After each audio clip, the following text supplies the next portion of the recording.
Hello, everybody, and welcome back. It is time for the pre-Monday prep stream. We got the weekly reset going on in Warframe tonight. I've got Dauntless here in the Discord with me. Say hi. Let me make sure that your audio is coming through as well. Go ahead and say something again. Your audio is not coming through. Give me a second here. Properties. Why is it set to the default? I believe it should be this one. Go ahead and say something. Something. Yay! I do have Dauntless. Say hi. Hi. There we go. Jopo's in the background there somewhere.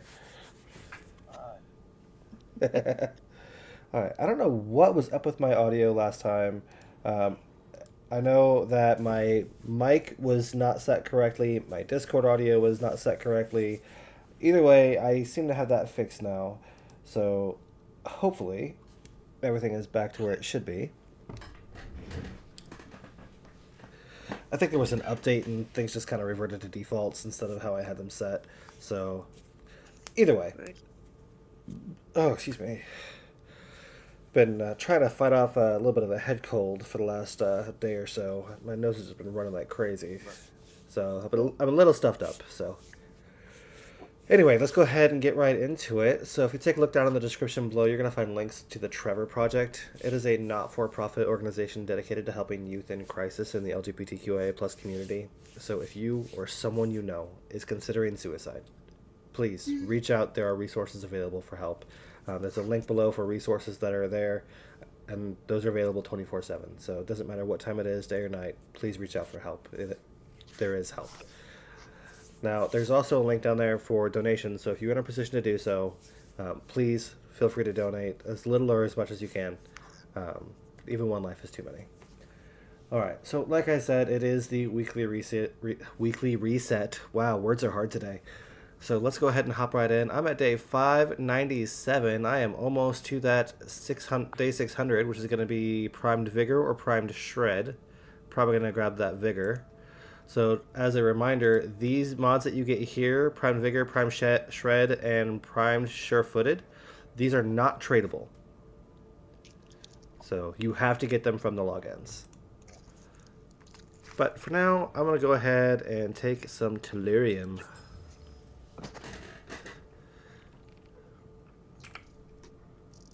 Let's go ahead with that. Alright, so let's see what we have. Let's go ahead and just hop right into it. So it looks like I've got a few things ready. So as far as events are going, we still have star days going on. This is in Fortuna for another 16 days. This is the Valentine's Day event. Pick up a lot of neat... Oh, that is not what I wanted to do. There's a lot of neat stuff in Fortuna. To get, there's color palettes, there's a lot of cosmetics. I don't think there's any actual weapons and stuff there. There might be. Well, we can check out his shop there in a little bit. We still have the Belly of the Beast event going on for another 14 days. This is the Jade Shadows quest line. You have to complete Jade Shadows to do this. And there's a lot of good stuff. This is how you can get a bunch of really good arcanes to include Arcane Energize, Arcane Grace, and the like. And then we have Thermia Fractures. This does come up every now and then, so this one isn't going away anytime soon. Well, sure, it's down in 3 days. It'll be back. It's kind of a continuous one. All right, for the Archon hunt this week, I believe it is Amar, yes. So we have a mobile defense, an interception, and a showdown. No spy! Woohoo! Alrighty then, so let's go ahead and move right on. Let's see what we have in Duviri this week. For regular path Warframes, we have Mesa, Chroma, and Atlas. So Chroma and Atlas are both quest frames. You get those relatively easily. I do believe Mesa is technically a quest frame as well. But to actually do that fight, you need the Mutalist Allied V nav coordinates, and you only get those from invasions, and I'll show you that in just a second. But keep in mind, you do get, as I've mentioned, a augment mod for each of them on the tier 7 rewards. So take what you want. Ultimately, I love Mesa. She's my bae. I don't know what augment mod it is for her. I believe it's her Shatter Shield. Let's go ahead and take a look. I thought it was the waltz.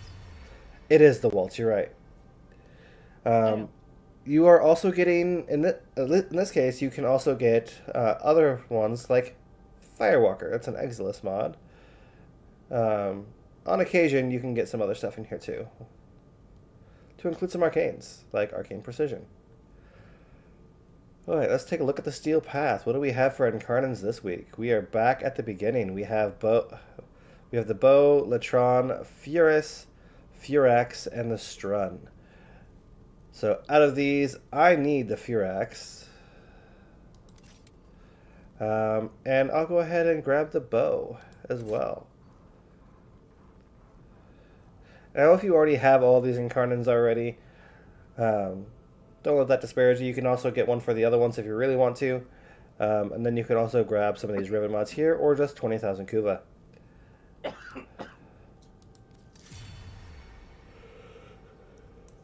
Alright. Gladys field. No, I was jumping at you. Exactly. Grab the Gladys field.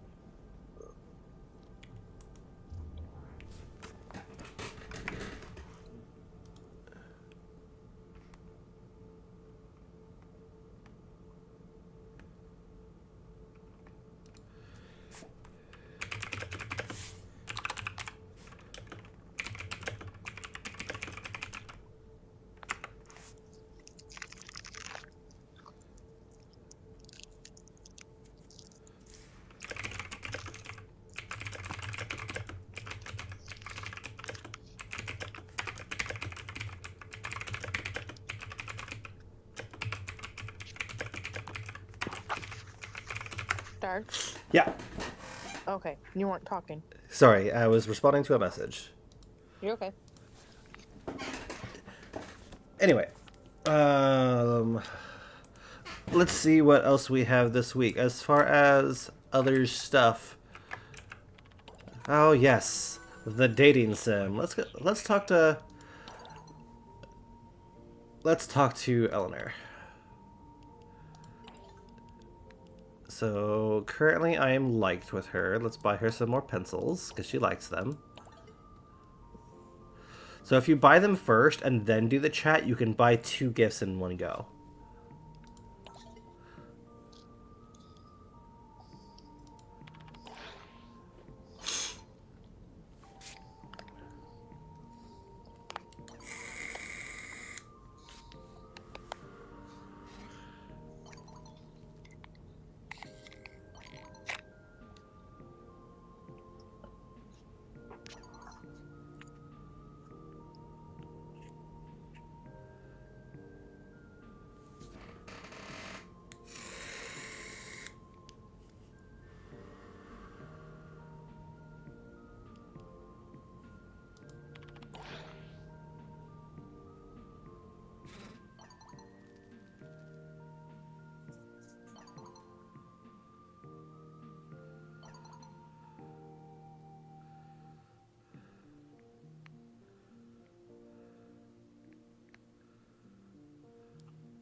I don't know what to pick.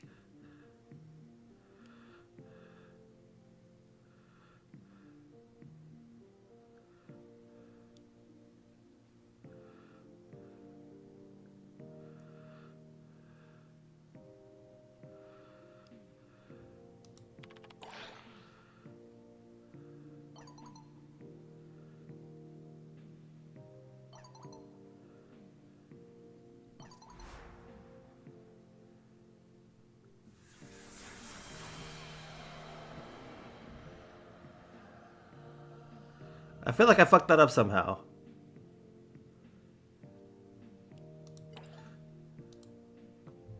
Oh, you can't buy a second one then. Oh, they must have fixed that just now. There was an update.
Alrighty then.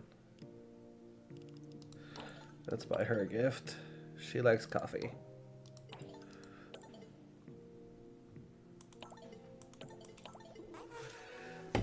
Alright, let's see what else we got. So for the calendar here,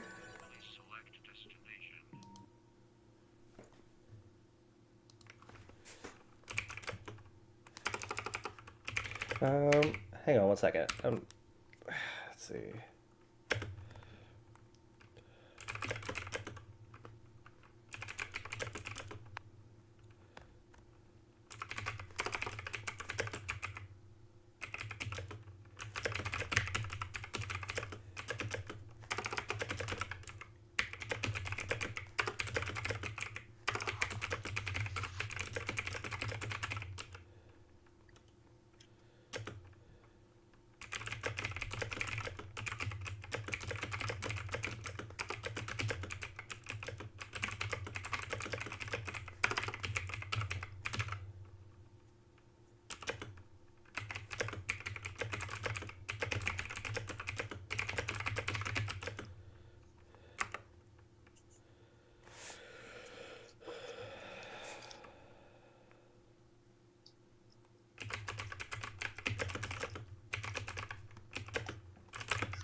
Anyway, for this week we are from April, May, and June, second quarter of the year.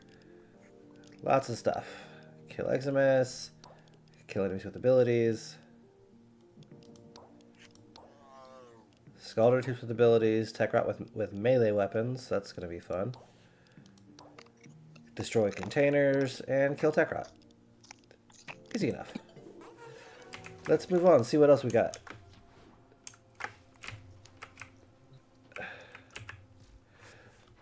Alright. For the big ones, we have Halls of Ascension on Lua.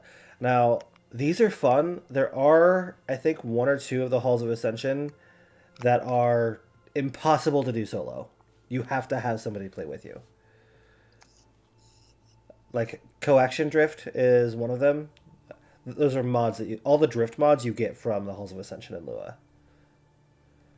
Alright. Kill a Tusk Thumper Doma. Easy enough. Kill Eximus. Complete missions. Kill enemies. Those are the guaranteeds. Alright, what else we got? Different bounties on the Orb Valis. That's probably in lieu of Star Days as well. Feed the Helminth any resource. Feed me, Seymour! Alright. Do an emote.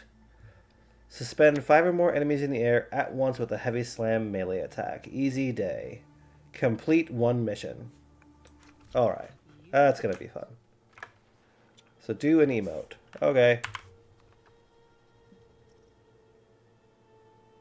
I did an emote. It didn't give it to me. What to do is when you do a mission. Know that. Mission. Okay, says you fine. have to do it in a mission. Duly noted. Either way, let's see what I have in here. My Steinax is ready! Woo! My Zaku Prime Neuroptics, and now I go to my ready to build, scroll down to the bottom, and I can make my Zaku Prime. Fuck yes. I'm building Zaku Prime before I build regular Zaku because, like, I've been lazy and not wanting to do isolation vaults for the Scintillant. Makes sense. I also need to run some bounties on the Plains of Eidolon for some Breath of the Eidolon.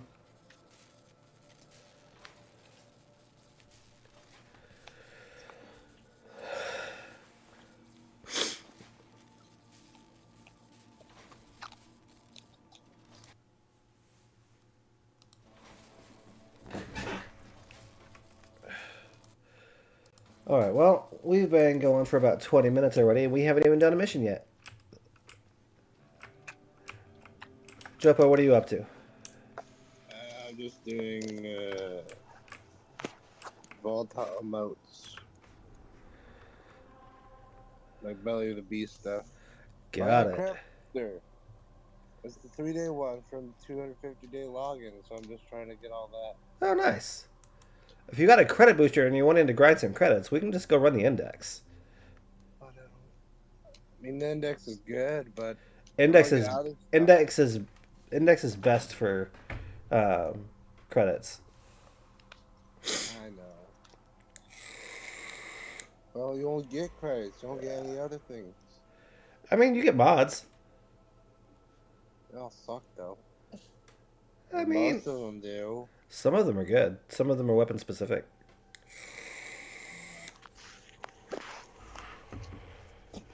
Excuse me. So I do have a sister of Parvos to hunt. I don't want to kill you, you know. So you could all. Ugh. Well, let's go ahead and knock out the rest of my weekly stuff. Let's go ahead and go to Iron Wake.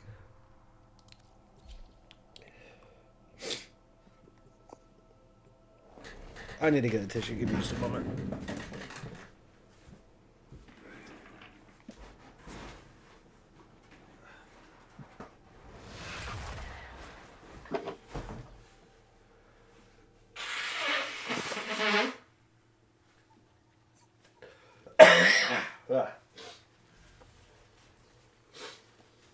Ugh. That's not fun. I hate being congested.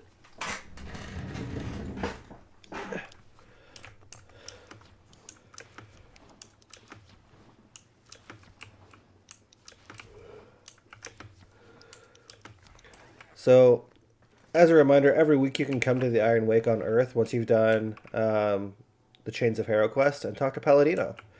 Paladino will sell you Riven mods. And this is a random Riven mod. I believe it's only primary, secondary, or melee. I believe it can be Kit Gun or Zaw. But it cannot be like companion weapon or arch gun. I don't think. I've never seen it anyway. It can be shotgun too, I guess. Always buy your Kuva. I buy the credits here because I'm never going to run out of Riven Slivers because this is the only place you can spend them.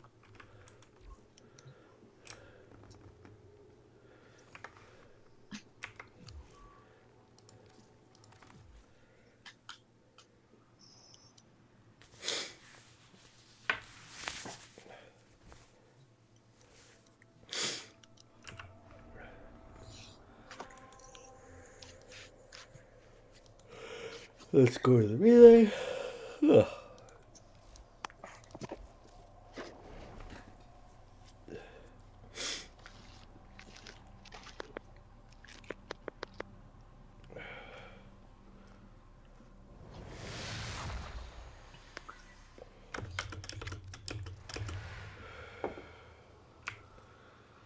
Let's go talk to Teshin. See what Teshin has this week. Steel Path Honors. Alright, Veiled Riven Cipher, and a Rifle Riven mod.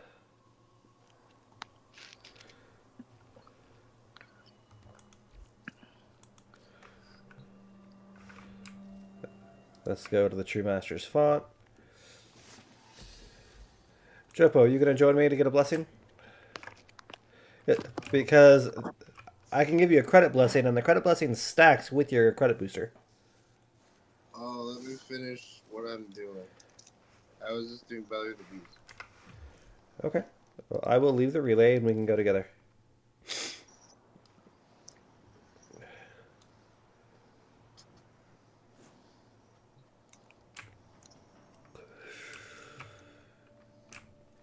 I haven't done this in forever. It's the summer. This when this came out. Let's see, what else do I have that I can build right now? Ready to build.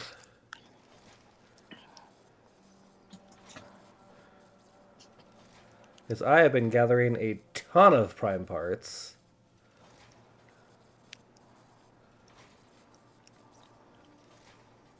Like, I have a full Protea set. Nice. I have a full Wisp set as well, sans the main blueprint. Huh. Let's actually take a look at my prime parts here, because I've been running, like I said, for a while.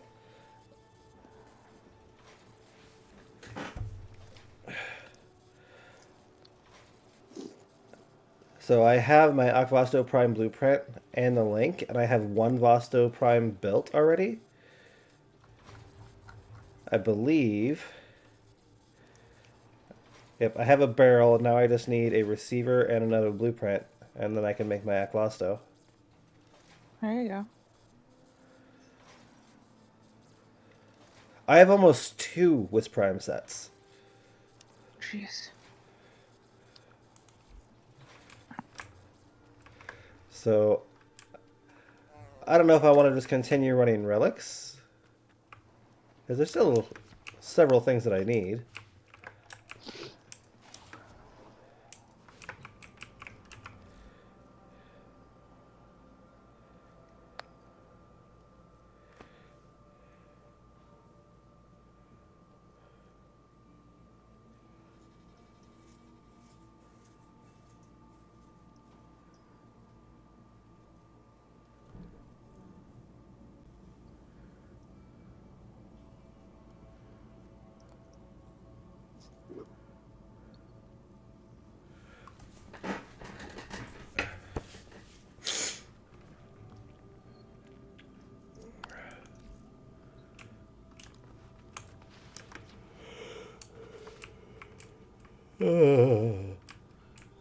I'm sleepy. Hi, Sleepy.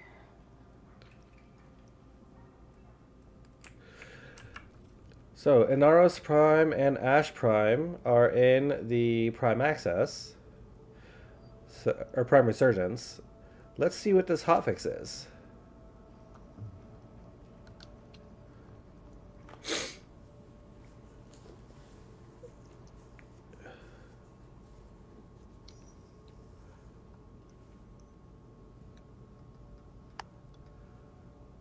I believe it's this one here. No.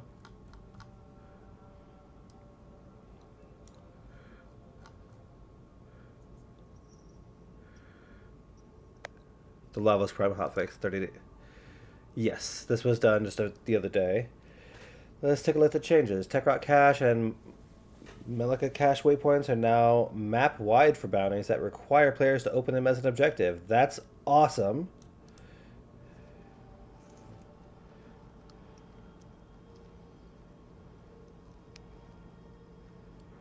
Alright. Scavenge precept. Okay.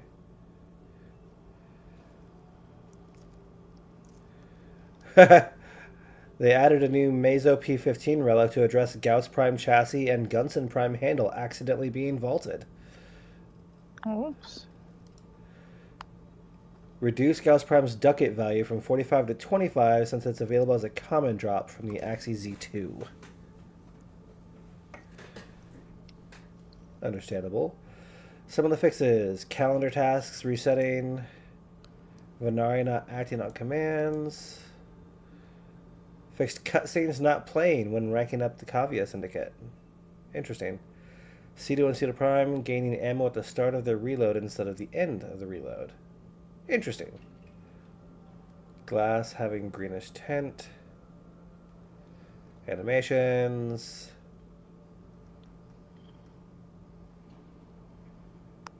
Fixed being able to send protoframes 2 gifts a day if one of those gifts was sent before or during a conversation. So yeah, they just patched this. This was a known thing. You could send them 2 gifts a day.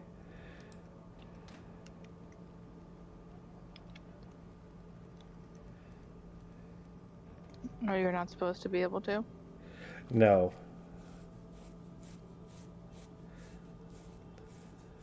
Did it still let you today? It did not. So they just patched this yesterday.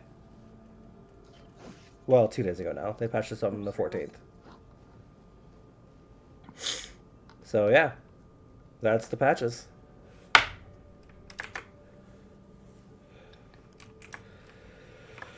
Alrighty then, let's go ahead. Jopo, are you finished with that mission? I'm at the part where it's going towards the exit. Okay. That I should have. These people, I don't think I've ever done this. Well, I need to feed my helmet something, so feed Audrey 2. Looks like it's fully fed, so let's go ahead and... Oh, wait, helmet.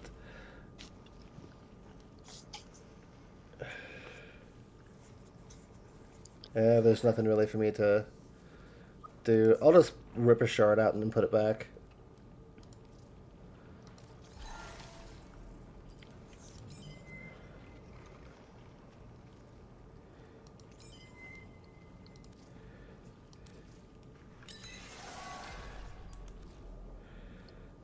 Feed Audrey. Let's go to my bile. Have some Morphix. There you go.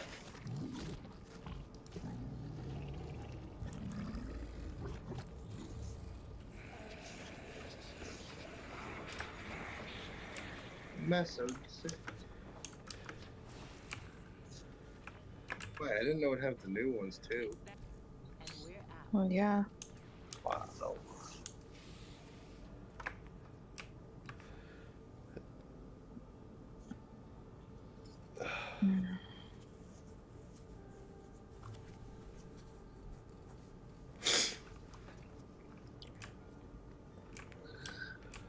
What is my amp at? It should be almost maxed. It's a 29. Okay.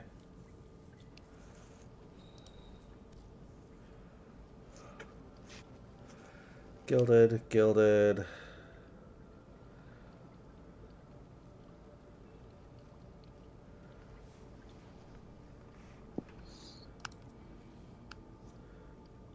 I believe there is no auto. I think it's auto gilded. Yes, that is gilded. Okay.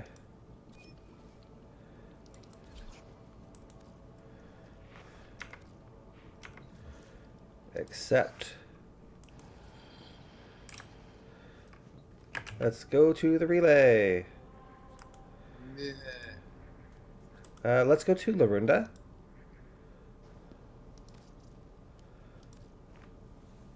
Because that's something that I want to talk about a little bit for the Belly of the Beast.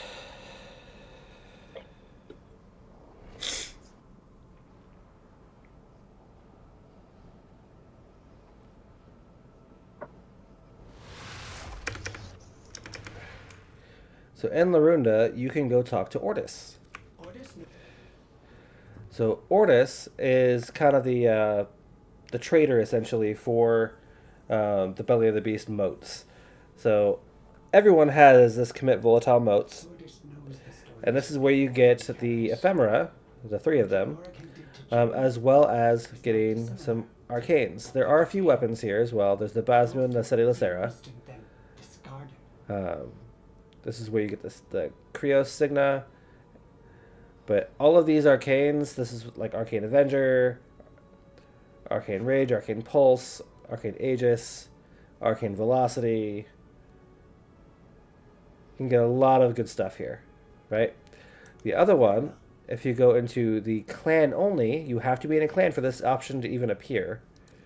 The volatile modes are in This is where you get some of these. Arcane Energize, Arcane Grace, and Arcane Barrier. These are your legendary arcanes that are usually only available from Eidolon kills. So, Arcane Energize is one of the most highly sought after arcanes in the game. This is where you can get it relatively easy. You just gotta grind out some of the Belly of the Beast missions. Now, what also you can do, release vestigial motes. This is something you can get always. You can actually buy the Jade blueprints and the weapons and a few other arcanes too. So after the event, After the event, Ortis is no longer available in Larunda. You'll have to go to the Drifter's camp to find him up next to the Call's camp. Anyway, let's go ahead and True Master's font. Jopo, you said you wanted Credit Blessing, yes? Yes. Credit Blessing it is.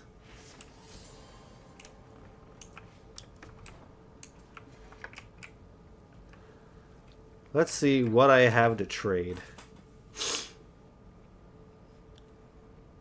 I don't need the Exceltra because I have 5 ducats. Let's see, Acabronco I don't need. Axtiletto I don't need. Ankyros I don't need. I have gathered a lot of stuff. Baruch, Bow, Boar, Bratton. I have almost a full Bratton Prime. Do you have a Bratton Prime? Me? Dallas? I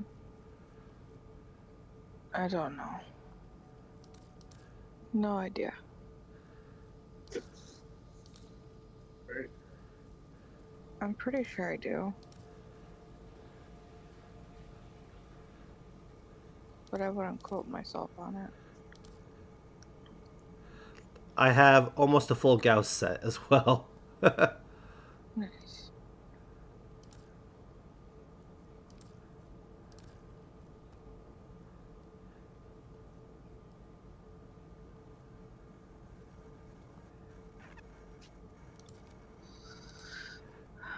I have 2 Lavos blueprints.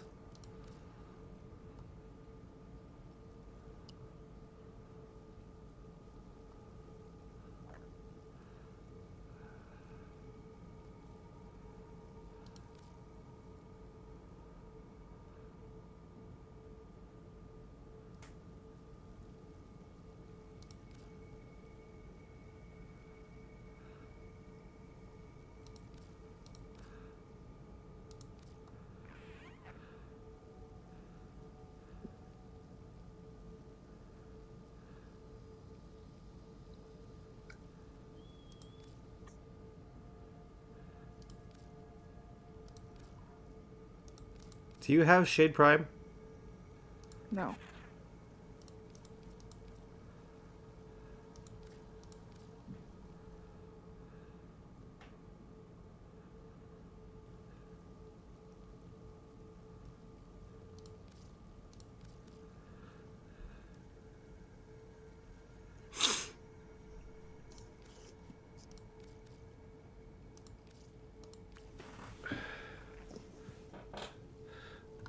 Just in the stuff I'm getting rid of, I have almost 2,000 ducats.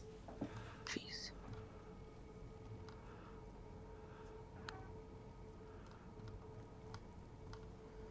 You know what? I'm going to hold on to everything for now, and then we can go through it later for stuff that you need.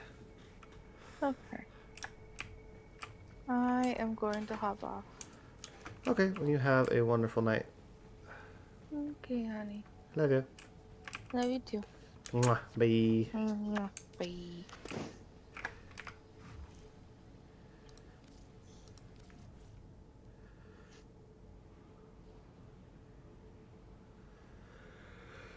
Okay. Well, what do I do now is the question.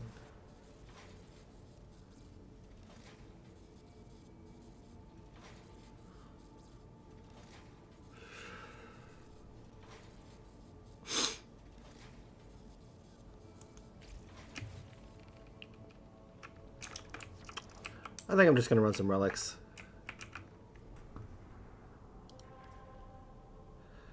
Alright, we have a Lith Capture. We have Axie Defense.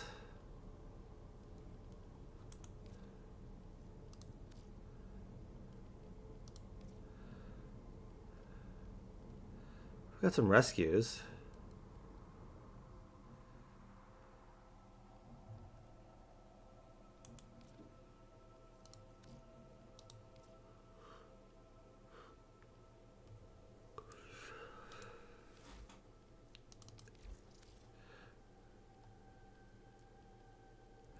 You know what? Sure, let's run the lith. Why not?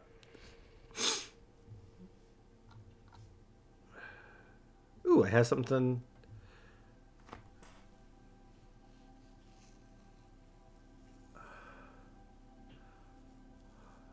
I have enough to make something radiant. I don't need anything here other than the grip, and that can wait. Lavos Prime Systems. Let's go ahead and make this one radiant.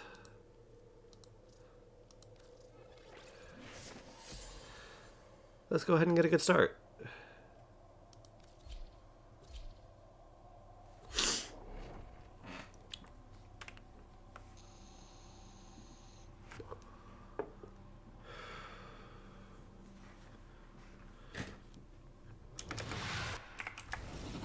You are here to find our target and bring them to the extraction point. Happy hunting. We prey on the prettier. Watch out. I'm detecting void fissures nearby. Do you have a matching relic? A fissure. Defend yourself and use reactant to open relics. They're dropping reactant. Use it to crack open a relic. Target located. Bring them in. Success. The captive is safely in our hands. Congratulations, Tenno. Alright, let's go. Come on, let's go. There's a heavy unit approaching. The reactant is working on your relic. Find more. Watch yourself. Grineer are on the way.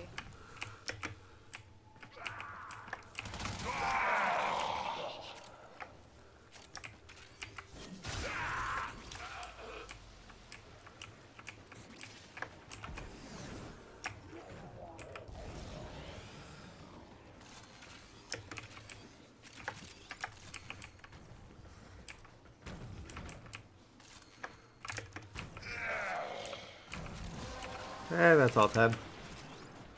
That's it. You opened the relic. Finish your mission and we'll take a look inside.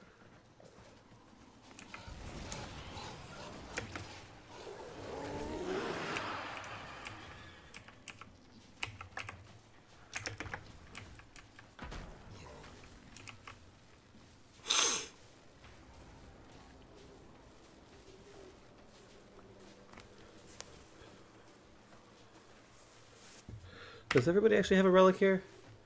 This guy does not.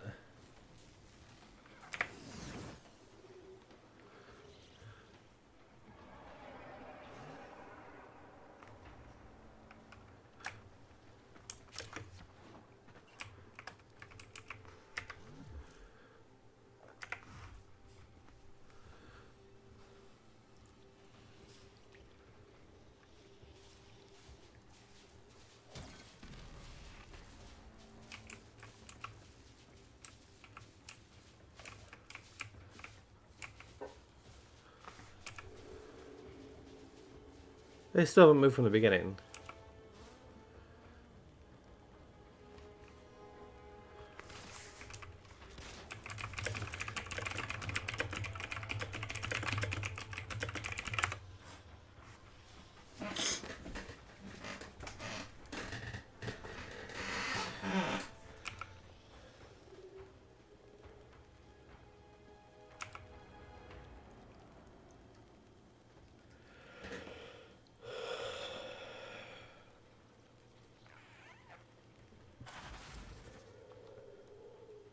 I'll take the Hildren Prime Systems.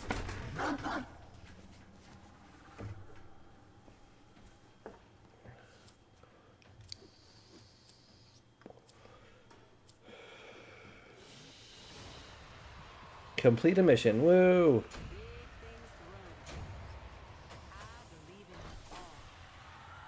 Mission complete. Excellent work, Tenno.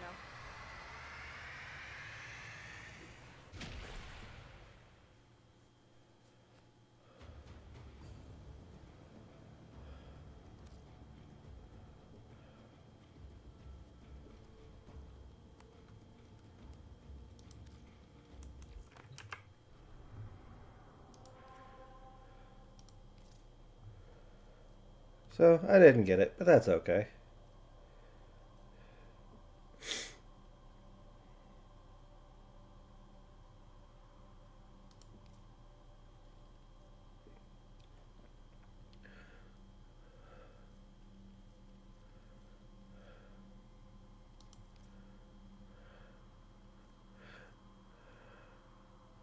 Akbolto Prime Barrel. I do need this Radiant. I need that Radiant as well. Let's just burn something.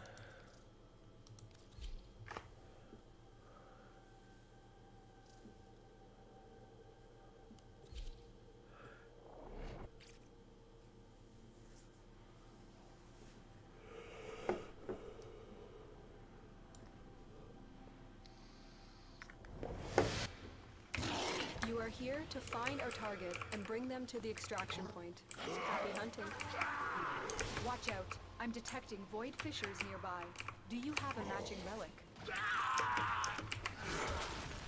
You found a fissure. Look out for reactant. Mine. Defeat the corrupted and use the reactant to open a relic. You found a target. Capture them quickly before they escape. Mission complete. The captive has been escorted to the extraction point. Well done. I'm detecting a large security force heading your way. It's the Grenier. You are going to need more reactant if you want to open that relic.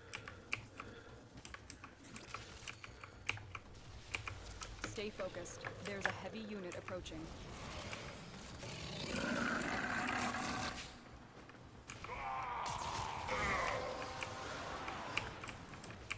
You have collected enough reactant to open your relic.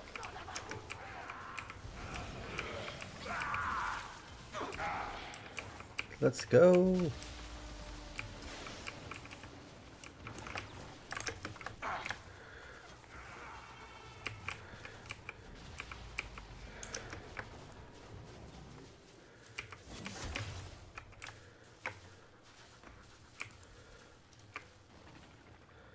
All right, have a seat.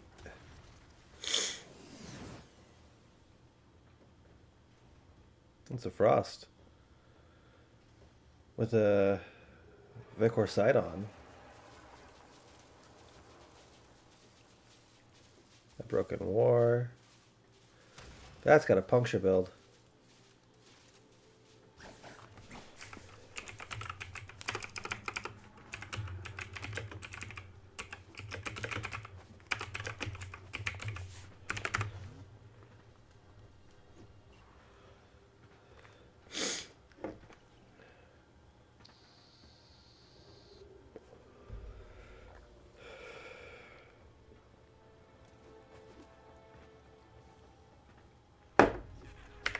Pretty sure that's a sight on. Yeah.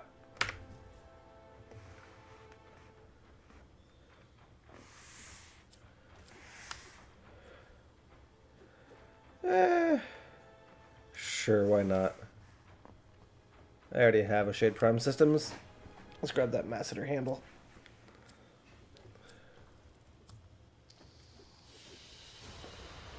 Mission complete.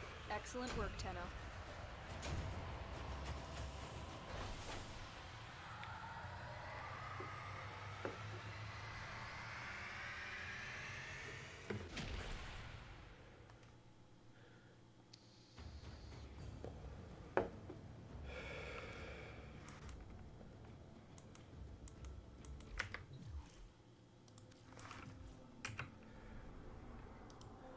And straight back into it.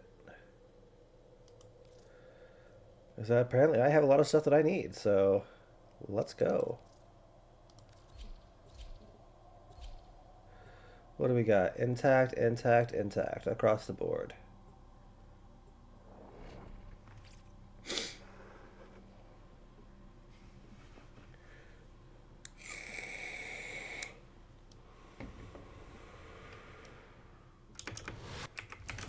We received intel that somebody vital to enemy operations is here. Find them and capture them.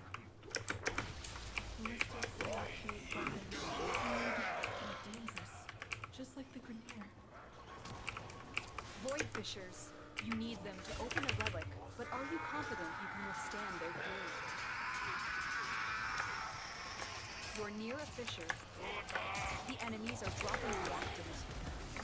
Don't forget the reactant. You need more to open that relic. You found a target. Capture them quickly before they escape. Success. The captive is safely in our hands. Congratulations, Tenno. Stay focused. There's a heavy unit approaching.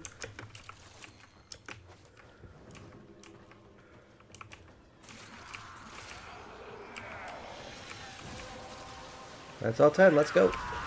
That's it. You opened the relic. Finish your mission and we'll take a look inside.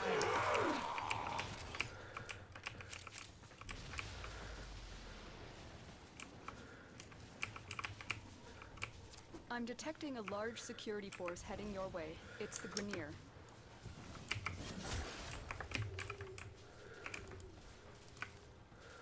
Have a seat.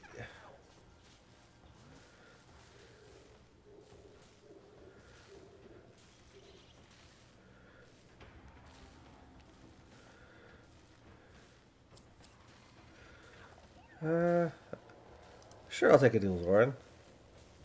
That's a new one. The hot new thing.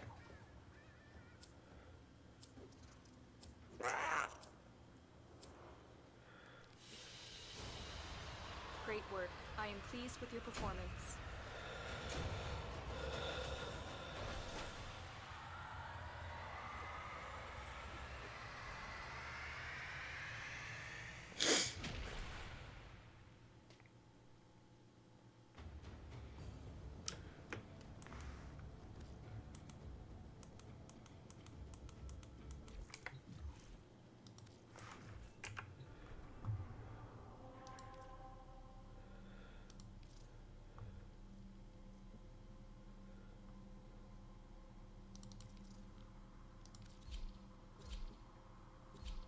What do we got? Intact, intact, intact. Okay.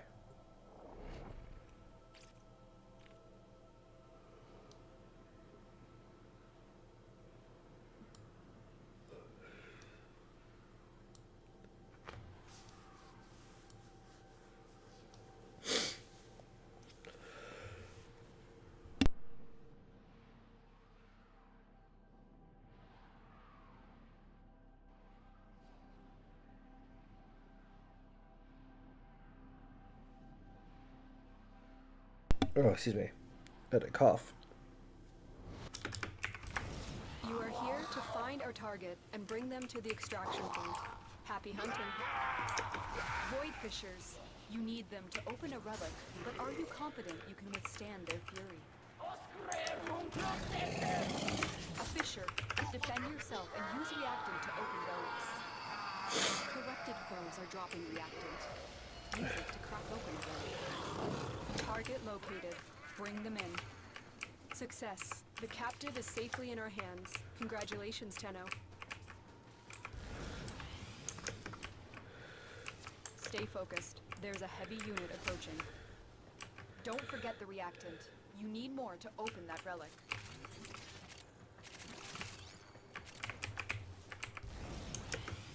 Parkour!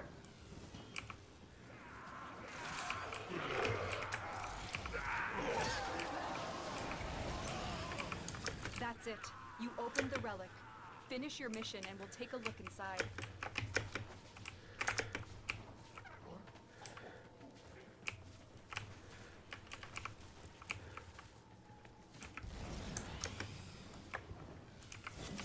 First. Now he's at 10.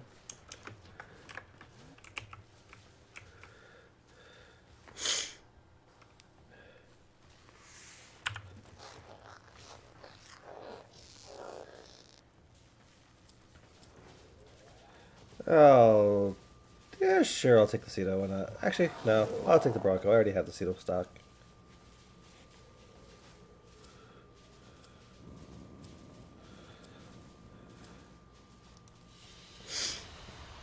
Great work. I am pleased with your performance. Really? Only 6 Void Traces? This is bull. I should be getting more.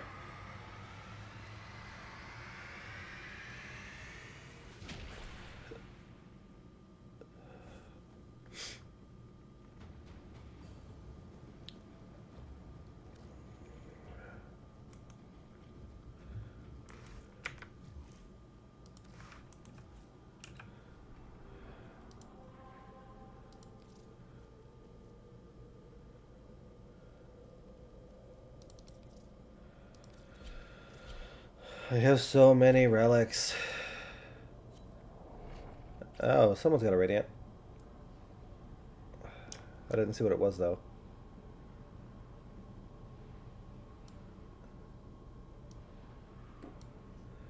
The first time I've seen somebody else with that same glyph.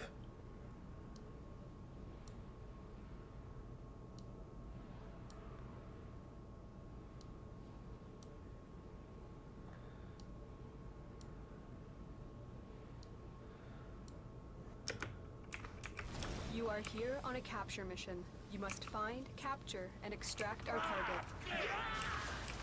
The men used to be builders, but now all they do is make war. There are void fissures in the area. Oh. Use these to crack open a relic. You're near a fissure. The enemies are dropping reactors. Lag. You found a target. Capture them quickly before they escape.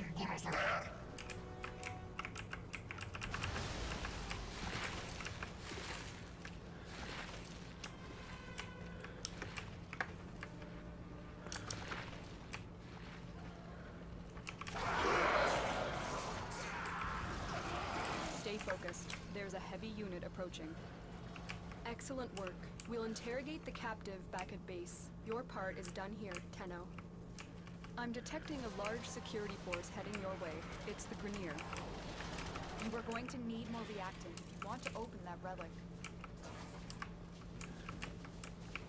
That was You weird. have collected enough reactant to open your relic.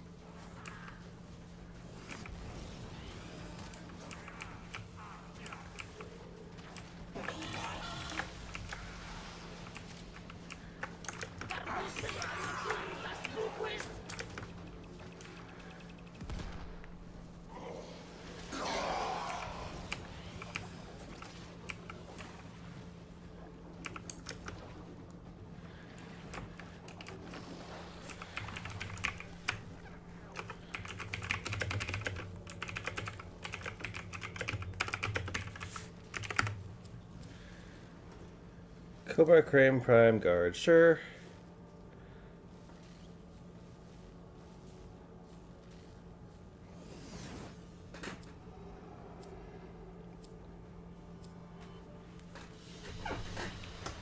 Great work. I am pleased with your performance. Now I'm at 99. I need one more Void Trace to make something radiant.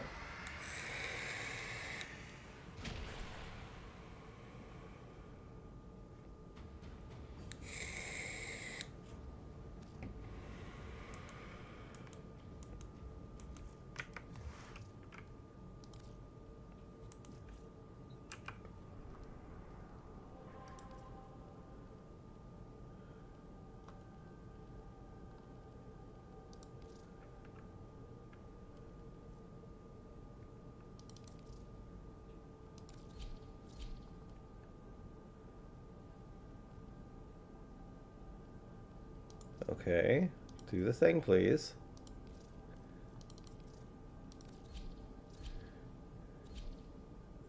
Radiant, radiant. Alright, 2 of them with radiance. Let's do this thing. Let's see what we get.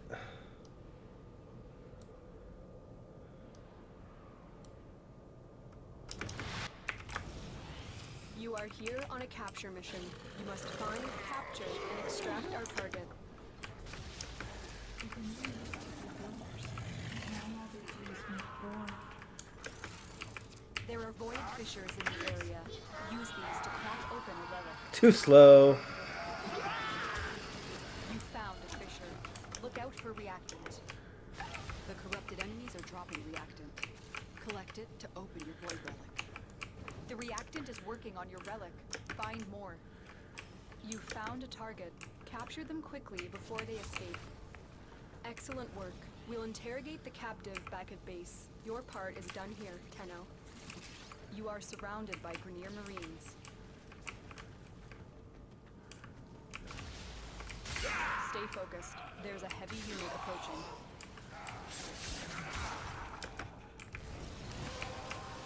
Alright, that's all 10. Well done, Tenno. Your relic is opened. Get off the tree.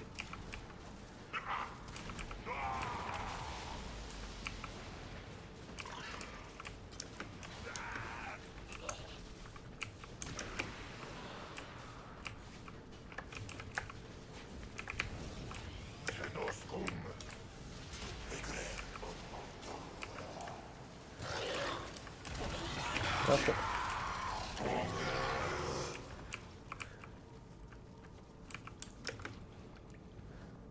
Yay, first.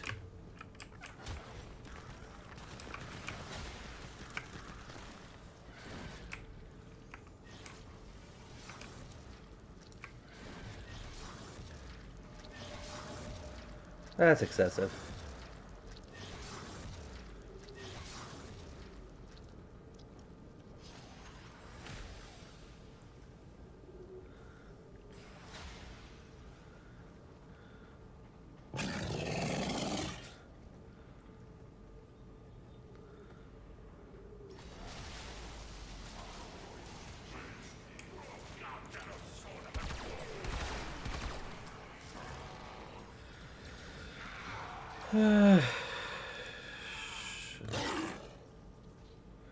Sure, why not?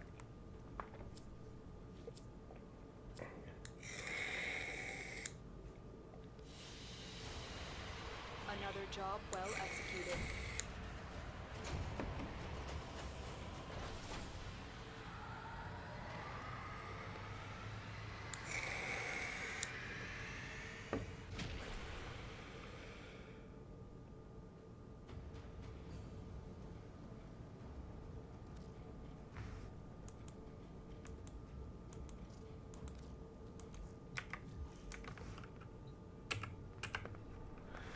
Alright, let's see. What is this active sale? Let's take a look. Stuff is on sale.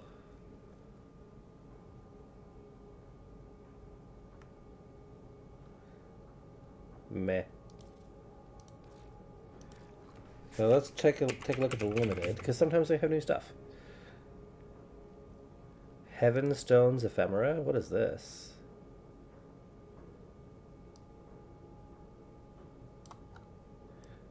Interesting.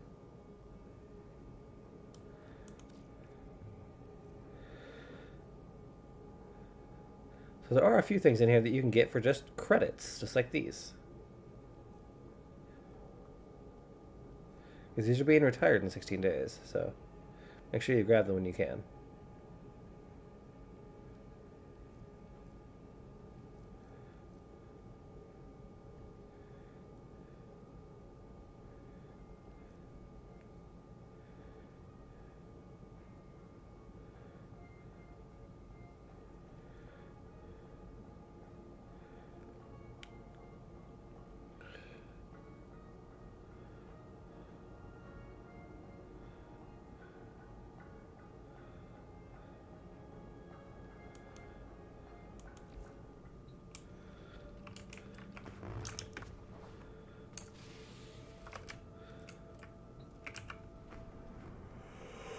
Alright, let's go right back into it.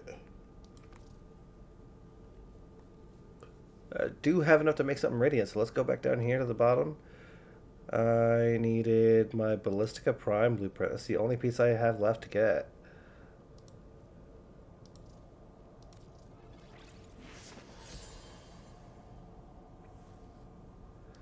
Here's hoping.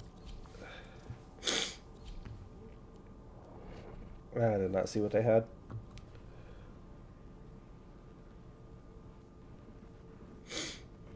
That's obnoxious.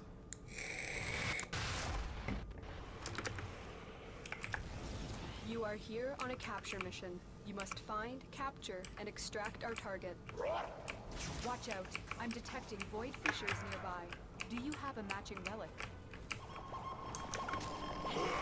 A fissure. Defend yourself and use reactant to open relics. Collect reactant to open your relic. Be aware. Only corrupted enemies will drop it. Target located. Bring them in. Stay focused. There's a heavy unit approaching. Success. The captive is safely in our hands. Sometimes a little too fast for my own good. Change of plans. Ignore your original objective. Leave nothing alive. Keep fighting. Look for more reactant. Good kill. Alright. You have broken their ranks and they are on the run. Another successful mission. Find extraction. That's it. You opened the relic. Finish your mission and we'll take a look inside.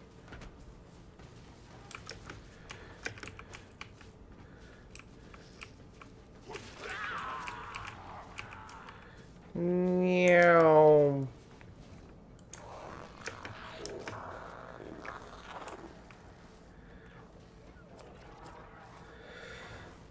I'll take the Zephyr systems. Didn't get the Ballistica Prime, but I'll take the Zephyr. I haven't seen Zephyr stuff in a while.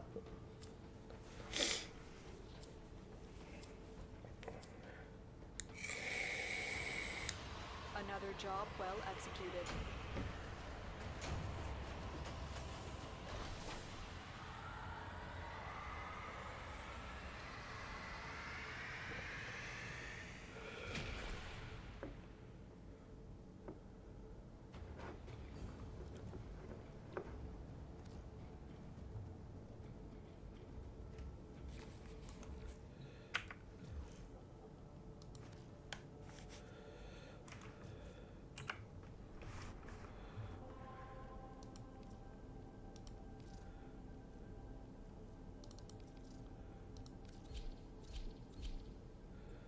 What do we got? N15, A7, G8, all intact.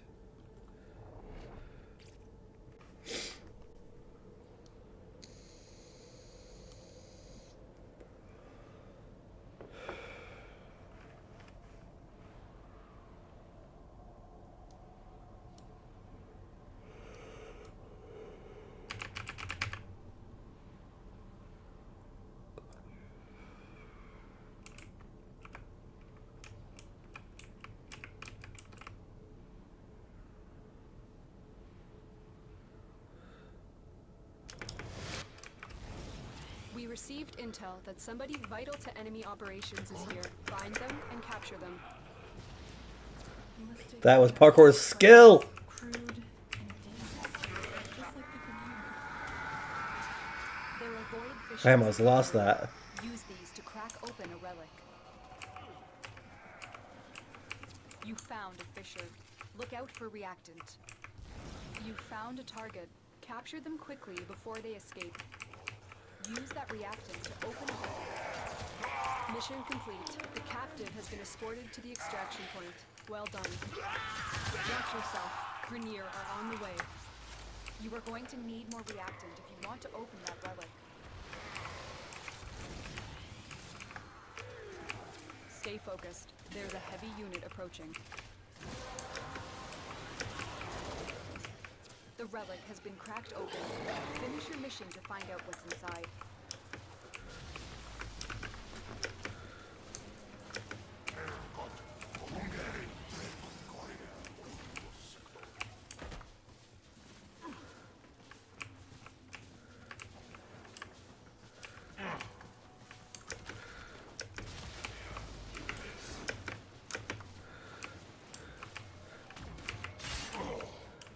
Some baller parkour saves at the moment, but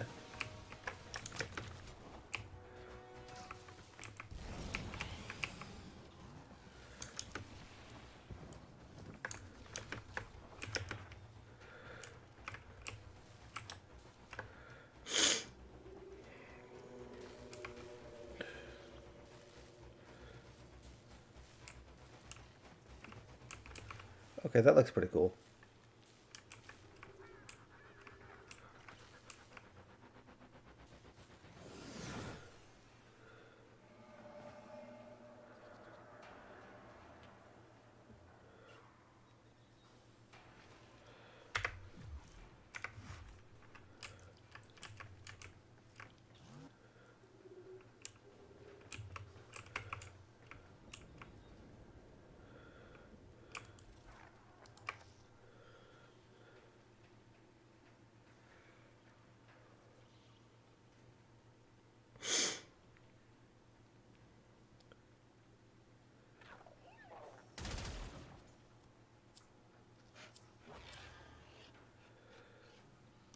I'll take the Baruch Prime chassis. Let's gather in parts.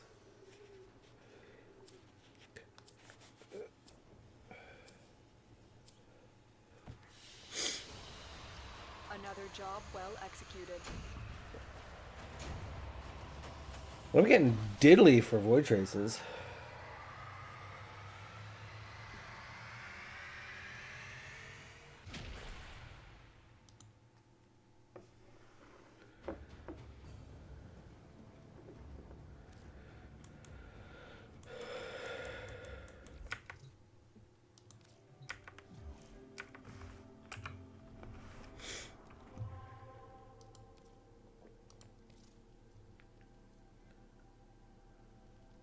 Let's just run one of these.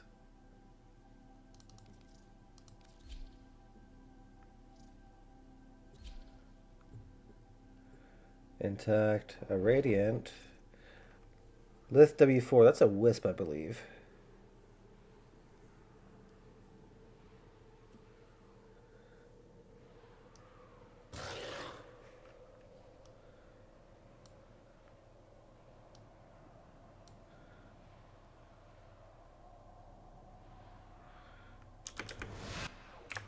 We received intel that somebody vital to enemy operations is here. Find them and capture them.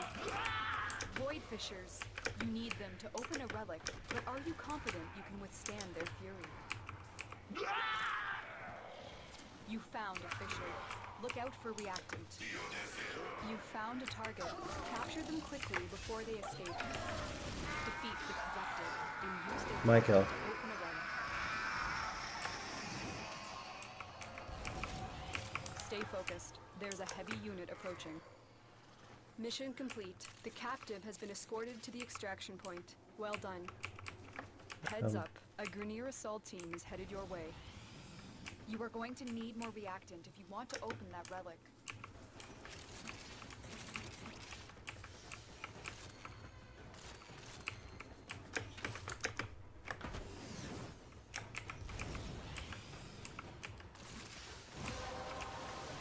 And that's all 10. You have collected enough reactant to open your relic.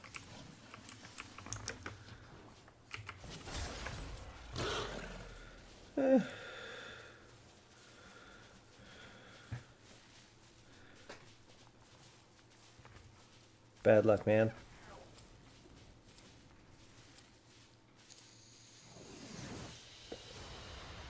Mission complete. Excellent work, Tenno.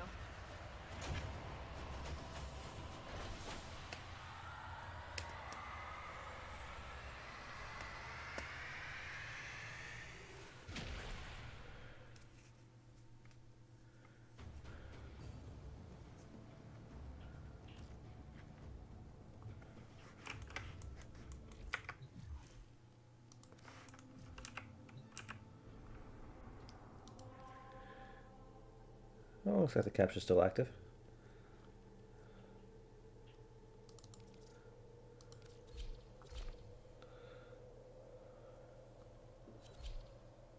D1 Radiant, G10 Radiant. Alright, we got some luck at this one.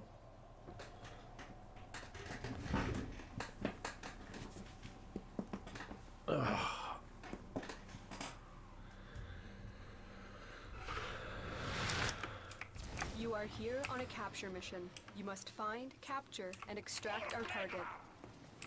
There are void fissures in the area. Use these to crack open a relic. A fissure. Defend yourself and use reactant to open relics. Defeat the corrupted and use their reactant to open a relic. Target located. Bring them in. Success. The captive is safely in our hands. Congratulations, Tenno. Don't forget the reactant. You need more to open that relic. Stay focused. There's a heavy unit approaching.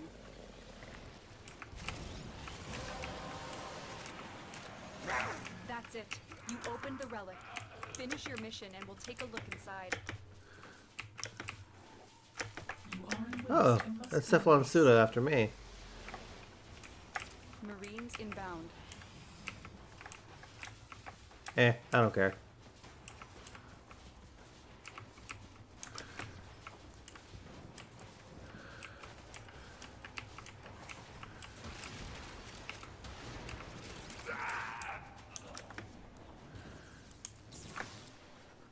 Right off the back. Um, I'll take an Atlas blueprint.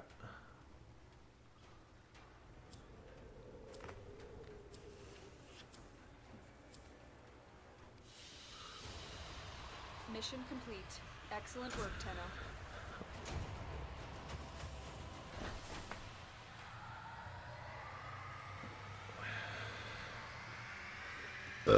Oh, excuse me.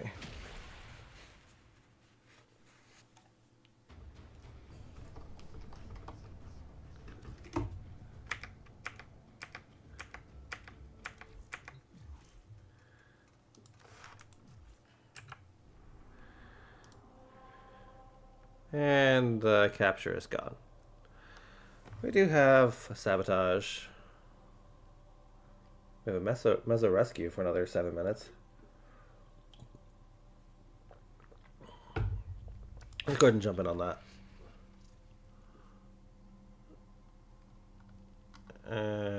So many relics to choose from.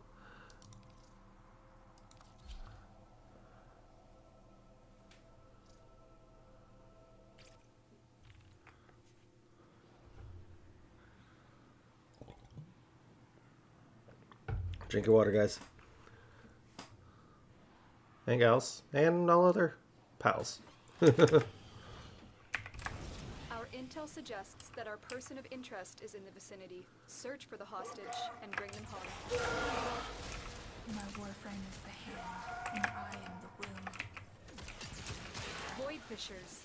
You need them to open a relic, but are you confident you can withstand their fury? You're near a fissure. Defeat the corrupted and use the reactant to open a relic. You are going to need more reactant if you want to open that relic. Stay focused. There's a heavy unit approaching. You can't leave without rescuing the prisoner. Keep searching.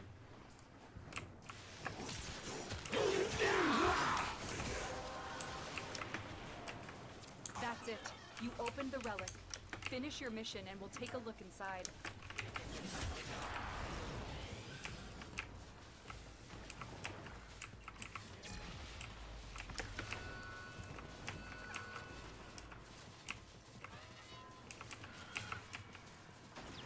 For the Tenno. While the rest of the system cowered in fear, I took risks. I made a bold new partnership. Bear witness, betrayers, to my exciting new product line. You are approaching the holding area. Careful. If the wardens detect you, they will surely initiate the execution sequence. Bypass complete. You may proceed. Hurry up. You are running out of time. Looks like heavy activity ahead.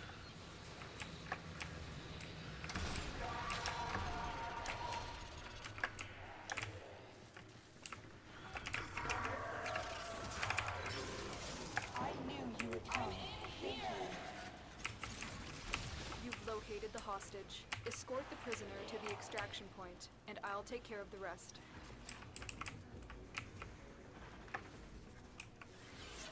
Got a weapon for me? I've got some scores to settle.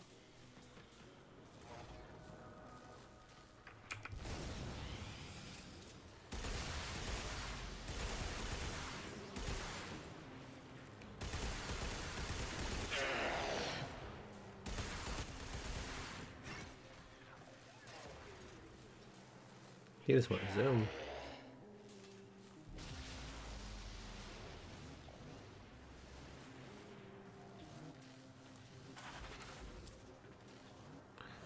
I'll take the Fullman Prime stock. That's almost a full set now, I think.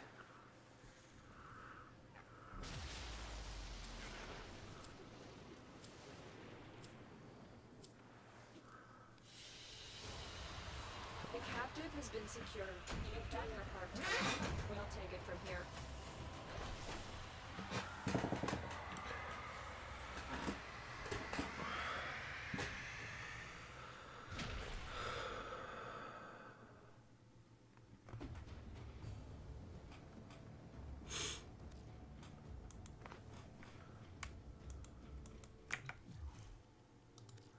Alrighty then. I'm curious. Was that the full set?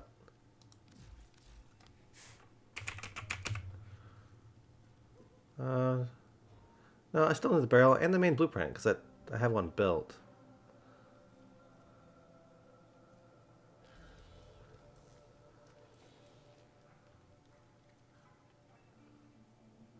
The barrel's a common drop off the Axie.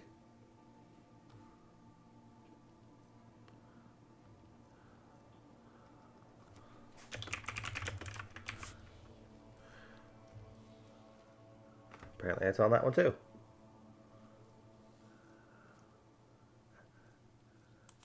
It's on a lot of things. Let's get right back into the rescue. Sure, why not? Fullman Prime barrel.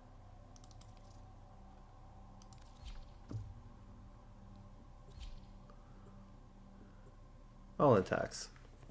That's okay. I kind of want the intact on this one.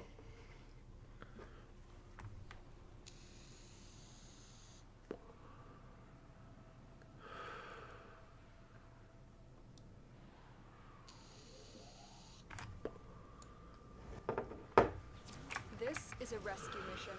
We need to find and liberate the hostage before any harm comes to them.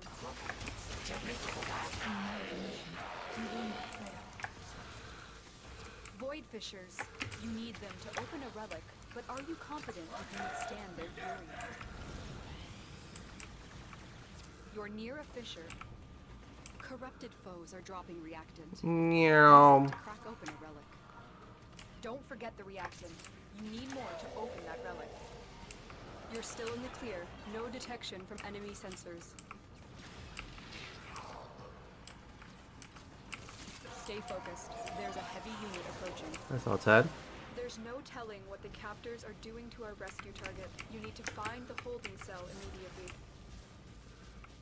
And now, betrayers, for something completely different. That's it. You opened the relic. Finish your mission and we'll take a look inside. You are approaching the holding area. Careful. If the wardens detect you, they will surely initiate the execution sequence. The bypass is done. Go.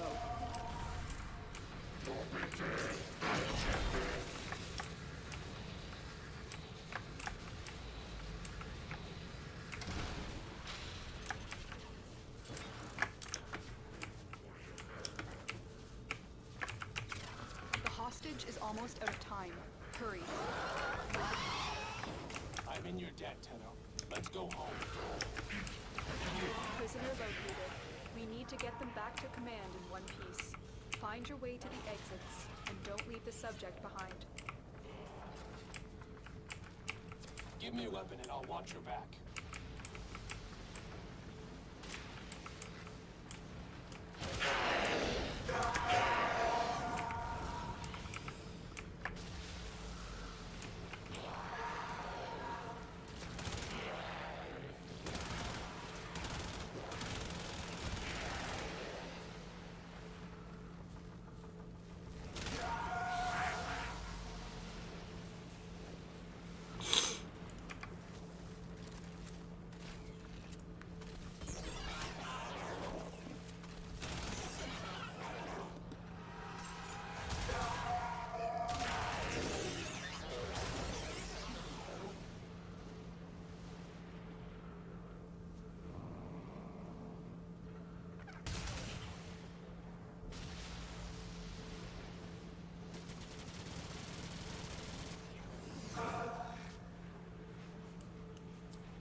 I'll take the Massacre Prime blueprint.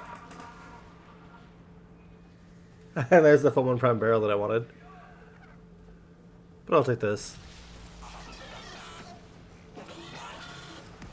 I've got plenty of these relics, I can get more. Escort mission complete. The hostage is safe now. Let's get out of here. Ooh, Hexanon.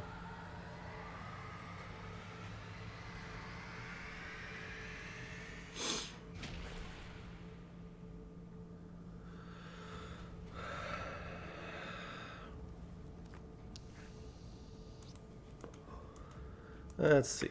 Let's get out of this group. Oh, looks like somebody beat me to it. Can we go right back into the rescue? No, it's gone. That's okay. We now have sabotage, sabotage.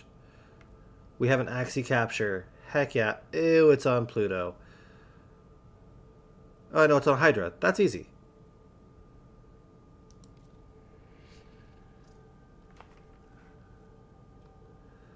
And I've got 100, so let's see. Do I need anything here? No. No. No.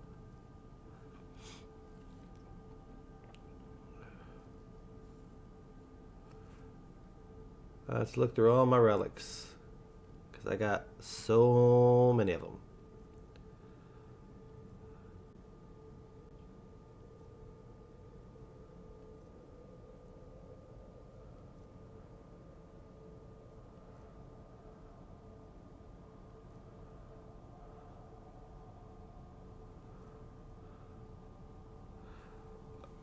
Ooh, the Gram Prime handle.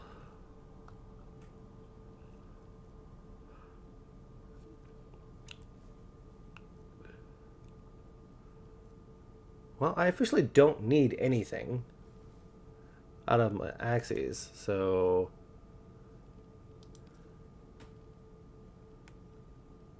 I could run them just to run them.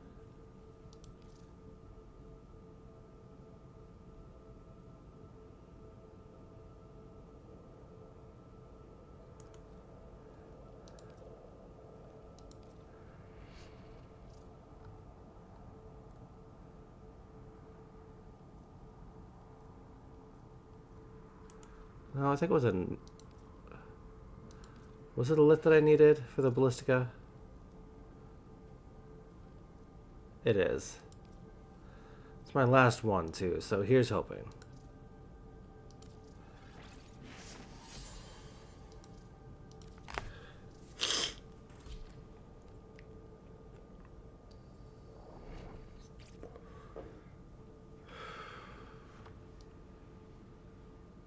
Well, got a full team.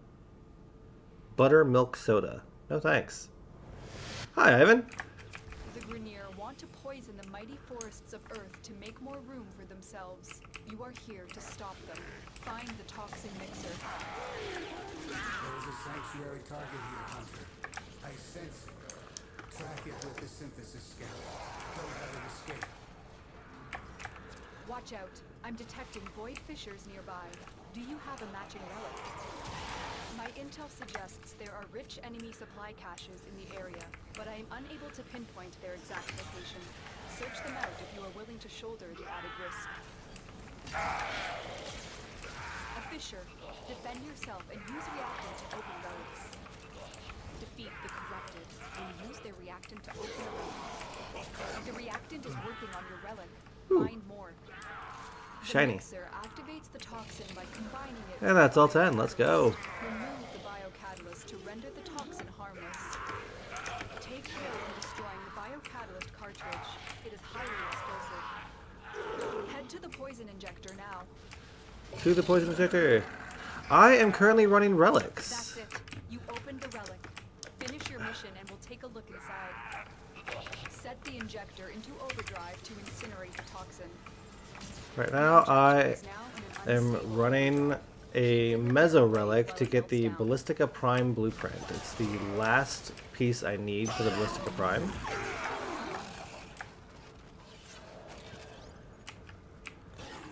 And hopefully, I can get it. How about you? What are you doing tonight? You gaming too?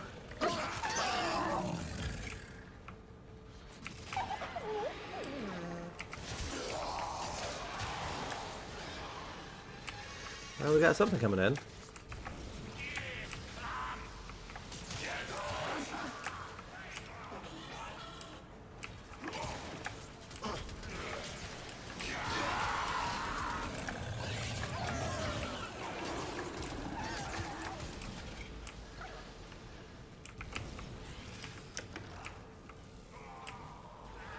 Alright, where's the exit?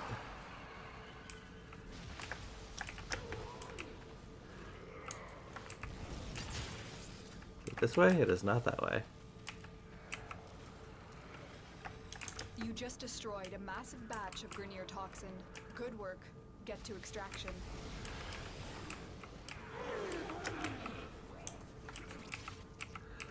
Meow. Here's hoping. Did not get it. But I will take that Shade Prime Cerebrum. I believe that's the last piece I need for Shade Prime.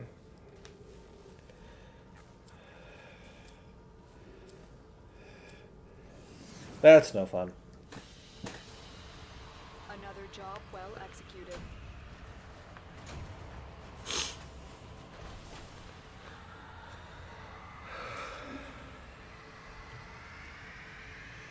I had a spilled water on myself.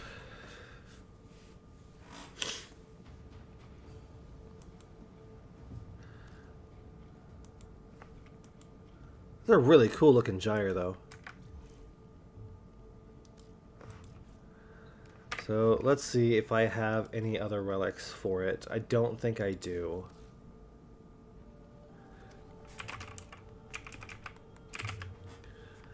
Alright. Oh, I do have some still. Okay. I thought that was my last one. Ballistic Prime Blueprint for the Lith. For the Mezzo. That's for the string. That's for the string. So I still have plenty of chances left. Okay. I'm not super worried now. Because I'm curious what the actual, like, market price is on it. Let me check. So one of the really cool tools to use is the Warframe market.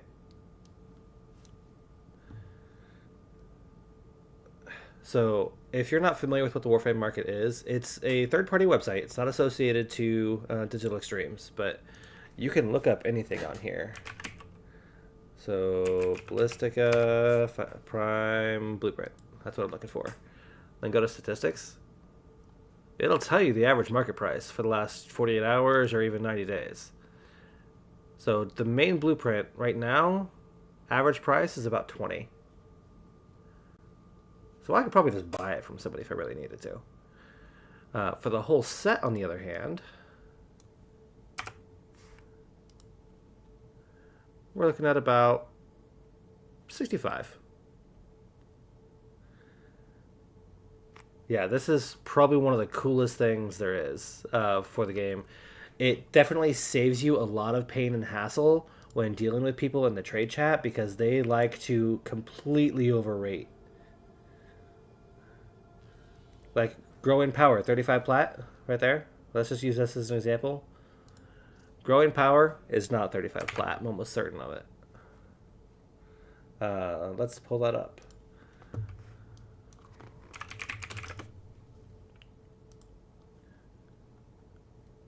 Well, I suppose it is about 35 plat. So that's a decent price he's asking for. He's actually a little above normal price. So 30, 35 plat. It's a great way to price check people to make sure they're not trying to rip you off.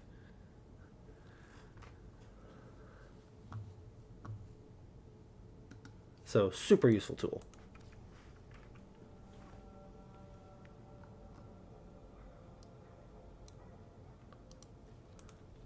It does have ribbons in there too, so.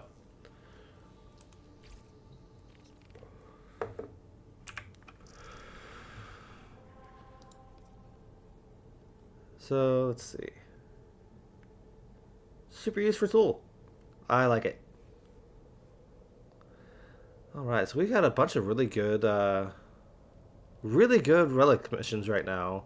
Bunch of sabotage, and even an Axie capture, so that's awesome. I actually don't need to run any Axies right now.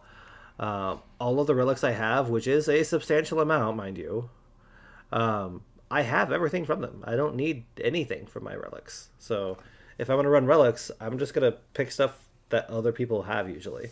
So I'm super excited about that. In the meantime, let's go ahead and run. Let's run the Mezzo. Because, actually, let's run the Neo.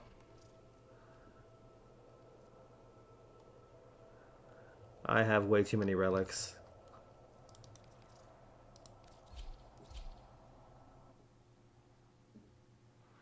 I actually counted once and I have over 1,000 relics.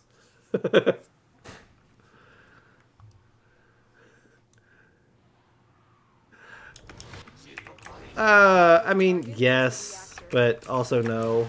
The reactor will have tight security. Watch out for enemy patrols. Your target is the system main. Deliver the payload. A lot of the relics that I have, I actually got due to the conversion. When I started playing this game 10 years ago.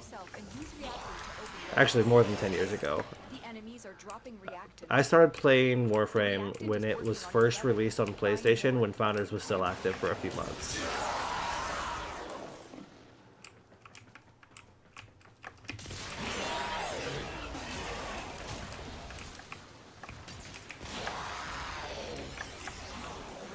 So before they had relics, they had what was called void keys, like tower keys.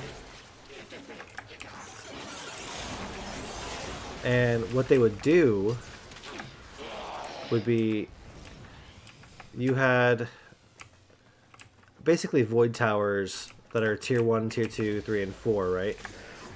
Similar to how there's the Lith, Meso, Neo, Axie, and stuff, right? But it was one mission type that had just a large pool for everything.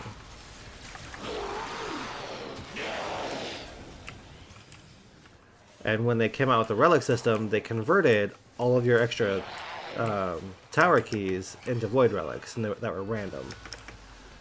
At the time, I had hundreds of keys because that's all I did.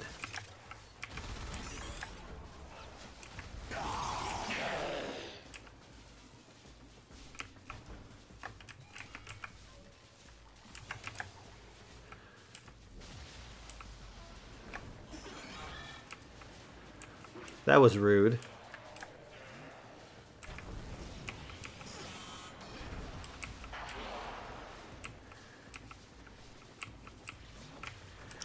That's the reactor. Expose its core and destroy it. That's it. Now get out of here. Time to go.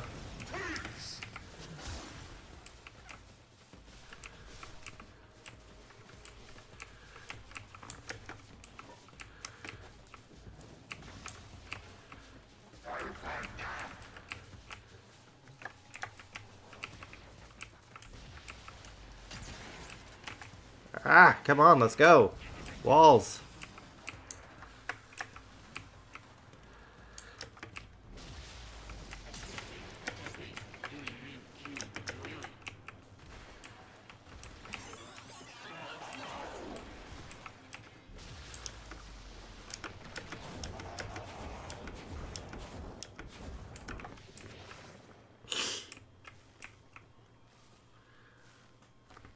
Oh boy, do you have so much coming ahead of you. This game is massive. I've been playing...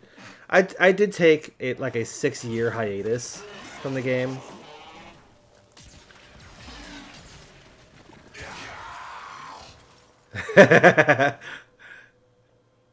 Spoilers is what that was. Well,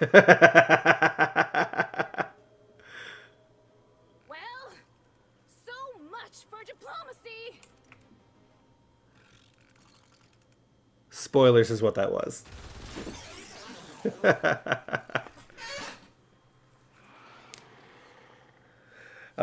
This game, like I said, I've been playing this game for a very long time. I still, having over 3,000 hours in this game, have only touched about 80% of the content.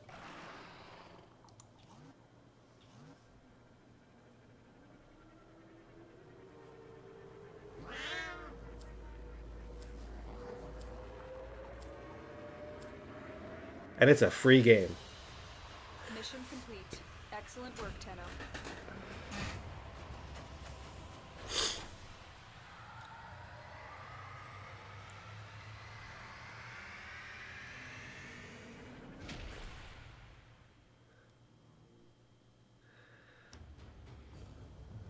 Because I'm assuming you didn't know what that was, I'm going to assume that you have not completed the second dream quest.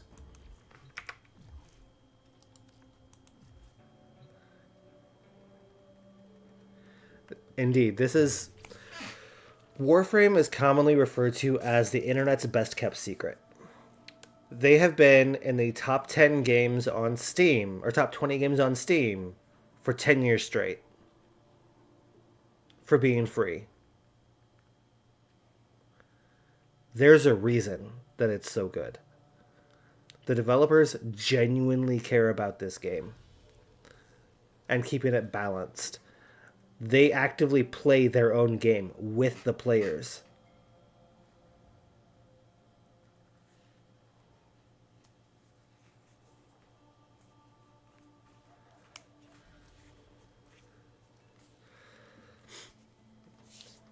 That's the only dev team I've ever seen like take player feedback and go, "Oh wow."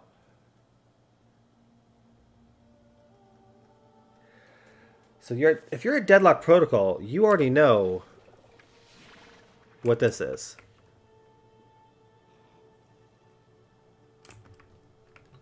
You already know about the operator.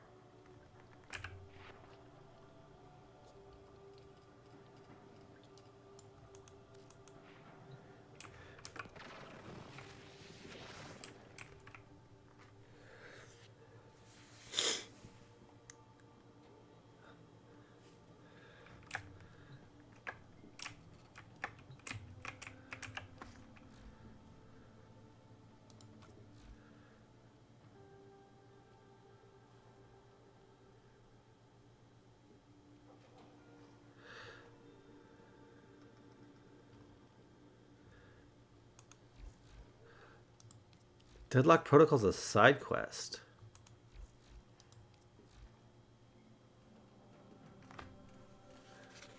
That's the one for Protea.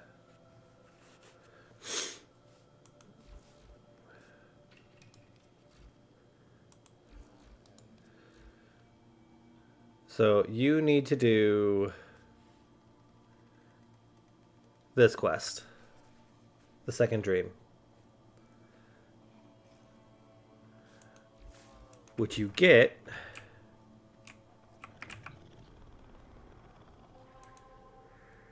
on Uranus. So the Neptune Junction, once you complete it, you unlock the second dream quest.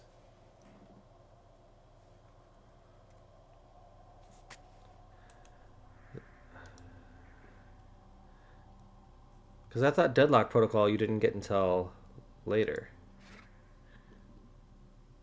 Oh, you get that on Saturn. Okay.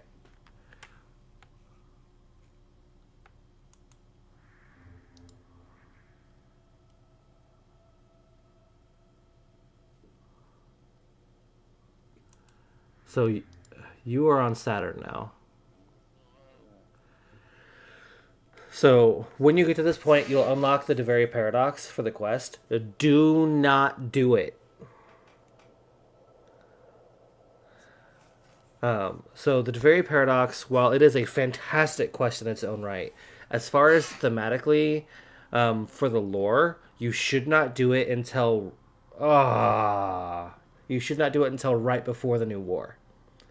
The reason I say that, if you can replay Deveri Paradox, you should right before you do the new war, because there's a lot of parallels that happen in Deveri Paradox that happen in the new war that if you play them any distance apart from each other, you won't see those parallels. I'm a huge sucker for lore, and this game has so much of it. It's truly a phenomenal game. I love it.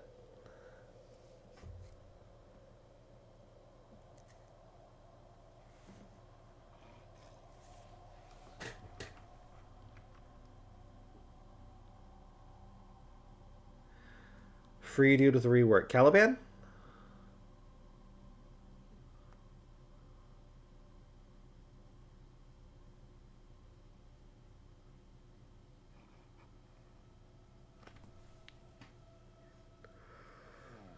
Okay, so first things first. We need to get you some new frames. More importantly, we need to get you some Warframe slots. Probably some weapon slots too.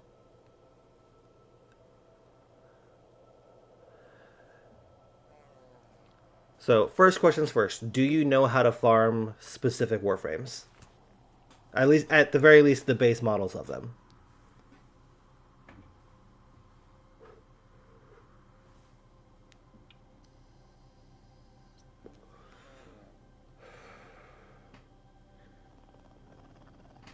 I'm not referring to the prime frames. All right. So let's start with Rhino. Base Rhino, you get on Venus by doing the Fossa Jackal fight. So that's all right. Gauss is baller if you know how to build him right. Getting those builds that, like, you see me just absolutely just sprinting through these missions, and that's because of the builds that I've put onto these. It takes time and a lot of practice and a lot of credits and forma to get your builds that way. The mods have to be maxed out, and you have to have the right mods, and understanding how to build a frame is what makes it good. For the record, let me show you this.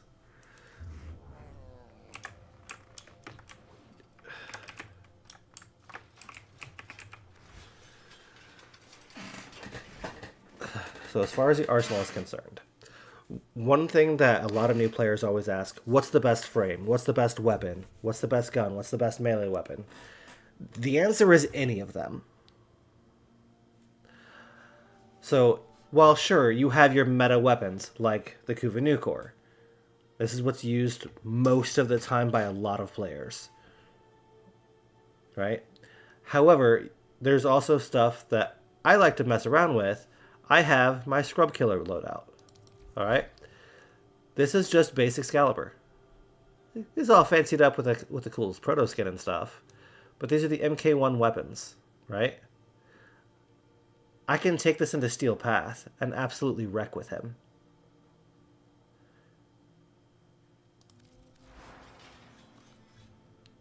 I actually need to put... Oh, I can't put another forma on him.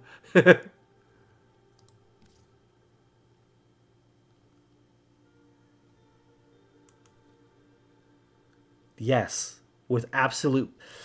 The MK1 Bratton is actually lower tier than the Bratton you get in the tutorial.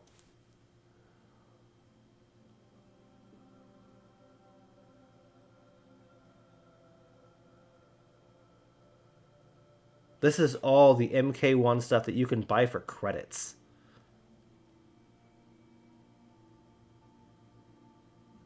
Because it's how you play and how you build the things. Any weapon can be amazing if you build it right.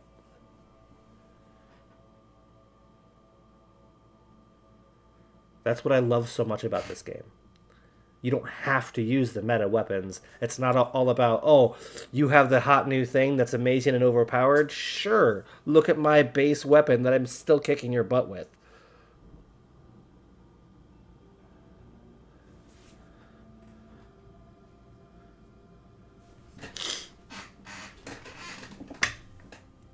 It takes time, it takes effort, and it takes a lot of knowledge on it. I appreciate that.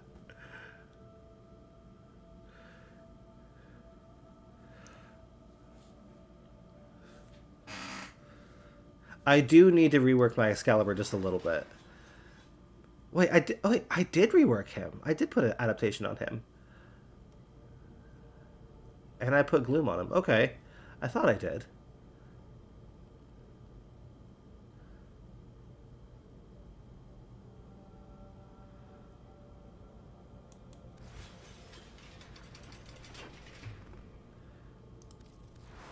So there are some mods that you'll find later on, like this one here, this purple one. This is called a Riven mod. It is a weapon-specific mod. You'll get them later on, but they are exclusive to set weapons. What you have to do is you take the mod itself, you would activate the mod. Let me just go to my mods real quick. It's going to be easier to show you there.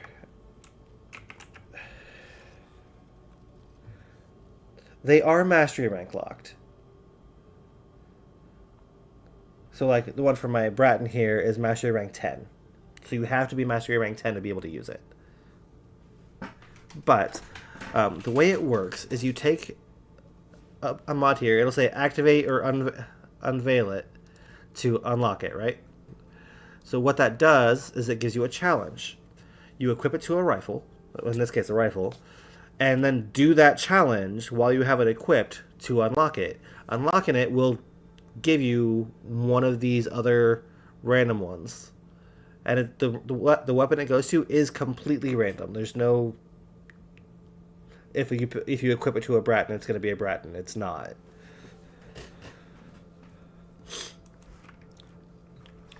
But those mods, you can then... Let's use...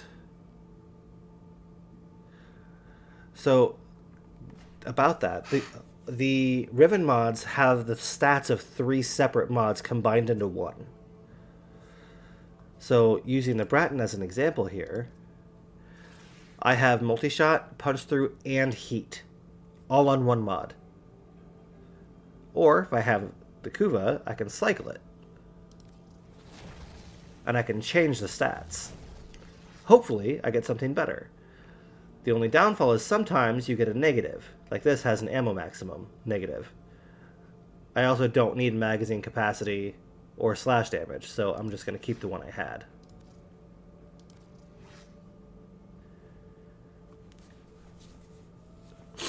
If you look in the trade chat, you'll see, yeah, you'll see a lot of people selling stuff like this here. This Inodim Para Akricon, that's a Riven mod. This is what's referred to as, generally, you might hear the term God Roll or G Roll. Crita Akricon for the new core. This is actually amazing. Critical chance, multi-shot, critical damage. That's actually pretty incredible. I would actually prefer status chance over critical chance for the new core, though.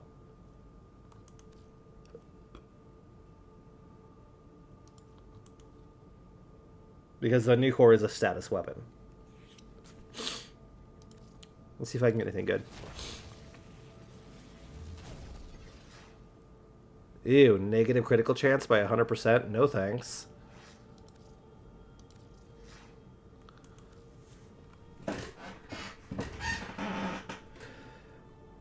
Riven mods like this can sell for a lot of platinum, depending on what weapon it's for and the bonuses on it. I've seen some, like a God Roll Torrid Riven, which is critical chance, critical damage, multi-shot, with a negative of like negative zoom, because that doesn't really affect anything. That's going to sell for 5,000 platinum. Easily.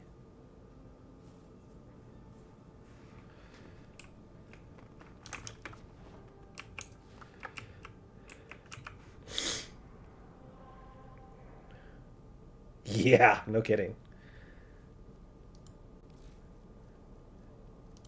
And then we have stuff like my Mesa. Mesa is, how shall I say, a built-in aimbot.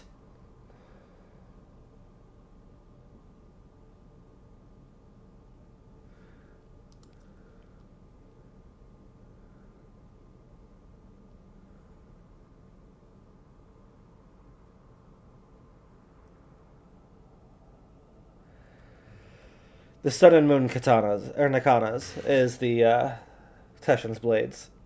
The dual pistols are probably the Aklado, is my guess, early on.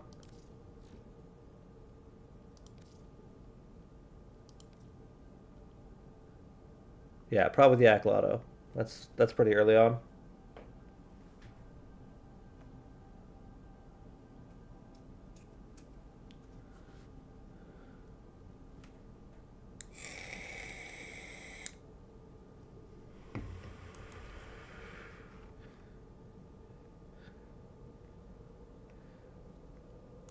They can. So one of the things that's... You know what? I've got a few weapons let me show you something.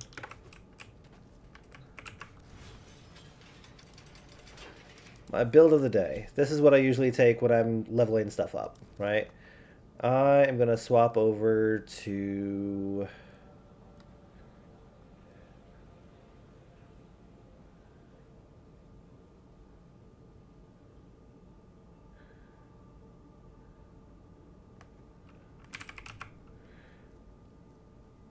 I'm going to take my Revenant.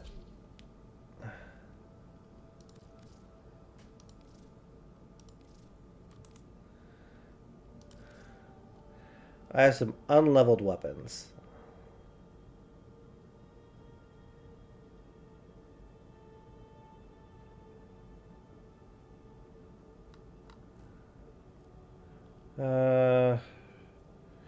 Sure, the Higasa.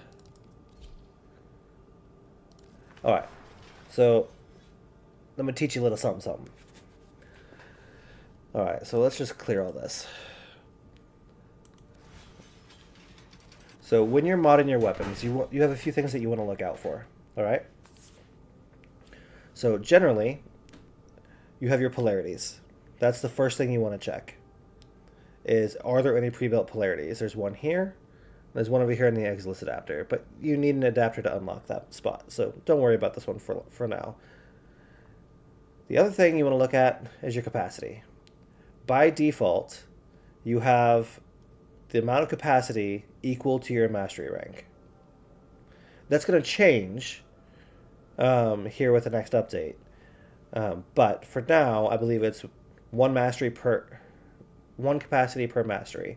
Because I'm Legendary 1, I have 30 capacity on an unranked weapon, which is max. However, if you put a potato on it, in this case, Orcan Catalyst, for a weapon, yep, they are changing that capacity cost with the new update. I believe it's going to be 15 base to start, no matter what, and then adding capacity for every 2 mastery ranks.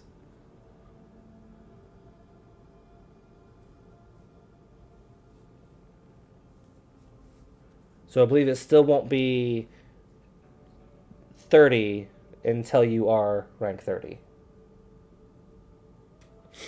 I think. Don't quote me on that. Either way, adding an Orcan Catalyst doubles the capacity cost. I'm not going to keep this weapon because it's a burst weapon. It's not something that I really like usually. It's just not my playstyle. So I'm not going to put a potato on it because they're kind of hard to come by. But I'll teach you how to mod things really quick. So your capacity cost is affected by your mod polarity. So the polarities are these little symbols here in the top corners. Potatoes only so they're called potatoes usually. Typically they show up in alerts. So in alerts, occasionally you'll see stuff here that will be for an Orcan Catalyst or an Orcan Reactor, or occasionally they'll show up in invasions as a reward. There aren't any currently right now. So the only other way to get them outside of alerts and rewards is through the Nightwave. In the Nightwave, if you have the credits, you'll go into credit offerings, and you can buy them here for 75 Nora's Mix credits.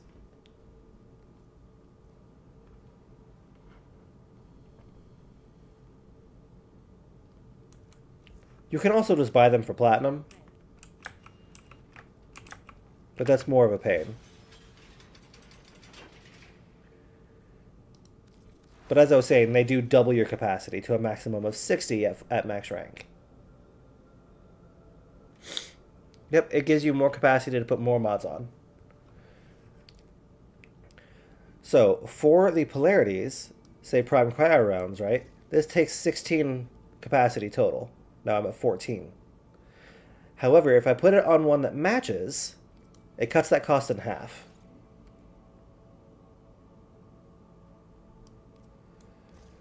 However, if I take one like this, 16, if I put it on one that doesn't match, it adds to the cost.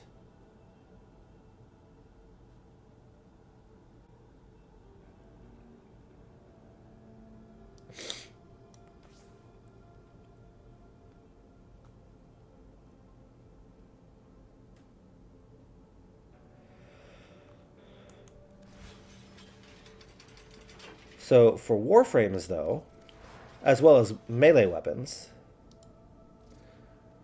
you have your aura mod slot. Alright? So for melee weapons, you have your stance mod, and I'll show you that too. Under your auras, the polarity does have to match, right? So if the polarity matches, and for your aura, instead of taking away from your capacity, your aura adds 2, an additional 14. So in this case, if it doesn't match, it does reduce that, like it normally does, if it doesn't match. However, if it matches, it doubles it, and it adds it to your overall capacity.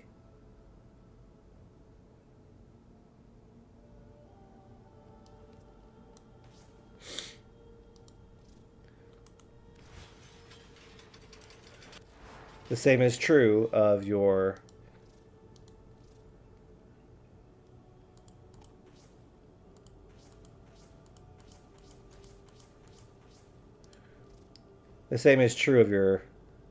stance mod for your melee weapon.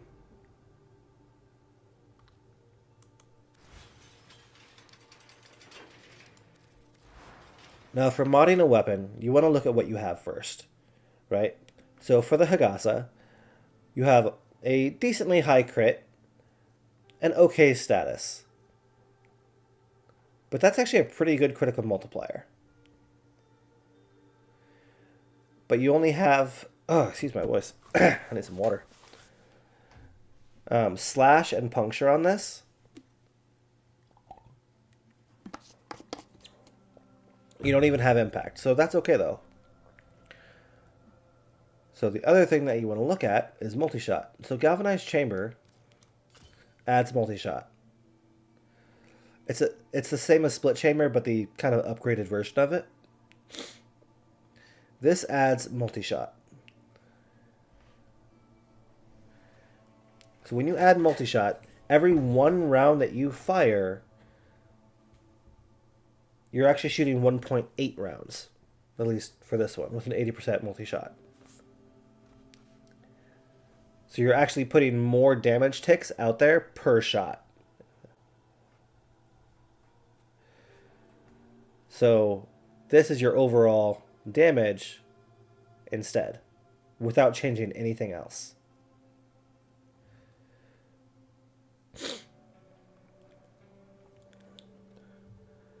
Galvanized aptitude increases status chance, but it also adds direct damage per status type affecting the target. You only have 2 possible statuses here, so this is not the best idea to use for this particular weapon, because you're not inflicting a whole bunch of status types. But you can add status type damages with things like radiated reload. I'm now also adding radiation damage. And now if I were to add that galvanized aptitude,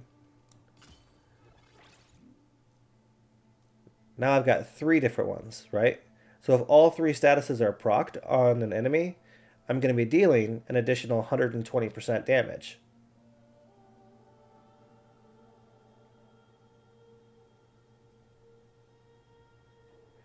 Actually, stacks up to 2 times. So 80, I think.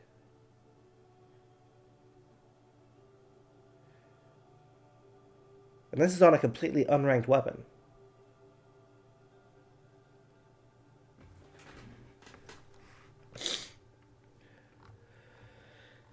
Instead of radiated reload, I could run thermite rounds, which increases status chance as well. And now my status chance is up at 43%. Tenno, There's a time-limited mission alert available. Check navigation. So now this isn't bad. Let's see, do I have another melee weapon to do? I have the hate, but I don't need it. Anyone that I actually need to max out? Yep, I got another Zaw. Easy day. Mods do everything.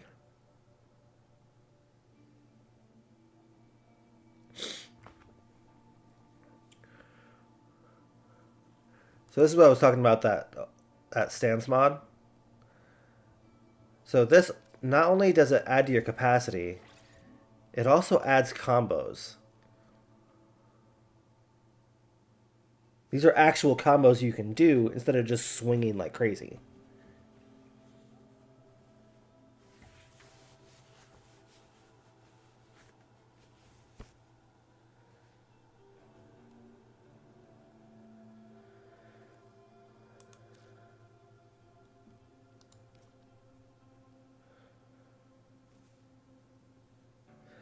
The only downfall here is there are no polarity slots on this weapon.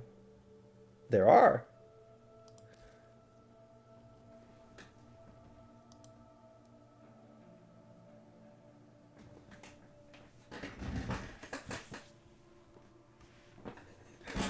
This game has Flappy Bird in it. This game has a Mortal Kombat style fighting, 1v1. It has so much stuff. Like arcade games. Okay, I'm gonna have to show you Flappy Bird. Where do I access that?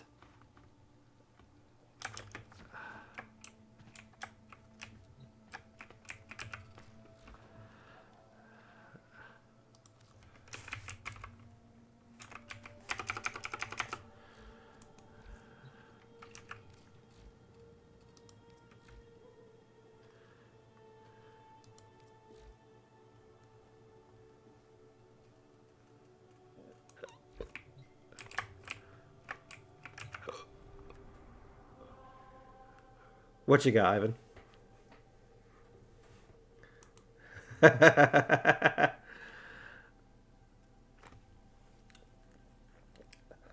I am in Halvania. Halvania is the... You're right, it is not a spaceship. I am in a shopping mall.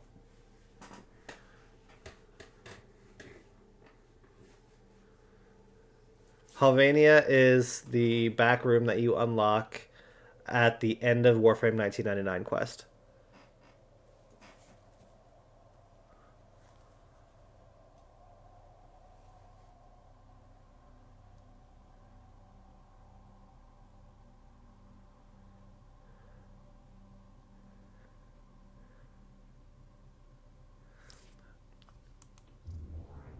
There's a dating sim in this game.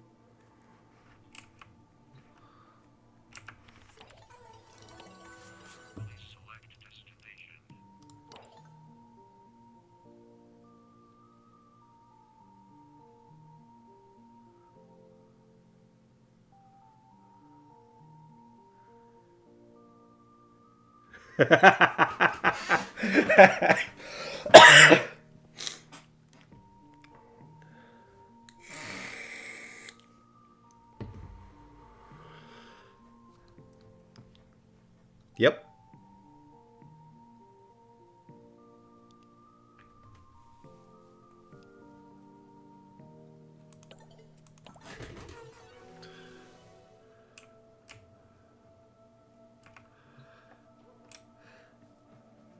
There's also this monstrosity.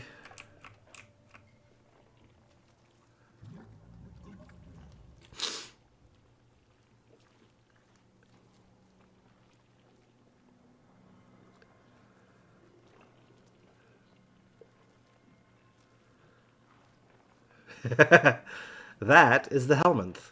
Well, the 1999 version of the Helminth.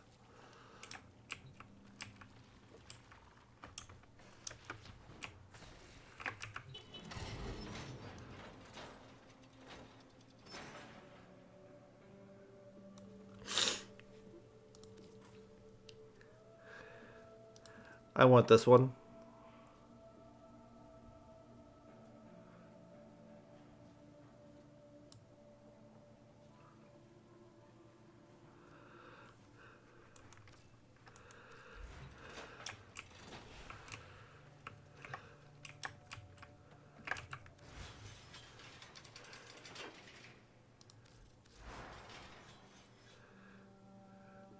Which MOA is this, and do I have it? So this is the Lambau. Do I have this actually?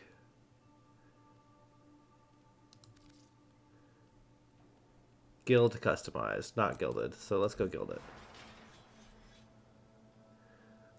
Like actual money on the game?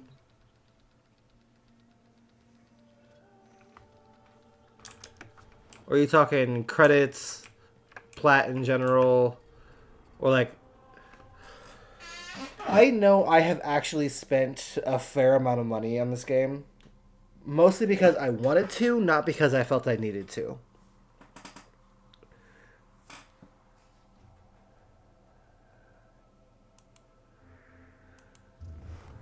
So, I know I've purchased a few Prime Access packs. I think probably 2 or 3.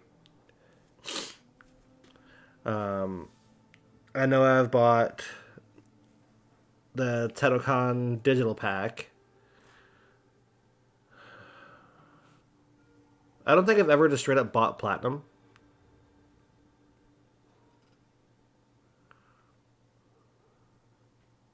Oh, it's absolutely doable F2P. So, the thing that I love about this game the most is that there is nothing in this game off limits to a free-to-play player. Literally everything can be purchased with in-game currency without ever spending a penny.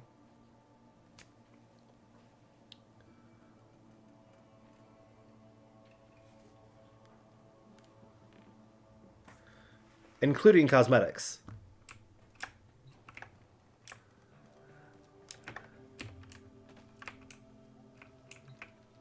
The reason for that, like, you see me farming prime parts, right? Cracking the relics, doing the missions and stuff like that. You get all kinds of prime parts, right? You can sell these sets to other players for platinum. And then you can use that platinum to buy things. Like, you could buy the Rhino Heirloom Collection, which is huge. Or you could spend actual money.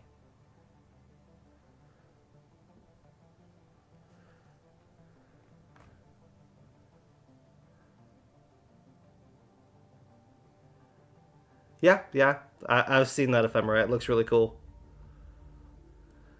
But there's stuff in here all the time.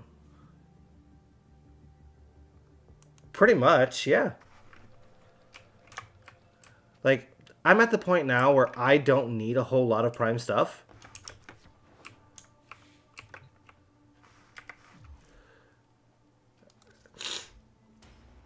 I mean, as far as equipment is concerned, I have 620 items mastered out of 756.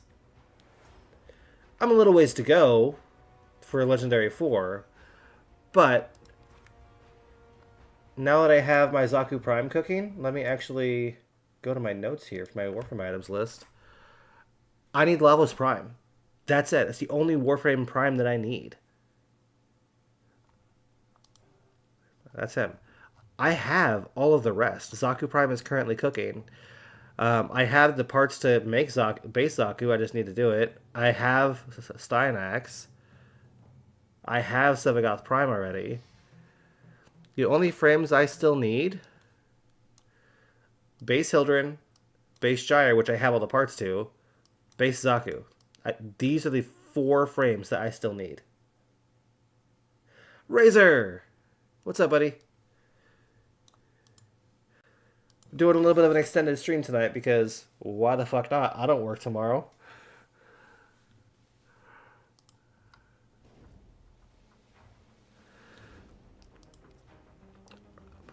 But there's also a lot of base weapons that I still need, like the basic Celtra, the Aeolac, the Efuentes, the Ultranox. Like, there's a lot of base weapons that I don't have, as well as a lot of Kuva weapons and Lich weapons.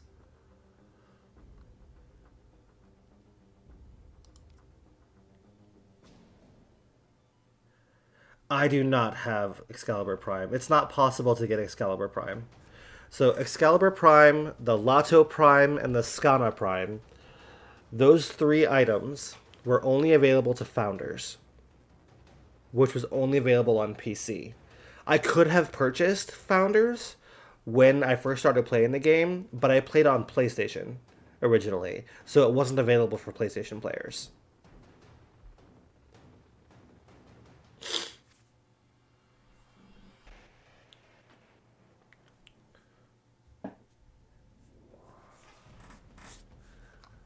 So, because he was only available for Founders, while technically the people who have them, I believe their mastery is counted towards total mastery rank, I don't think it actually makes a difference. That's correct. It's not tradable. You can't get it anymore. It's just only the Founders have it, and that's it.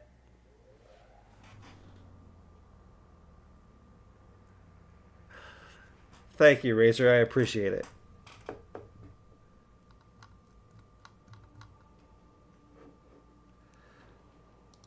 So I absolutely wish I could get Excalibur Prime because I could have had Founders from the beginning, but I did not. I didn't have a PC that could play it.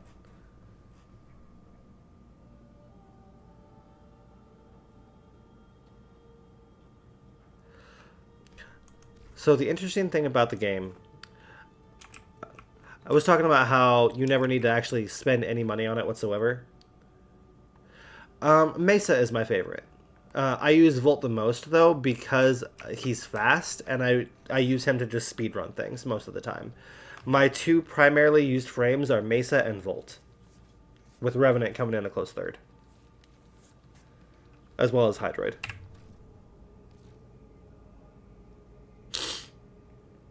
So what I was saying was, let's use primary weapons as an example, right?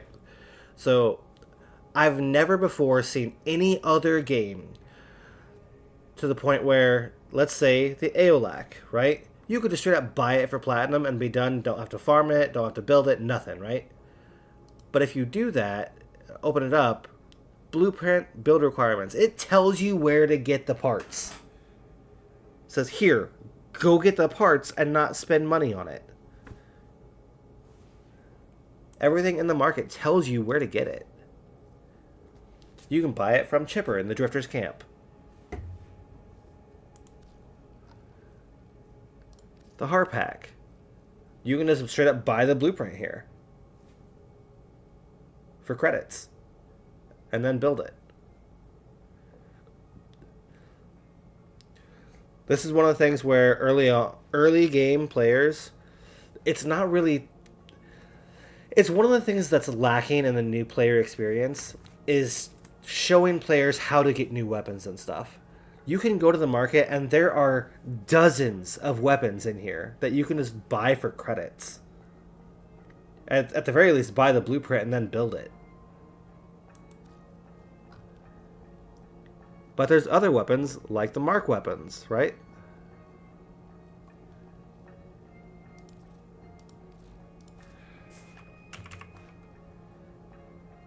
MK1. All of these MK1 weapons, you can just straight up buy the whole weapon for credits.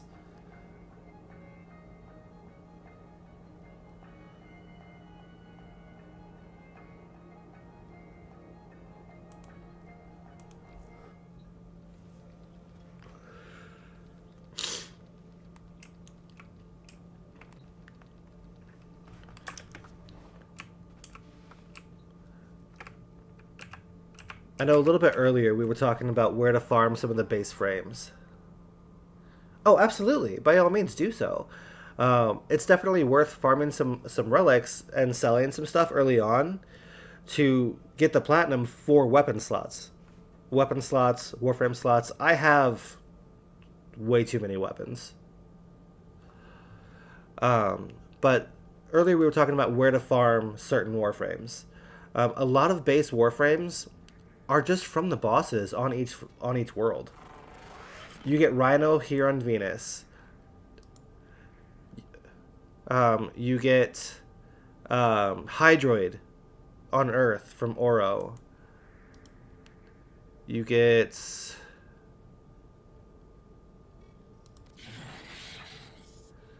I think Loki here?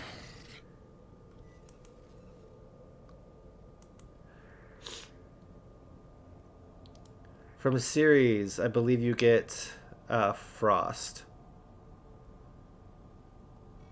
Yeah, you get Frost here. Or Frost there, something else here. I'm not sure. So a lot of the base frames you get just by fighting the bosses.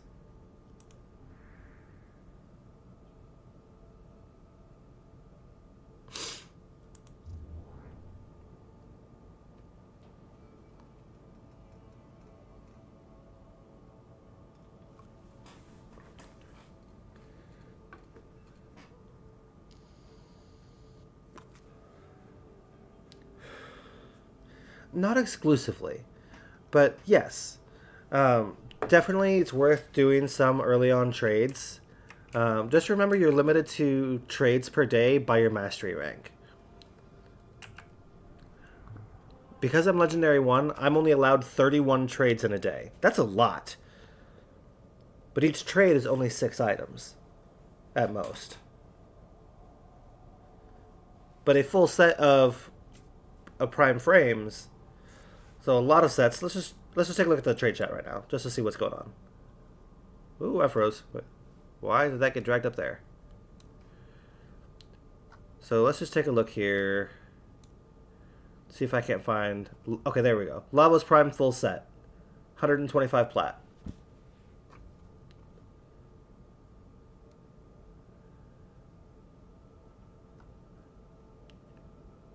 Wanting to sell Hildren Prime, 100 plat. Trinity, 60 plat. Gauss, 60. Mesa, 95. Korra, 100. Banshee, 100. Most frames sit about 100 plat for the set. So you're limited to 6 trades in a day. But if you're selling sets, even just one prime set will give you 100 plat. That's 5 Warframe slots. Keep in mind the free platinum that you get cannot be used for trading.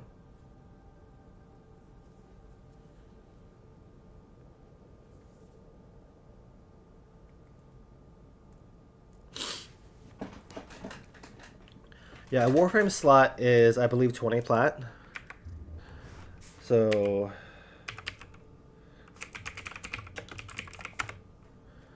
Ah, that profile's gone now, I guess. Weird.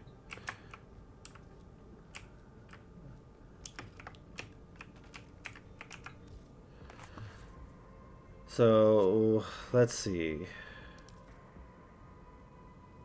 Where's my wish list?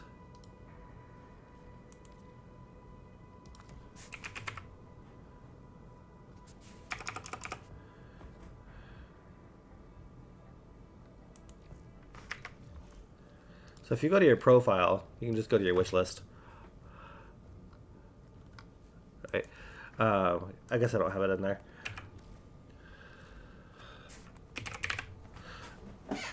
So 4 slots. So Warframe slots are 20 plat. Weapon slots are 12 plat, and that's two weapon slots.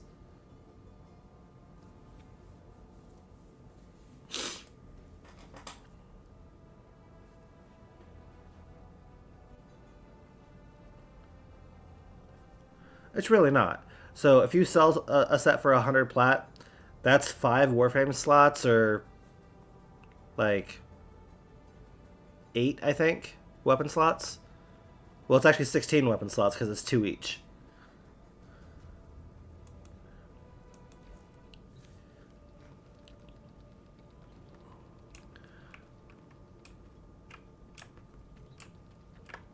Oh, that's right. I was going to go guild that guy.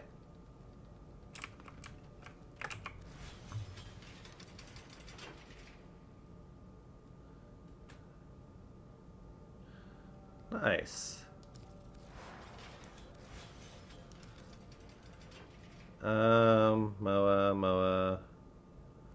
Okay, I can just guild this guy and then be done with him.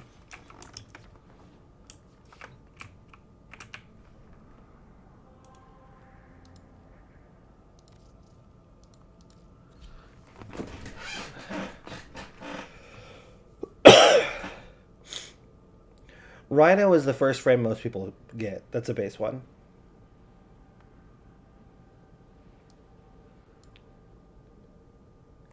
That's what I'm here for. The community of Warframe is, for the most part, pretty awesome. Like, sure, you're going to always have that one dick in the group that's just a asshole to everybody. Like, sure, it's going to happen in any gaming community. But the vast majority of veteran players that I have met and that I've worked with love helping noobs. I will occasionally just play some of the defense missions on Earth, the starter, just to mess around and get paired with new players, just so I can stick with them for the next 3 hours and help them learn to play the game. Hey, yeah, need to equip your trip. If your ambition is the acquisition of a new edition, I'm just the patrician here. Your submission, pets, mowers, we've got them all.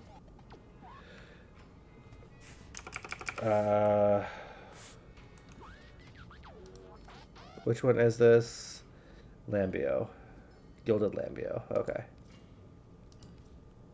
I always like to name her. You should name her. What's her name? Does kind of complete her, don't it?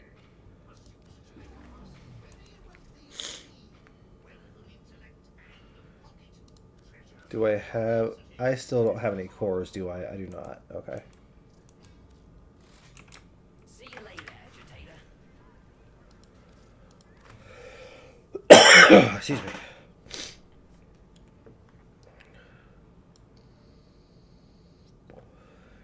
Yes, that was ahead.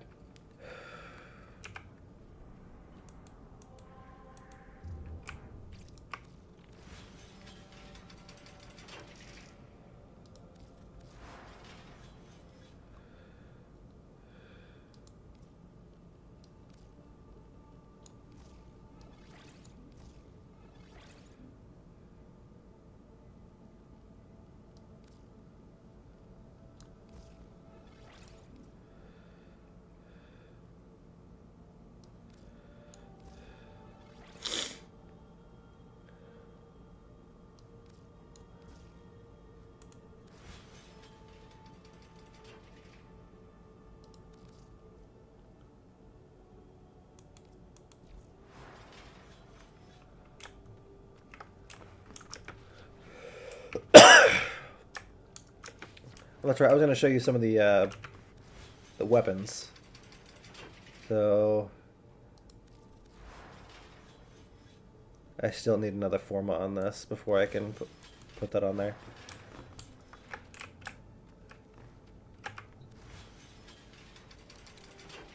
Let's see, what frame do I need? Because I just got 2 new ones, I think. Oh, excuse me. Yes, Sevagoth Prime and Styanax. So let's check out Styanax. So he is the Hoplite, right?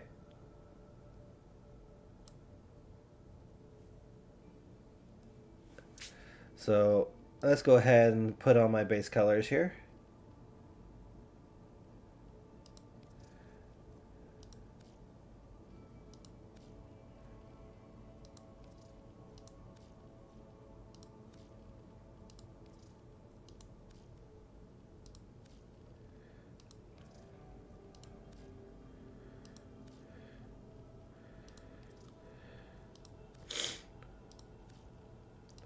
So one of the interesting things about the colors here,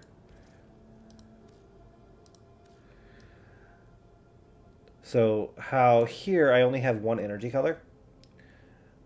Once you max it out and apply a forma to it, it gives you that secondary energy color just like the emisses here.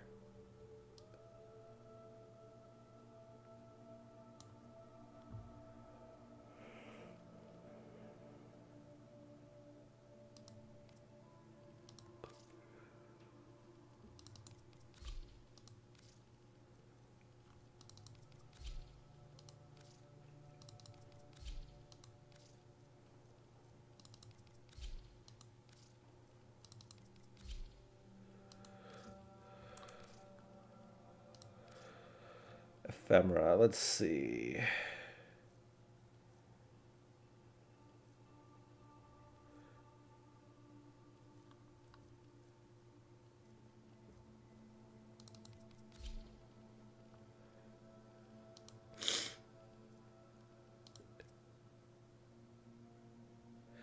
Indeed. This is... Fashion Frame is the true end game.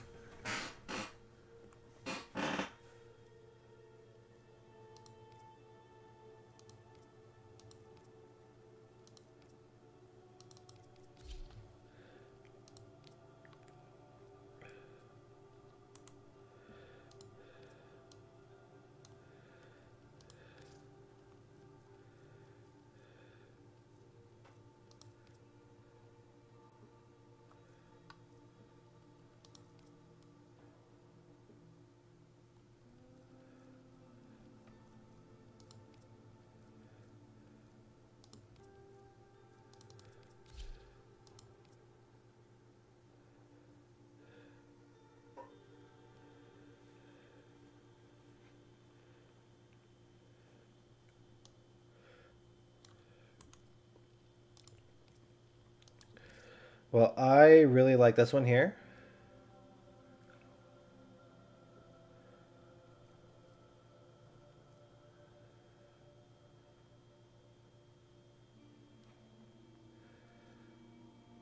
So these two, the Mayhem of the Trials mission, this was something when there was a raid.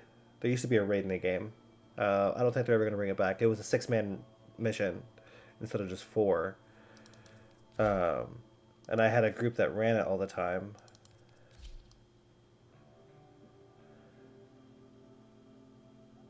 And that's how we got it.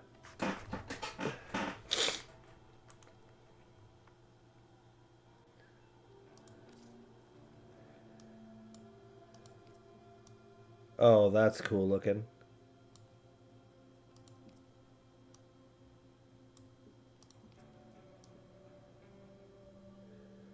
That's pretty cool looking too. Oh my god, that's amazing. I kind of want to get this. He has nipple tassels. I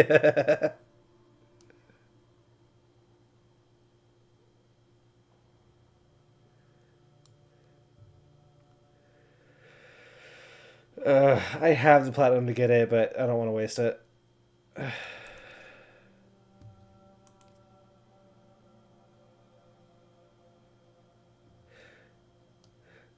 He is a pretty cool frame. But let's go ahead and go into his mods now. Alright.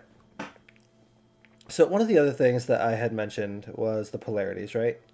Once you max something out to rank 30, under your actions, you can add a forma, the puzzle piece items, to add a polarity of your choice to a mod slot.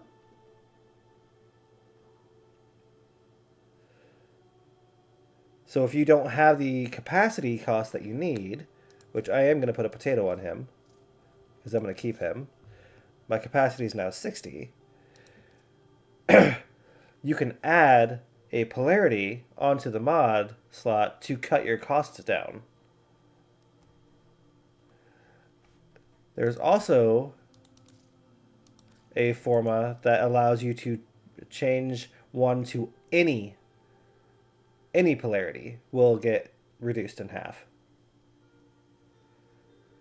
So this one is the dash, which is the Naramon. I'm going to go ahead and throw on Energy Siphon. Has begun. It will be marked on navigation. And now I'm at 74 instead of 60.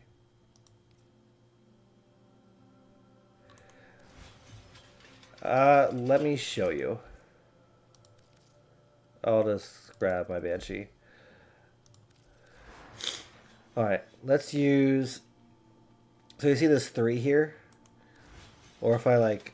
kind of mouse over, see how it says 3 right in the descriptor next to master on the right. You got the puzzle piece with the 3 next to it. And this little number 3 here. So that is how many forma I have on this. So let's use resonance as an example. Actually, prime continuity, right? So that cost is 14. because I have her maxed out, I can apply a forma to her. So this forma here, I can set whichever polarity I want onto this spot. So if I set it to this one, the Madurai, it would cut the prime continuity's capacity cost in half.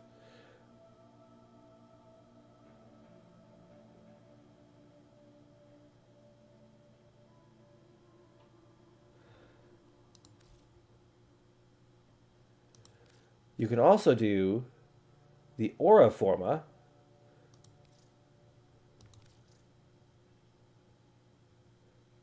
I don't want to do that just now, but an aura forma, which soon will be called an omniforma, will allow it to where any mod can go into that spot. So, as an example here, your Dreamer's Bond mod here, the polarity in the top right corner there, that's referred to any. So as an example, this is a Madurai polarity. I could still apply Dreamer's Bond here and still get that 14 bonus instead of just 7 or 5 for a different one.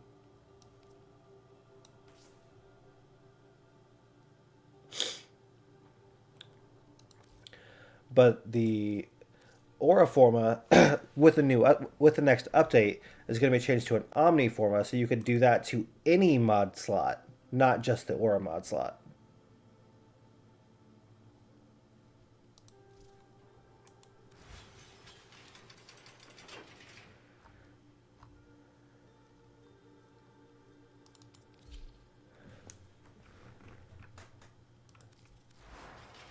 Alright, so let's see what I got. So his passive, critical chance increases with his shields and doubles for spears. Interesting.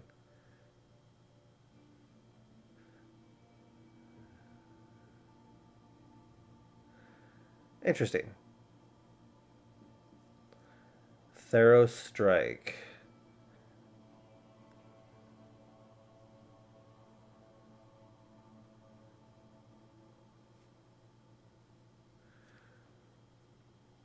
Regenerate health. Okay. Rally point. What does this do?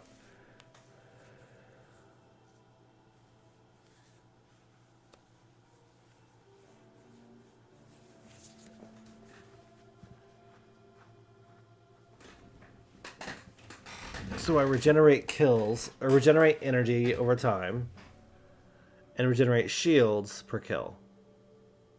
Okay. Final stand.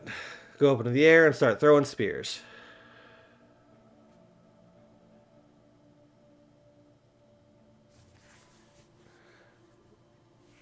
I know he has an augment mod.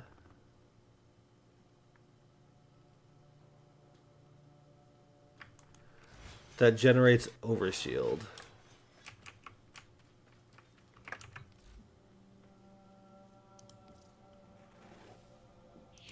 These will feed the fire.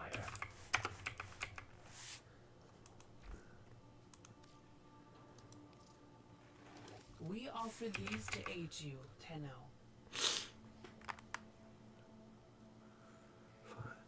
Each javelin that damages an enemy grants 60 overguard to Styanax and 30 overguard to his allies. So yes, Intrepid Stand is what generates overguard for him. Super useful.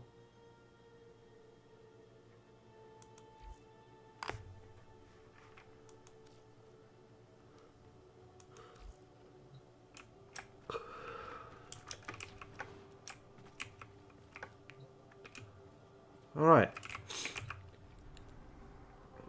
I did not actually put any mods on him, so I need to do that real quick.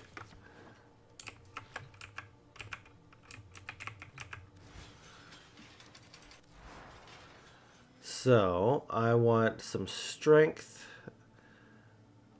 This doesn't have a duration on it, so I don't care about that. So this is going to be a casting cost thing. So I want some efficiency on it. There's nothing here that I really need for range. Actually, yes. So I need some range for this. I don't need duration. Rally point I don't care about too much.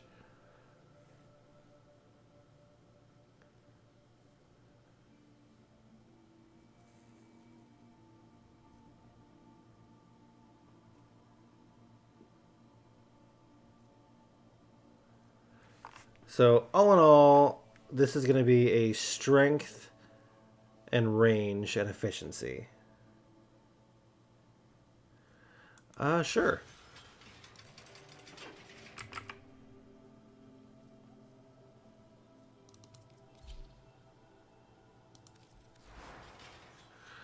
I don't have him formed up yet. I don't have a full build on him.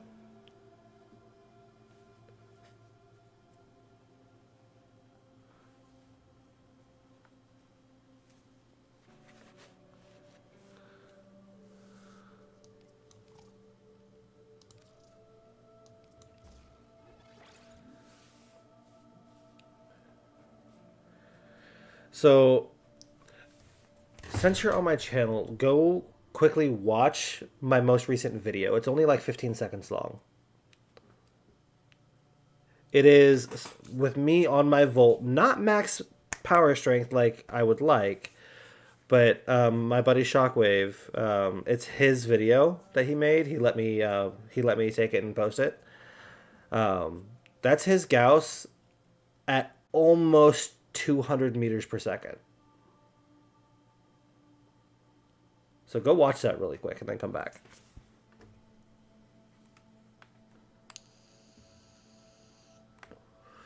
Or just open it in another tab or something.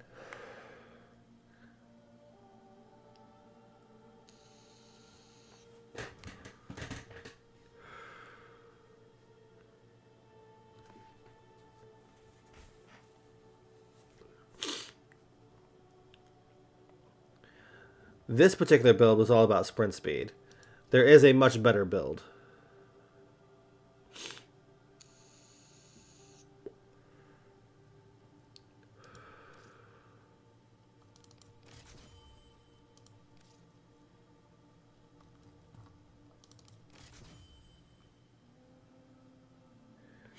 Did you read the comments?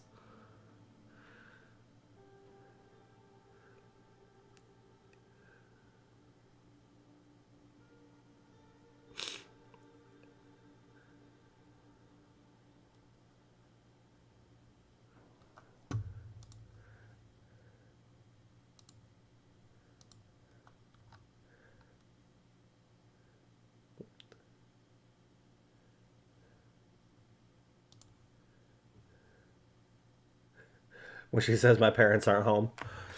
I'm on my way!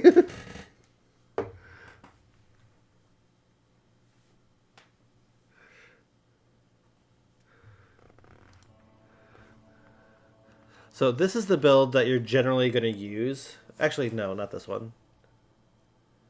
This is too much, not enough duration.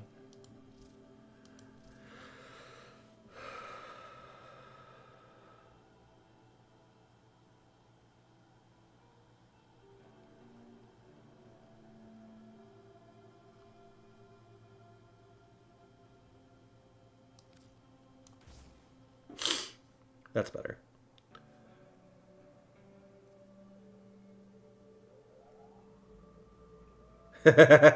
Yeah. So this is a Thermal Sunder build.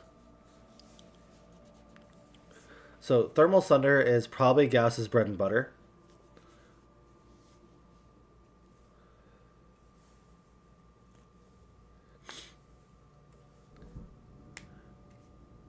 It's what a lot of people use. It's his helmet ability.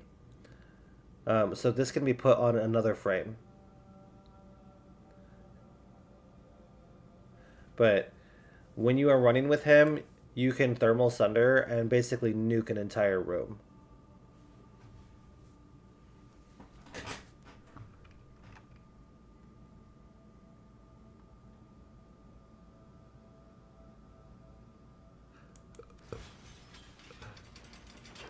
Oh, he's got the space herpes. Oh no.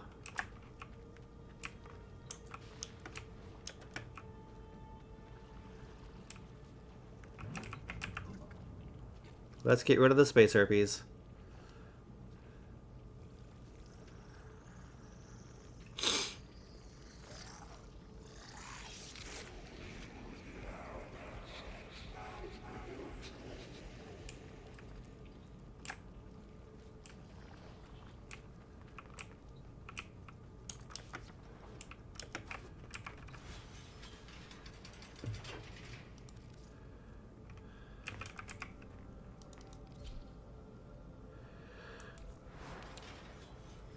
The helminth cyst is what that is called.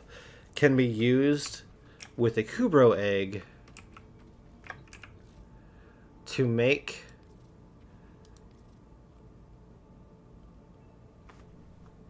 a helminth charger.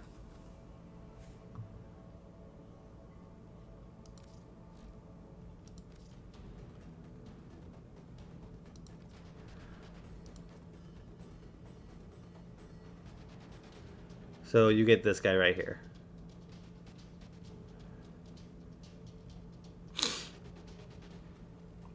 Yeah, basically. It's a Kubro that has been infested.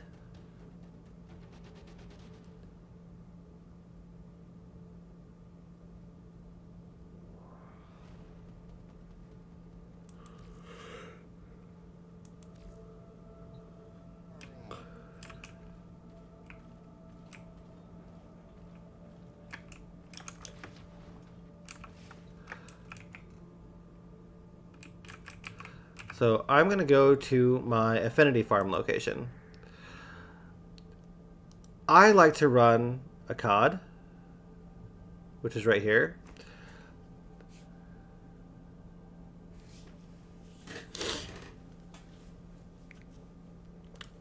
A lot of people also like to run Hydron on Sedna as a defense mission. I prefer to use a COD because you do have a higher affinity anyway from kills and melee kills because it's a dark sector. You also have higher resource drop chances. And it's infested, usually much easier.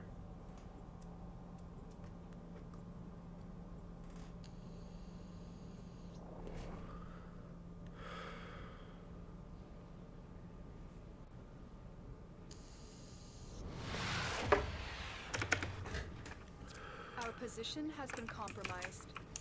Defend the cargo until reinforcements arrive. Infestation. An Orokin weapon that backfired.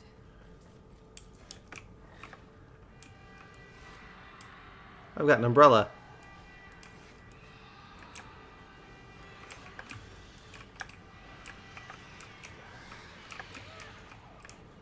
Let's see how well this works. Okay, that's kind of trash.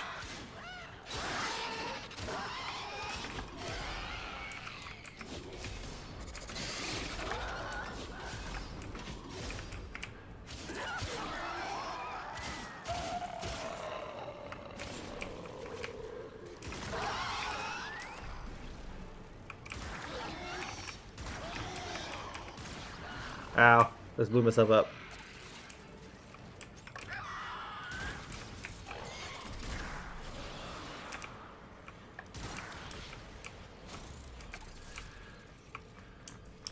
I know I've got it set to public.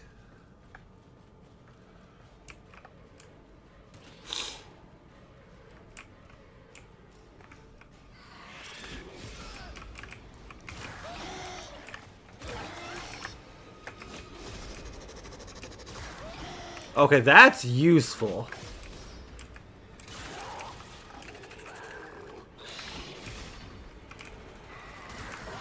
Pulls everything together.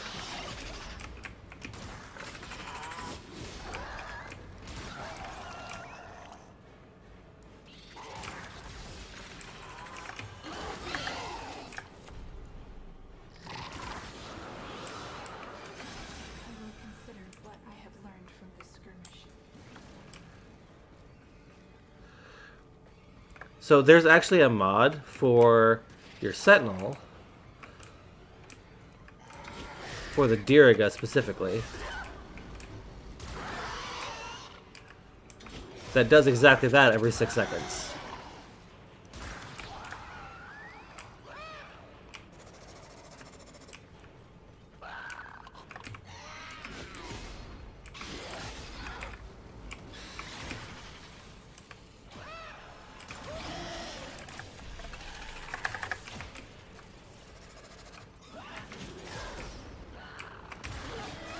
I keep blowing myself up.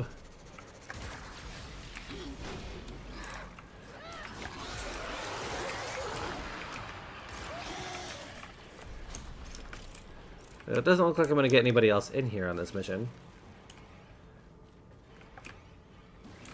Well, the Icarius is exactly that. A good explosive weapon.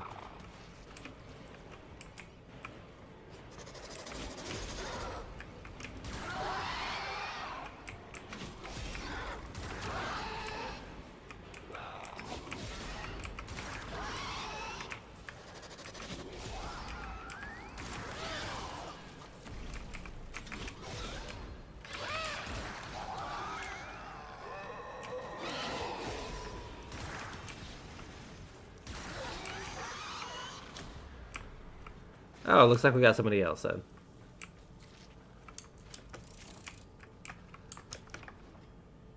Yeah.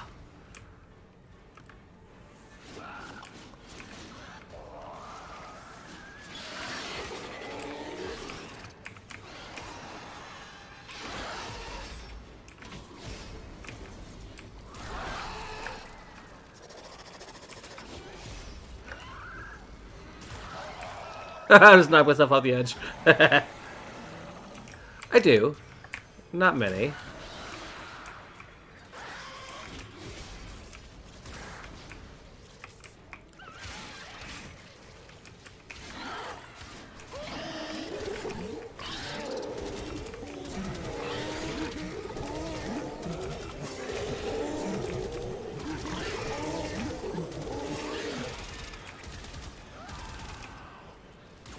Yeah, that weapon sucks.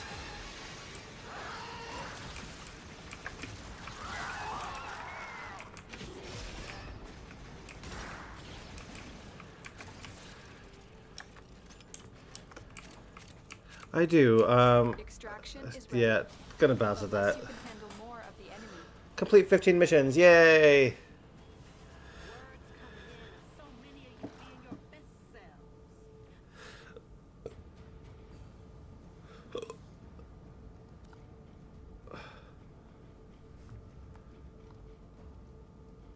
All kinds of fun stuff.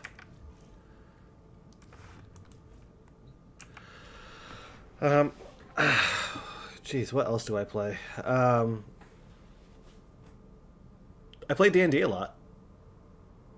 I'm a DM, and I am currently building my own world campaign.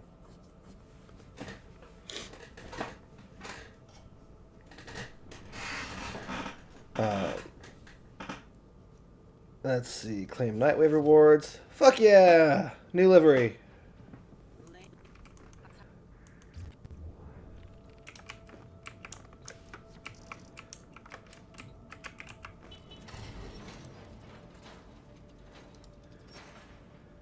Okay, that's really cool looking.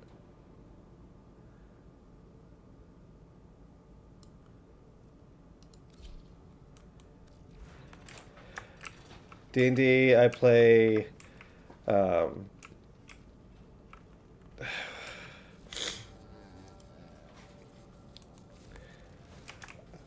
I've got games like Ark Survival Ascended, Space Engineers. I want to get Space Engineers too. My son has it, I think.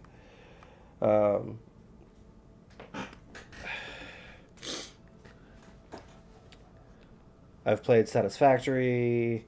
I like a lot of survival games. I'll never go back to Minecraft. I have way too many hours on Minecraft.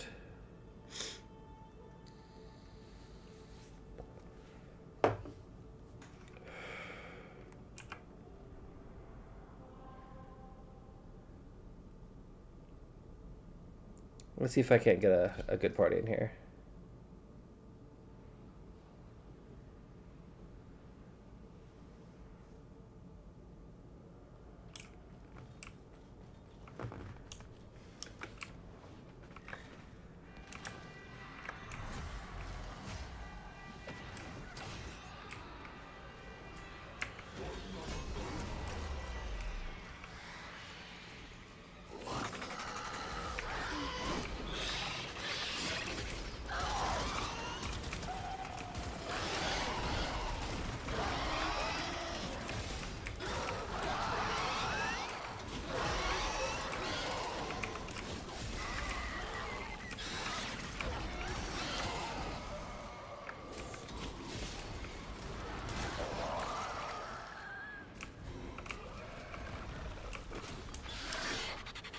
Alrighty then.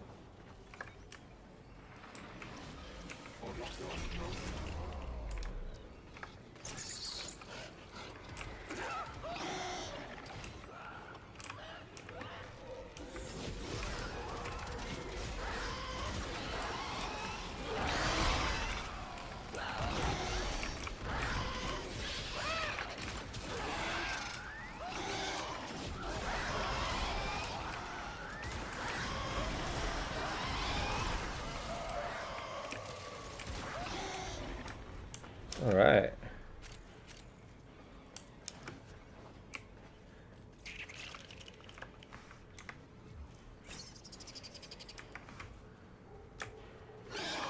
I'm not sure how we're all immortal right now.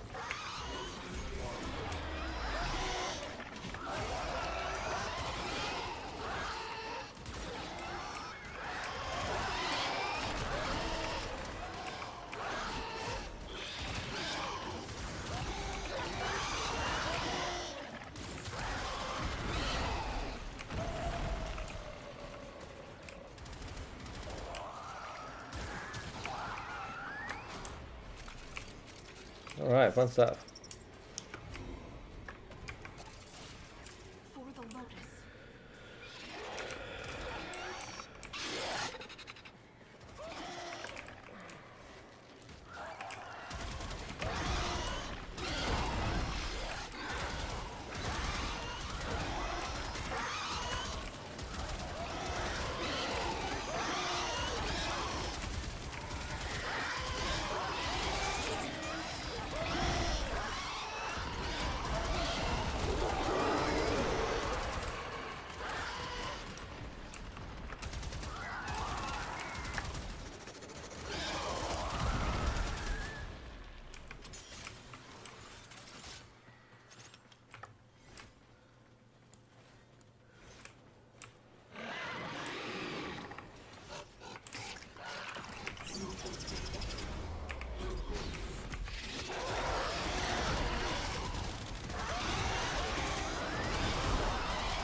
Okay, that was kind of cool.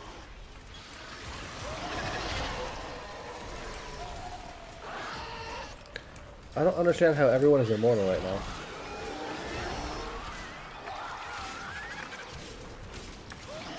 I don't think I modded my Za.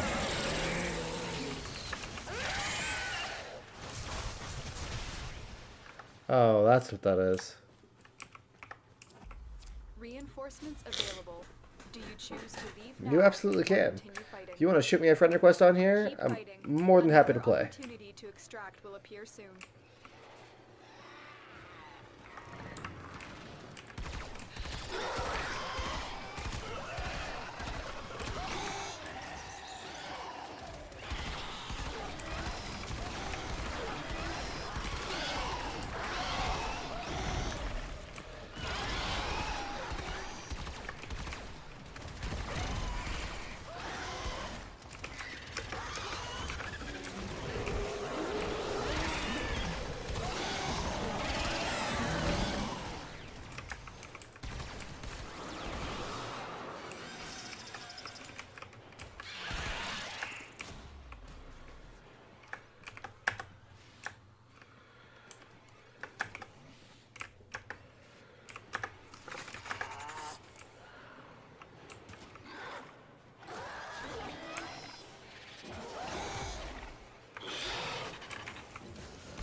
Well, it looks like my amp is actually maxed out now.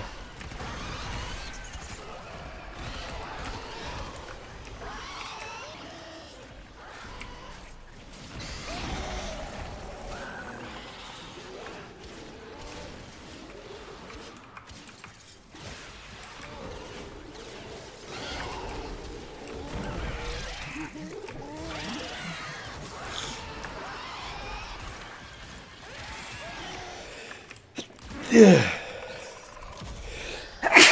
Oh, excuse me.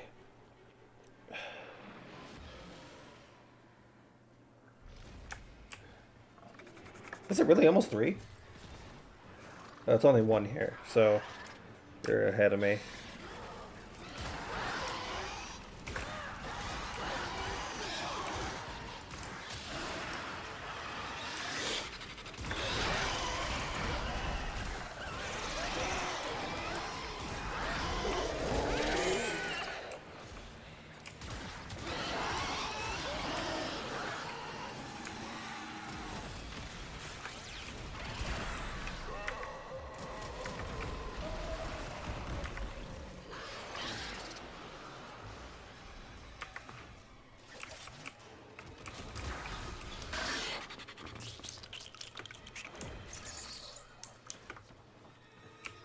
Well, that's not okay.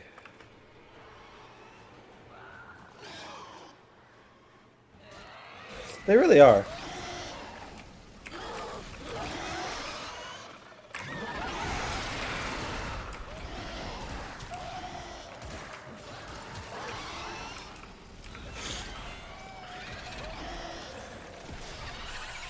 Big gun go brrr.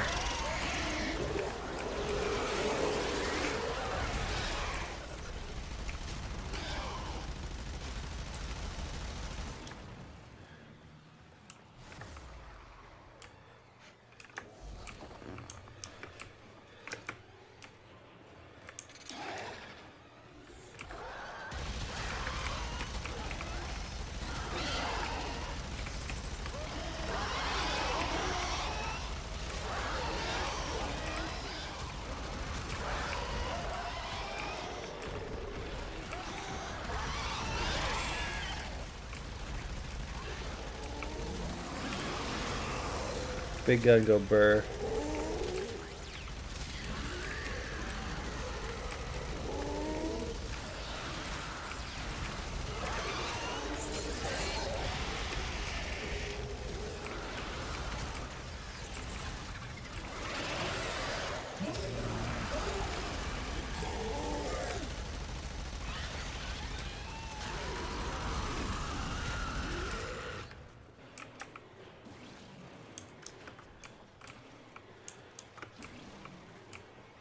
Extraction is ready, unless you can handle more of the enemy.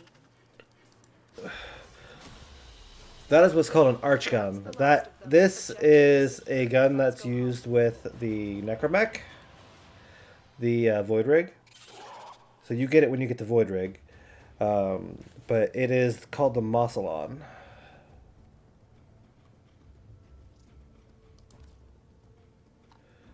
All right, my amp is maxed, so I can go guild my amp real quick.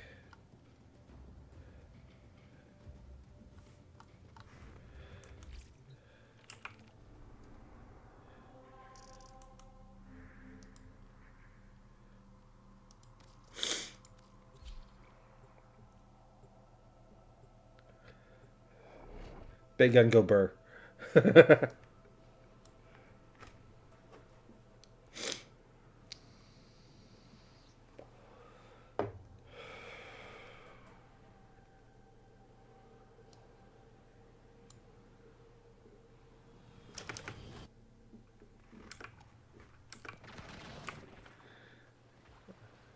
Let's go talk to the quills. You will make the necessary sacrifice. Which string will you pluck? This is the Propa. No, the Cantic. And the universe dances. This is my 577, I believe.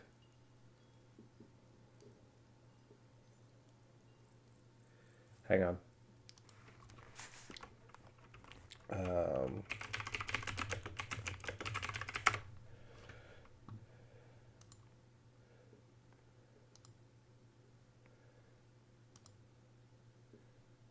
577.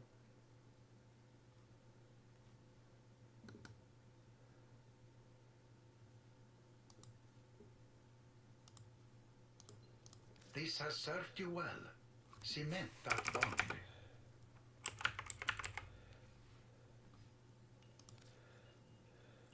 This has served you well. Has that time passed? Released, it may yet serve a greater plan.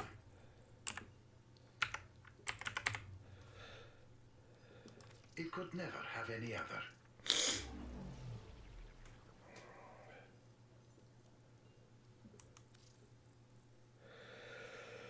Okay. We shall make use of you.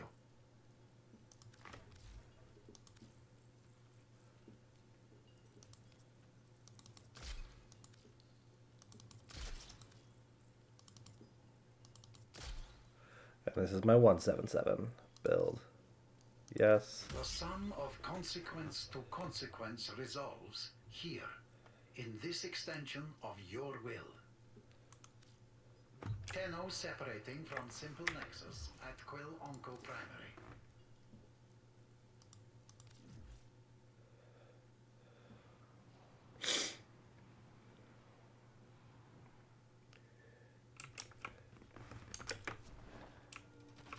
To answer your question more specifically, yes, you can. So you have what's called kit guns. That was not a gun. That was my amp for my operator, which you will learn more about as you do the second dream. It does have Flappy Birds.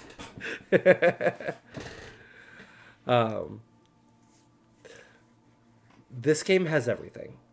It really does. There are kit guns that you can get, but there's also amps that you can build. You can also build your own MOAs. So like this guy here, I built him. So if you look here on the right, the model, the core, the gyro, the bracket, you can design your own. You buy the parts from Legs in Fortuna. But as I was saying, that's an amp for your operator, which you'll learn more about after doing Second Dream and The War Within.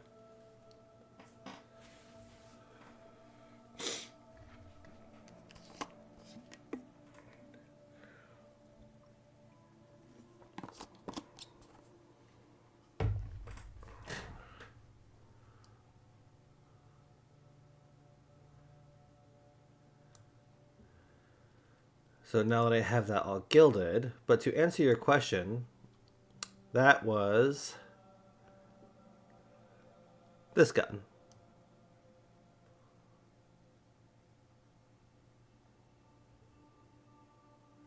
I will tell you in just a moment.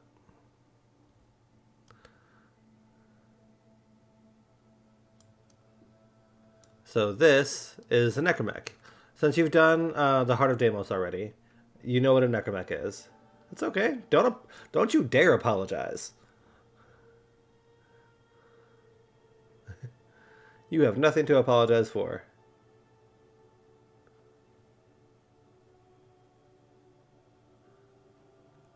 Oh, how did I pull this? How did I pull the Mossalon out in mid-match?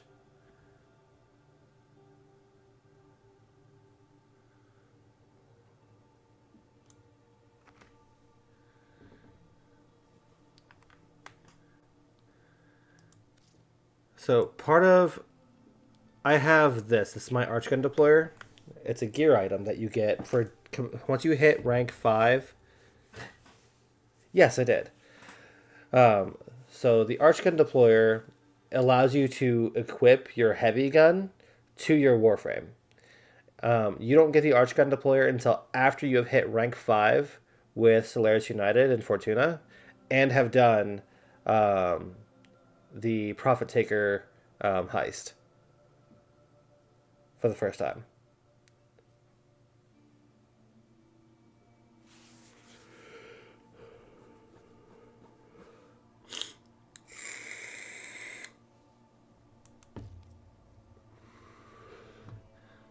I have it set here, and I can use anyone I want.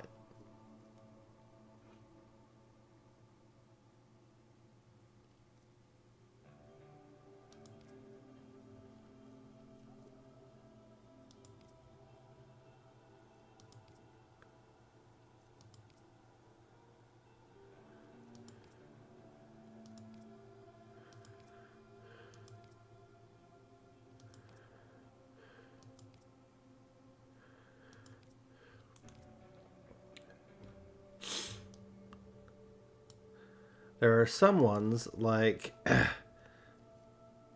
Kuva Ayanga. It's essentially a grenade thrower.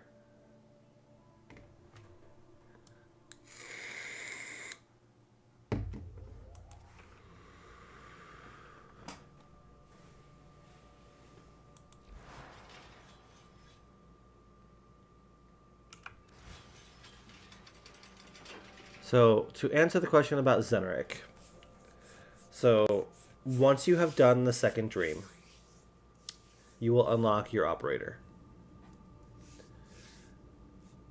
I'm not going to give you any spoilers to that lore, but you will get the chance to choose between one of the schoolhouses. I would highly recommend you start with Zenric.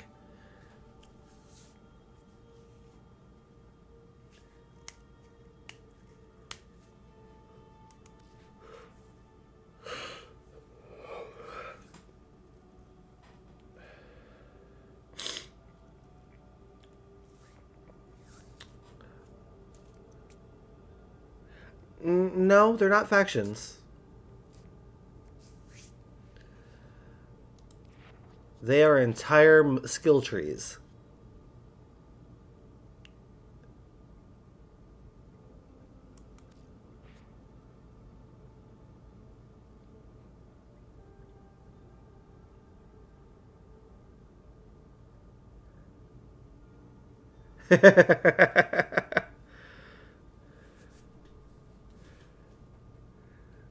I haven't even touched Naramon or Unaru. I haven't even unlocked Unaru.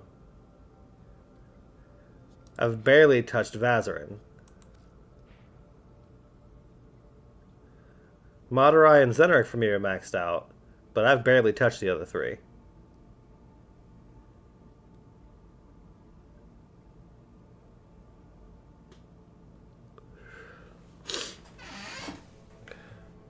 So since you've already done the Duviri Paradox, you already have your Drifter. Similar concept applies.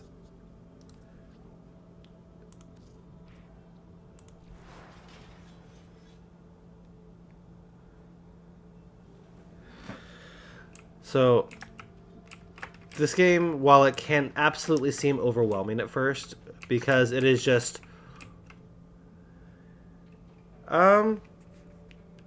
maybe. Are you on PC?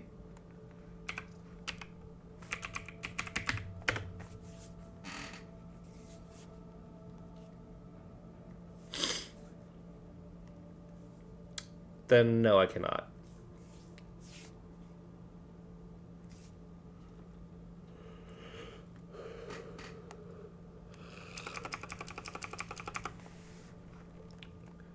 But one of the things you can do, you can do type /profile and then a name. So let's say there isn't one. Okay. As an example. So I usually stream every Wednesday night and every Sunday night, typically starting about 9:30, 10 o'clock at night, and that's Central Time. So for me right now, it is just after 1 o'clock.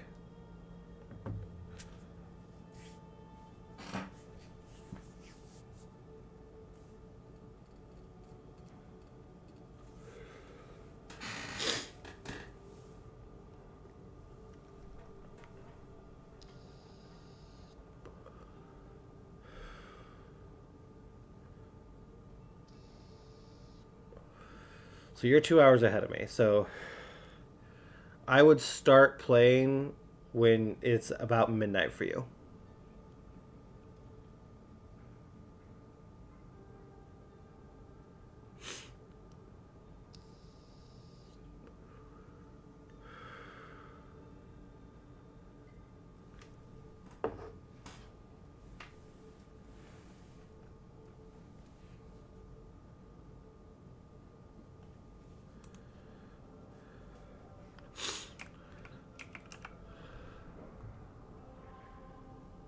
But let's go back. Do it again. Max my stuff out.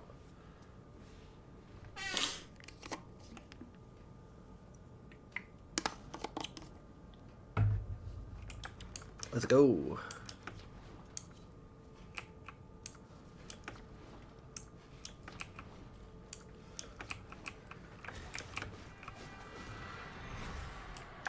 Ooh, I've got my fourth ability now.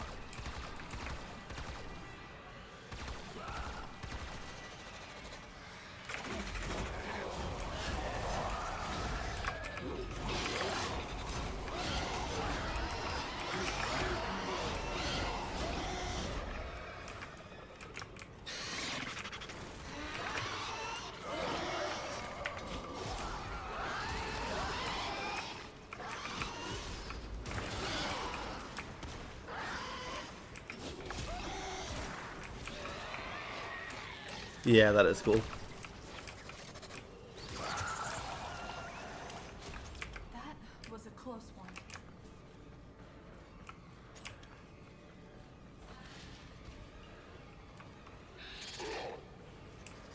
That's kind of cool.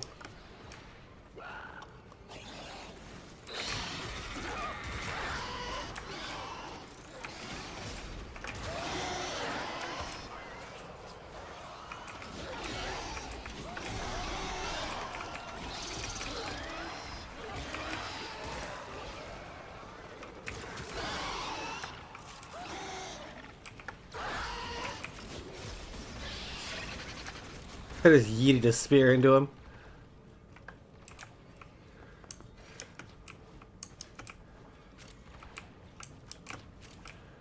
Collect all my loot.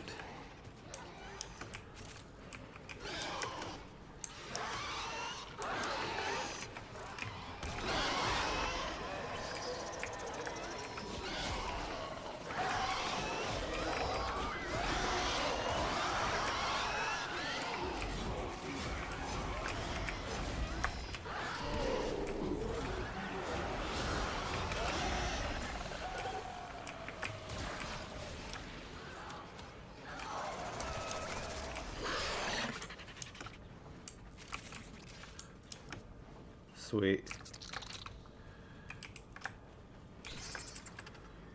Yeah, that's a really cool Sandana.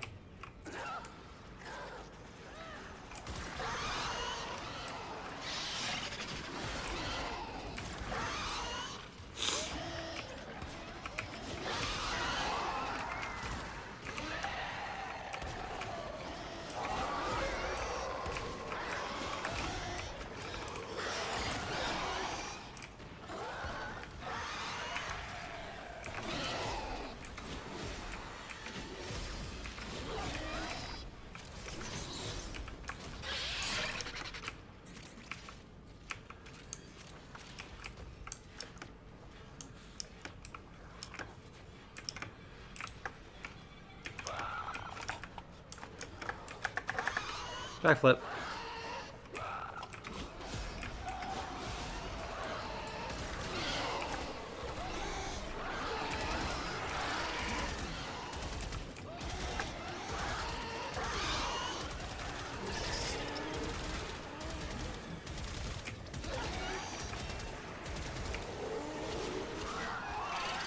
I forgot to mod my Zaw again.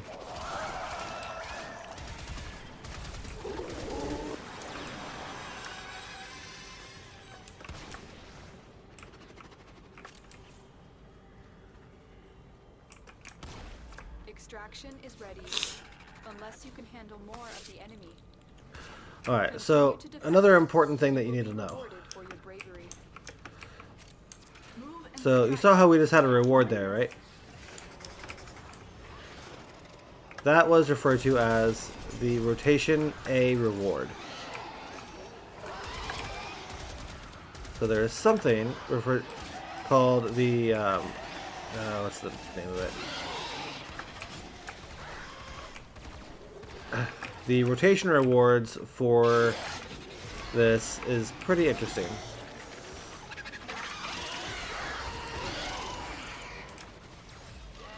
So you have 3 loot tables, generally, for any, my mo is down.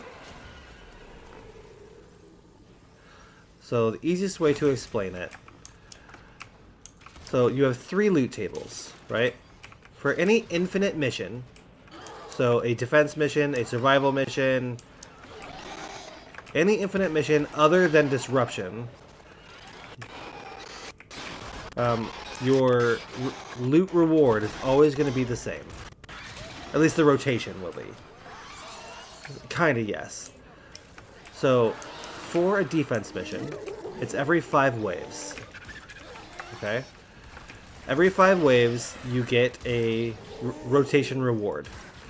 The first 5 will give you a reward from the A table.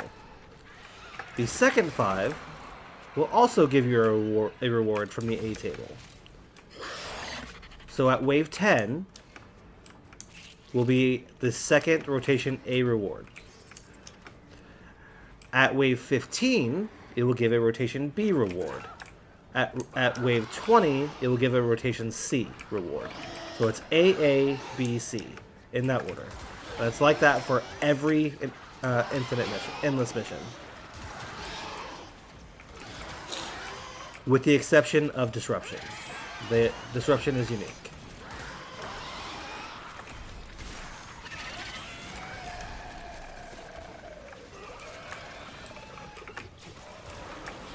So, okay, that's a good question. So, that's available on the Warframe, on the Warframe wiki. Each mission, like each actual like sector, has its own reward tables, and I'll show you that after this mission.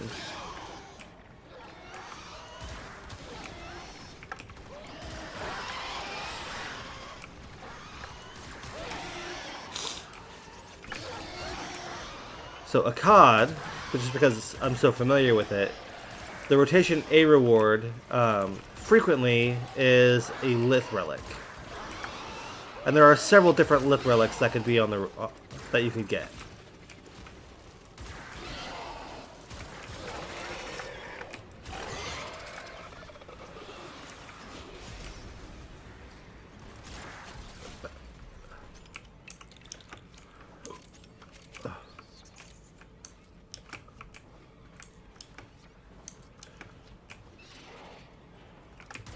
The rotation B reward has, I believe, oh, where is it? Oh, I just fell off again.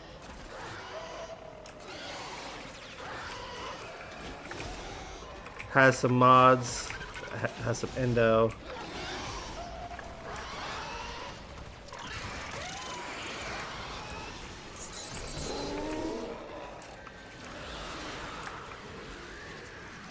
Again, excellent question. I will show you as soon as we're out of here.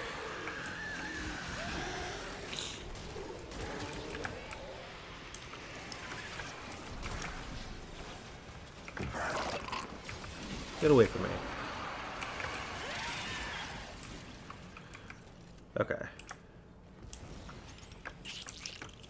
Reinforcements available. Do you choose to Looks like we're now leaving. or continue fighting? So this is where these are both rotation A, right? So a mod and a relic, and I'll show you what that looks like here in a second.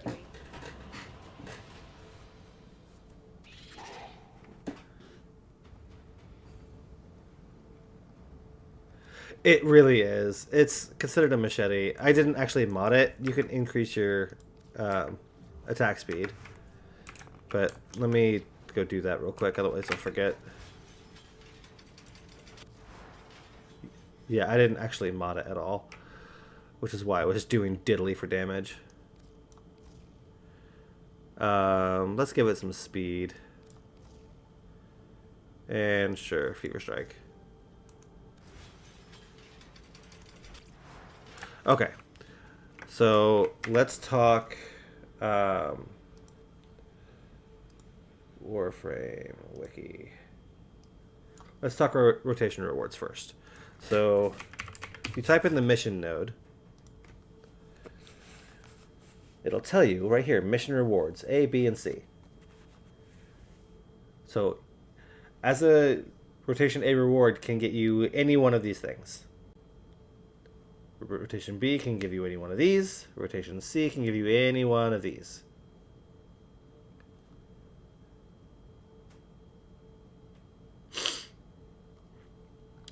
There are some missions, like it is.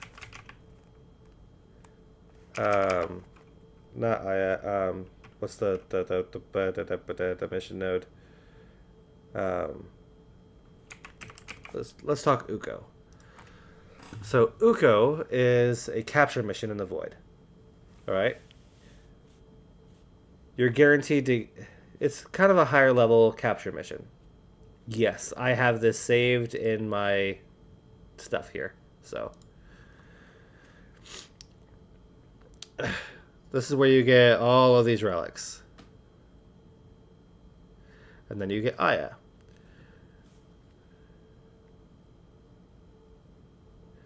Yes, Uko and Hepit are the two capture missions in the void. Anytime you do any mission in the void, you're guaranteed a relic at the end of it.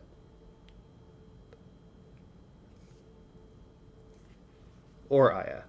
So Aya can be used. That is not what I was. So Aya can be used in the market here. Click the drop down and go to Prime Resurgence. Might want to refine any relics you get for luck.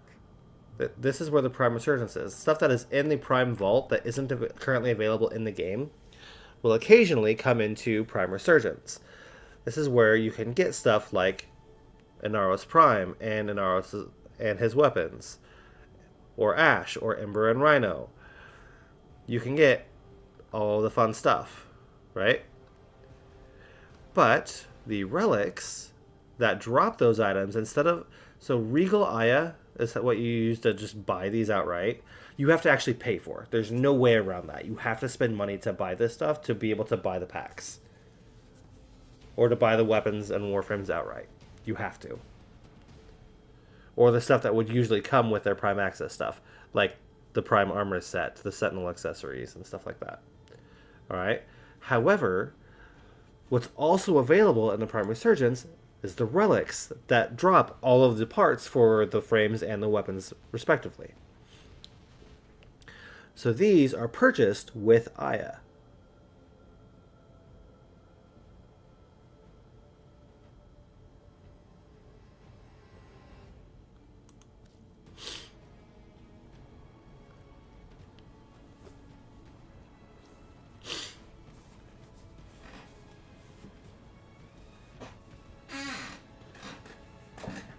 Exactly. And this is on... What's in Prime Resurgence is on a rotation every month.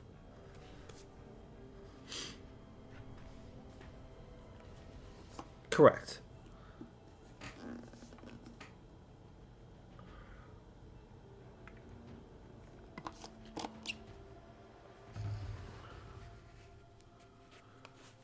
Right now... This one is available for another 52 days. Ember and Rhino.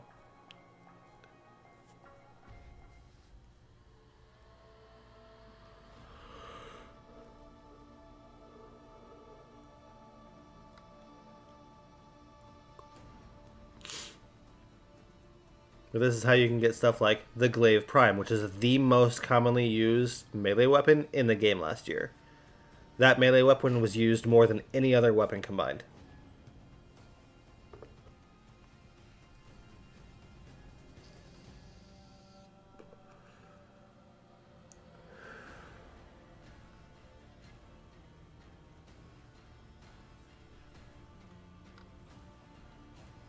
In your own time.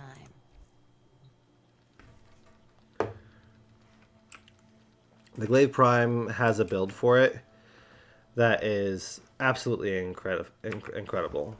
So another website that's really good that my girlfriend uses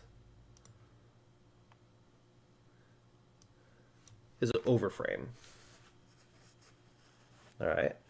So these are some of the top builds for the new weapons and stuff like that. Or you can just pick one. And these are just like the recommended stuff. So primary weapons, let's see. For the Higasa, this is the highest damage output that you're going to get for this weapon.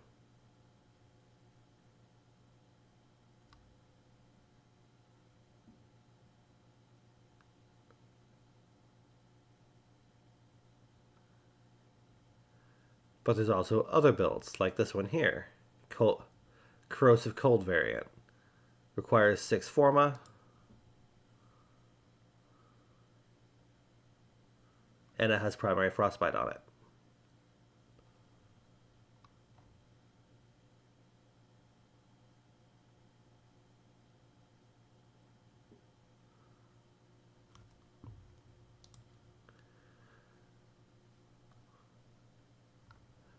Once again, this site is not sponsored by Digital Extremes. It's not associated to them in any way.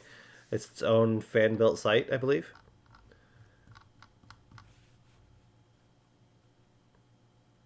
But like the Lich King Revenant, right?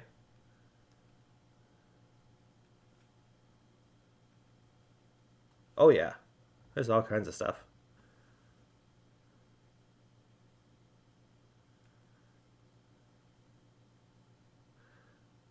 Just keep in mind there's a lot of ads everywhere on this one, so. But you also got stuff like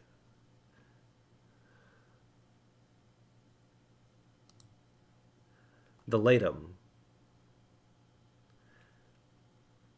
which is ungodly powerful.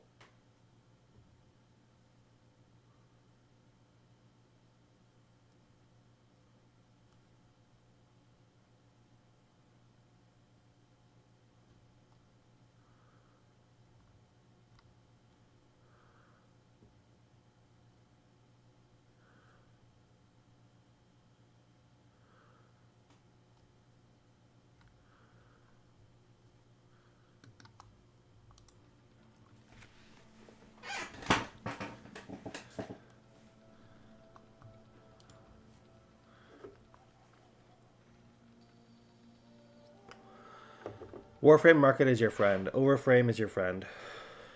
They are wonderful tools. Now, keep in mind, like I said, both the Warframe Market and Overframe are not associated to Warframe or DE, Digital Extremes. They are their own fan-made sites, so take that with it what you will. However, a huge majority of players do use both of those sites. I know I certainly do.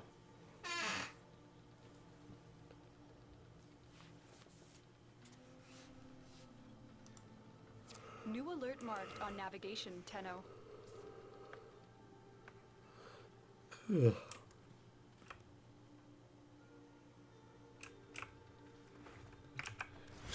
Like you're not gonna risk your account or anything by using them. Like that's not the concern.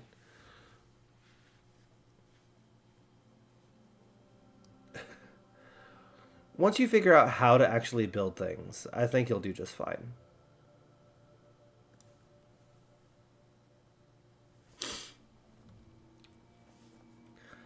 So, just because I can, let's take a look at my most complex build. That's going to be my gunslinger.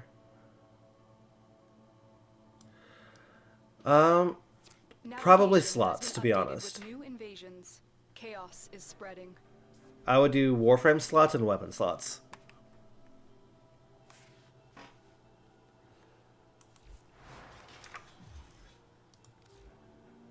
So, just to show, I have all of the frames.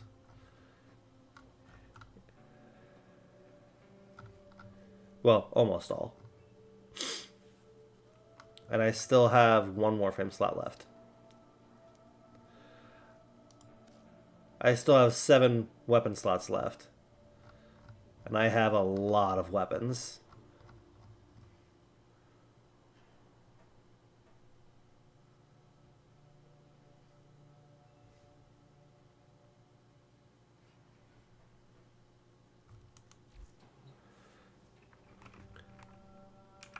Keep in mind that you will get some in-game just by doing stuff like the Nightwave.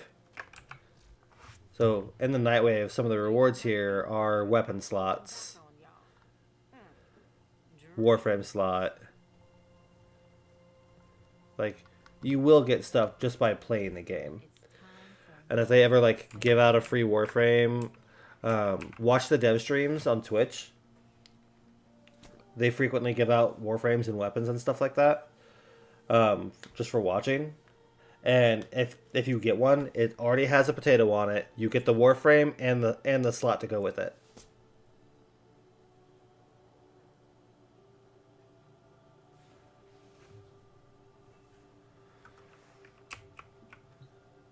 Yeah.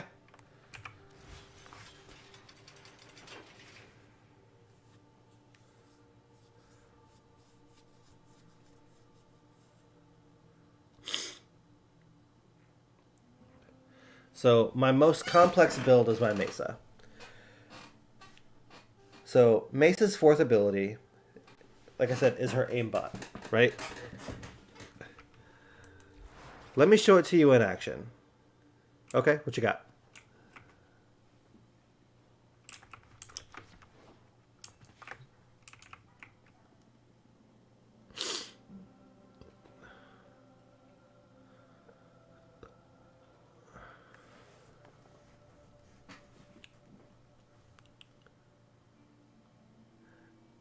That's part of the complex build.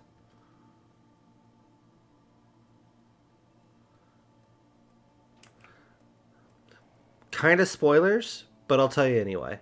Once I cover the build, I'll tell you what they are.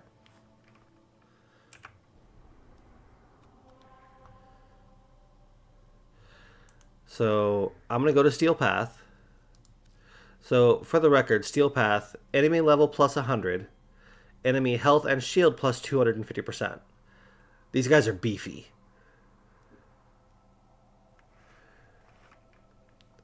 Alright. And I am going to go...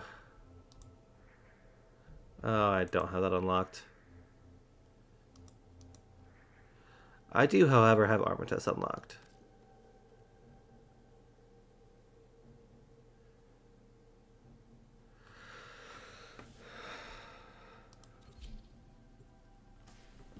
So this is a disruption mission.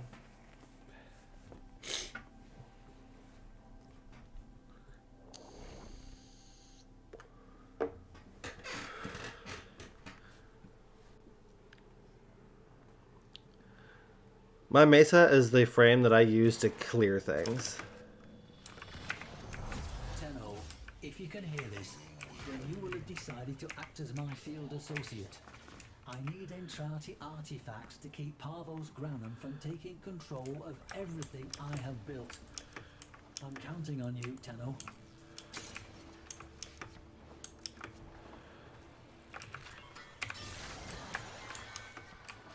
All you need to get into an arterial conduit is the correct docket. Ready for a hunt? Ooh. Yes, please. Thank you.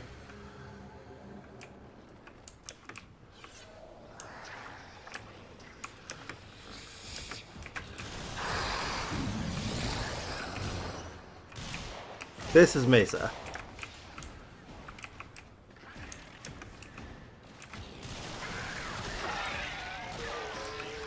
Just absolutely mowing stuff down. A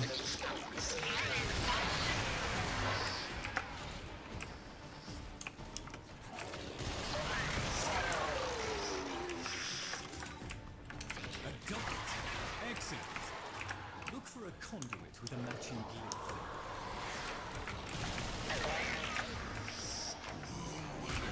Have to keep my abilities active. Mama have captured the dockets you need. Be aware, the Groslings have a particular appetite for dockets. That's it. Protect the conduit and watch out for enemy necromechs. They'll blow the whole operation Dead. just to keep you out.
To invert the polarization of this conduit spread.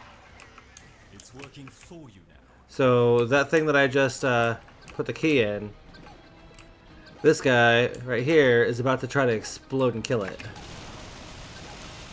And I just dropped him like it's nothing.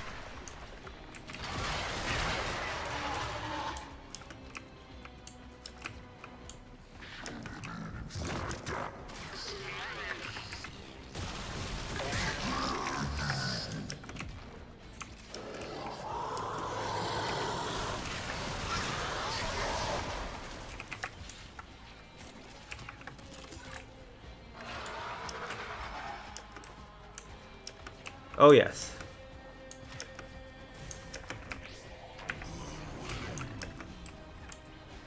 I certainly try.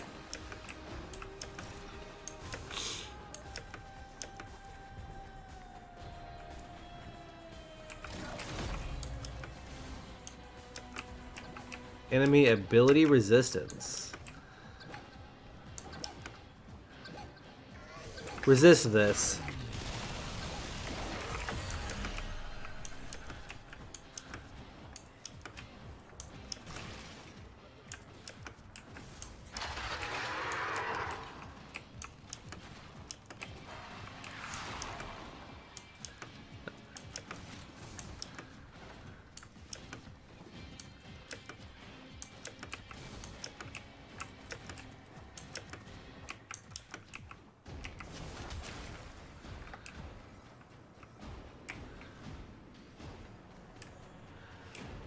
I don't think he did either.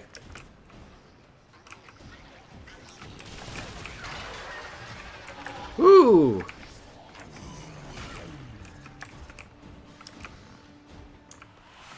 Violence. Where are you? Come on.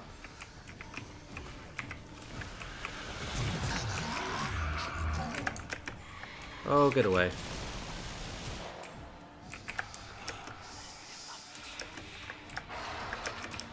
Oh, I can't move. Ah, what is going on?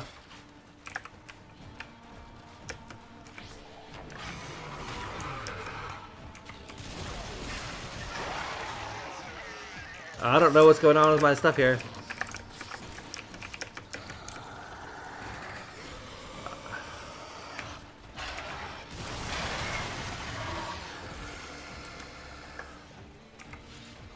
I don't know why I'm doing that.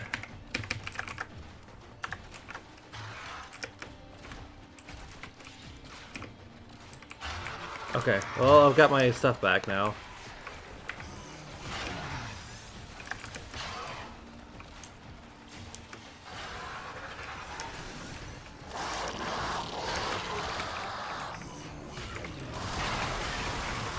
And now everything can die real quick. Thank you. Let's drop this, move that.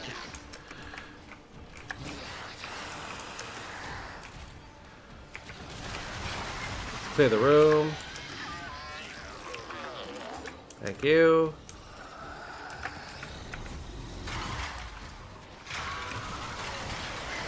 And I'll back off. Explosive necronet coming for that. That got a little hairy there for a second.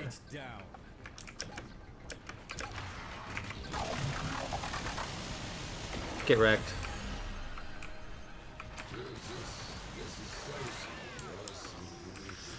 It wasn't the cam, it was like, for some reason, it was like making me like walk constantly. I couldn't control my movement. Do understand, Mr. Granham. My associate. So for the record, I have no idea what level enemies these are because they're dying too fast. These are level 156. Compassion and empathy. What do you say, Tenno? And they just boop. Done.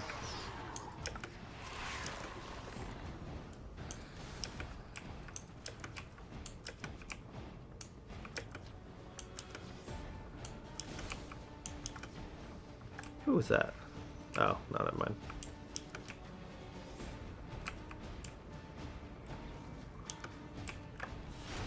Given the circumstances, You conquer the foe. very well. So you conquer your Primary Merciless. Neo C6. Got some Steel Essence. Ooh, got some Stella too.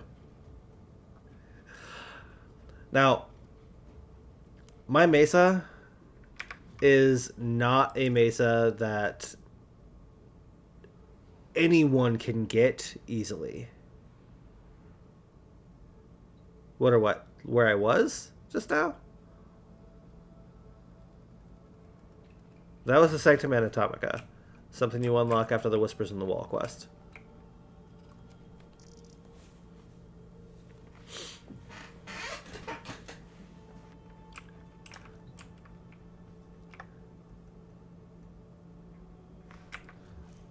Oh.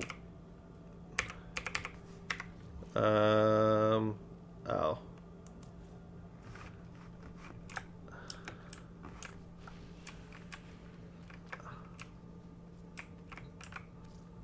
This thing?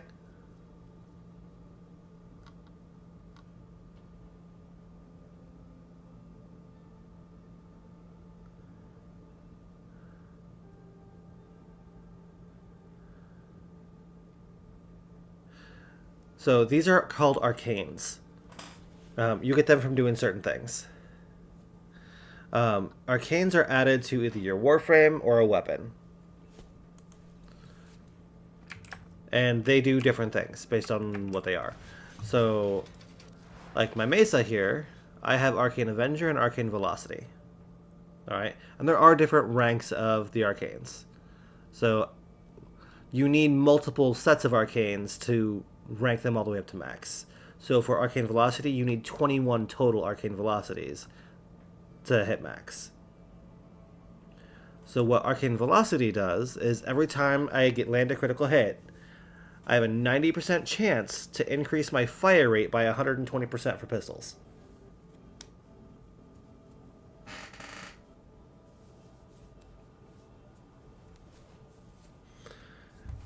Which is why I was shooting so fast with my regulators.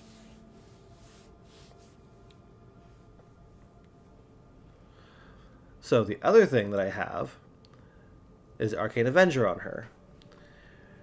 Whenever I take damage, I have a 21% chance for a plus 45% crit chance to any damage that I deal.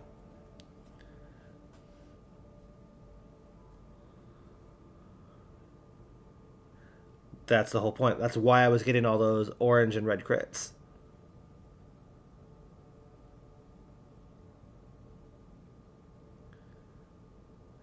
So, with Arcane Avenger, when I take damage, I also have Combat Discipline.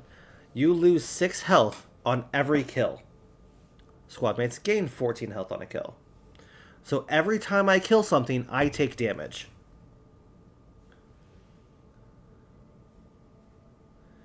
So because I'm taking damage every time I kill something, I am proccing Arcane Avenger, which increases my crit chance. Every time I get a crit, I shoot faster. So it all stacks together. However, that's bad because I don't want to take the damage. So, we have her fourth ability, her Shatter Shield, which is a damage reduction of 95%, which is why I have to keep that ability active at all times. So, this ability reduces damage enough that this doesn't damage me at all. So I take no damage from combat discipline. However, it still procs like I did take damage, because I killed something, therefore I took damage, it was just reduced to 0. So I took 0 damage. But it still counts as a hit. Therefore, Arcane Avenger procs.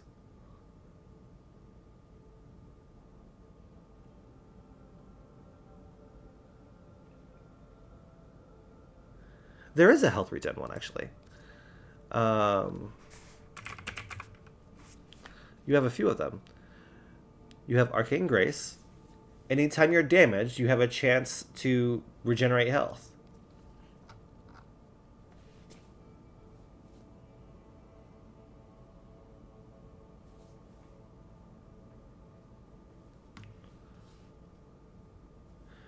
You also have Arcane Reaper. On a melee kill, you regen health and armor.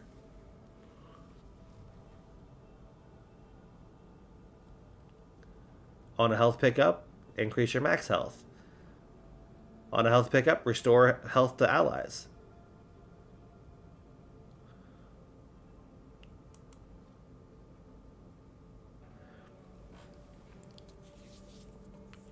So, for Mesa, her fourth ability, her Peacemakers, she can't move while she's using Peacemakers.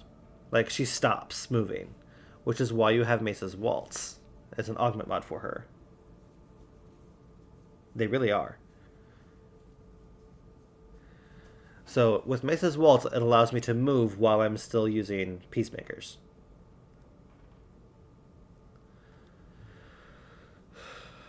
So I have really high strength.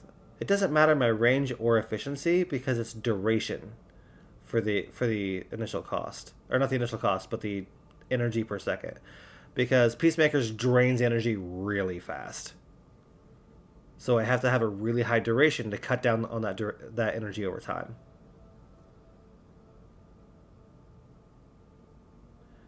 So now to go one further, there's more that ties into this build than just that. So, with my Latum, I have Cascadia Flare equipped. This is another arcane, but for weapons. Anytime there is a heat status effect, it stacks my damage up to 480% for 10 seconds.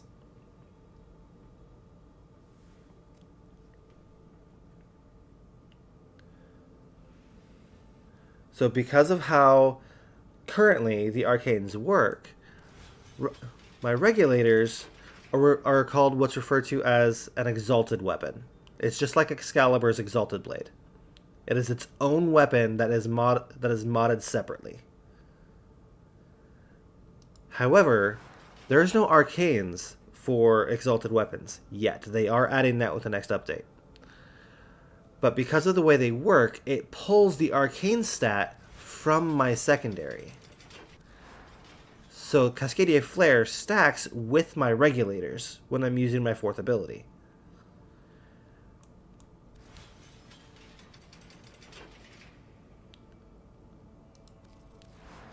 So because of that, anytime I deal a heat status effect, which is my primary status effect, which is heat at 14% chance, right?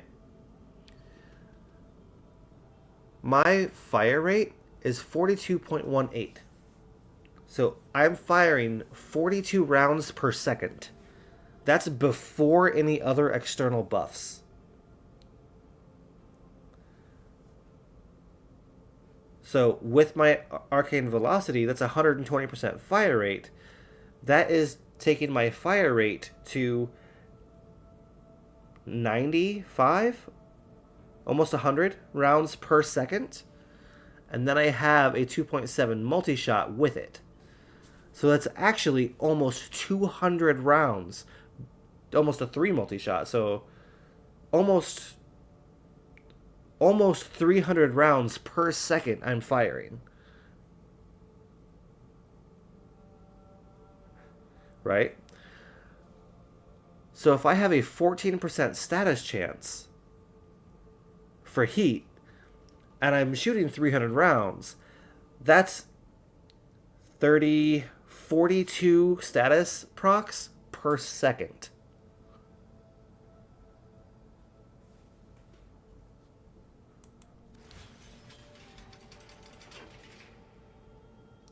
So with that 42 status procs, that's going to stack all the way up to 480.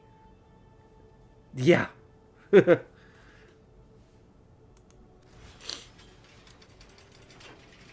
To go even further still, so the Furax is a melee fist weapon. There is something called an amalgam mod, alright? It is a combination mod. It's actually 2 mods put together in one. There's one specifically for the Furax called Amalgam Body Count. It's plus 15-second combo duration, but also plus 45% fire rate for secondary weapons. So that increases my fire rate even further.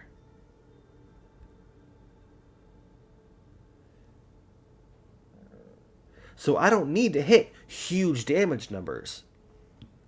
When I'm shooting 300, 400 times per second, it stacks up really quick.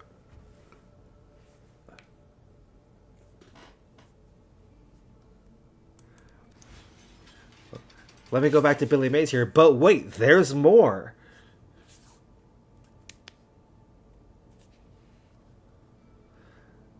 So with my regulators, I have that accelerated isotope for that fire rate, which is reflected here. Creeping Bullseye does reduce my fire rate just by a little bit, but that critical chance is important, because right now I've got a 75% critical chance. Right? Lethal Torrents adds 60% fire rate, completely negating this at all. So I've got 40% fire rate, 100% fire rate just from these two, minus 20, so 80% fire rate, which is reflected here, right? But then we go to my Worm Prime.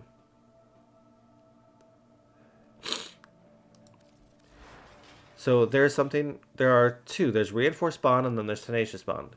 Tenacious Bond, if the companion's critical chance is over 50%, you gain a final 1.2 times final crit damage multiplier. So my crit damage on all of the crits that I'm hitting is even higher.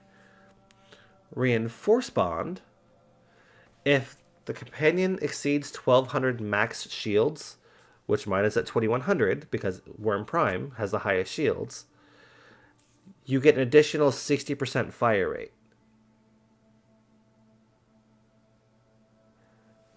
It does.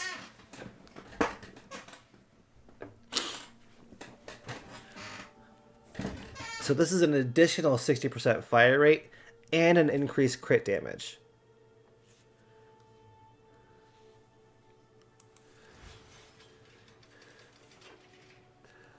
So that crit chance is on the Volklock. It's the only weapon that's for your Sentinel that can have higher than a 50% crit chance. So with a critical delay, you have it at 105%. So that's how you can get Tenacious Bond critical chance over 50%.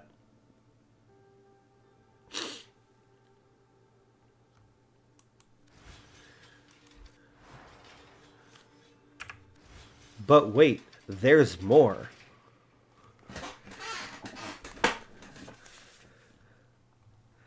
So we talked about how this is doing like 40 some heat status procs per second, right? So with Cascadia Flare, that's giving me an additional 480% damage. my crit chance is at 75%. But it's actually higher than that. Because of these. These are Archon shards. You start getting Archon shards after you've done the Veilbreaker quest after the new war. You can hunt the Archons for a guaranteed Archon shard every week. There are other ways to get more, but I won't get into that just now.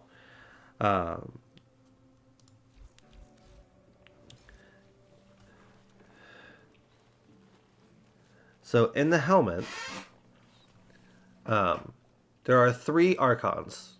You got red, yellow, and blue, right? Each one of these shards, when you embed it into your Warframe, can do one of the bonuses there. For red, it's melee critical chance, melee critical damage, primary status chance, secondary critical chance, which is super big, ability strength, or duration. You also have Tau Forged shards, which gives it an additional 50% better. So for 30% maximum energy filled on spawn to 45%. Alright? So later on, you can also get the Coalescent Fusion. Or sorry, the Ascension Fusion and the Coalescent Fusion. These allow you to merge sets of 3 into a Tau Forged. Or you can combine 2 types into a new one.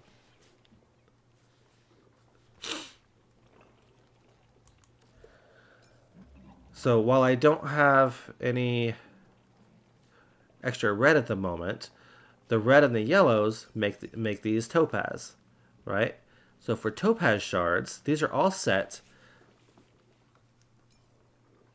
to increase my secondary critical chance by 1.5% every time I kill an enemy affected by a heat status, up to a maximum of 75%. So a Tau Forged red will give me an additional flat 32.75, I think, percent secondary critical chance on top of what I already have.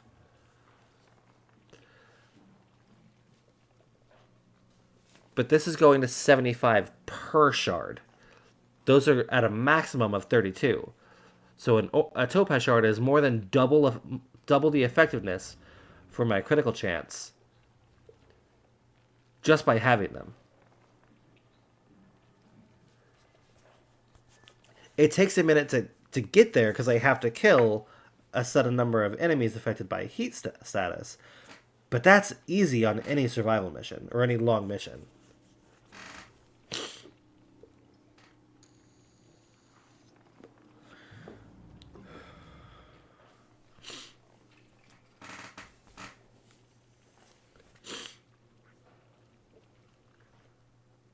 So it gets really complex really, really quickly. So all this is dragging my critical chance up by an additional 375%.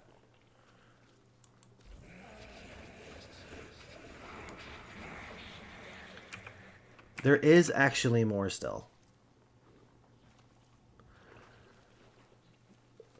So the helmet. What this allows you to do is if you take your base frames, you can feed your frame to the helmet. It will eat it.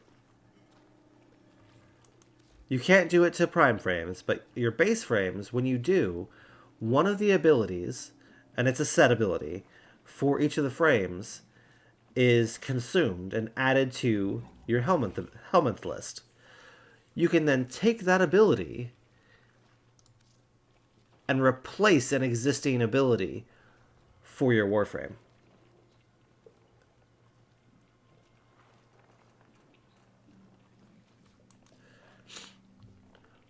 One of the most common ones is Nourish. This one is from Grendel. It increases the amount of energy you gain as you gain energy. It also adds viral damage to all of your hits.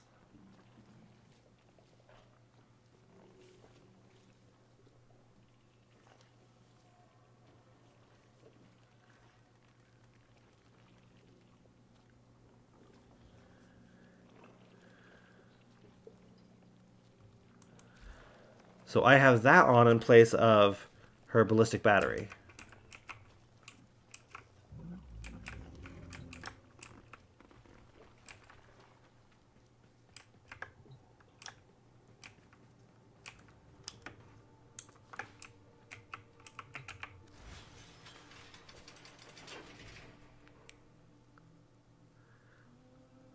There's still more, actually.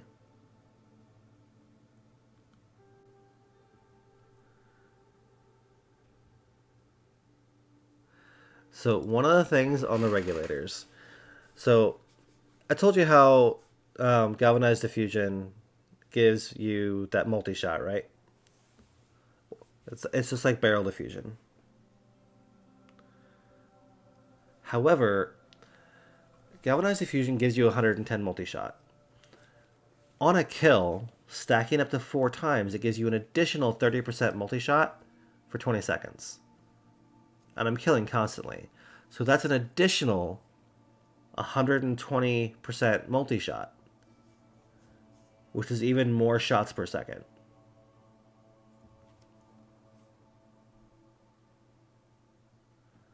So it adds up even faster. If there's swarms of enemies, once I get going full tilt, there's no stopping Mesa.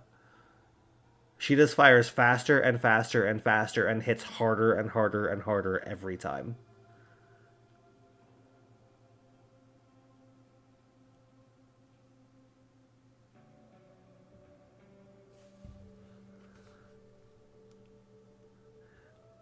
I think when I last checked, her total damage output, like damage per second, was at like 4 billion damage per second when she is at full tilt.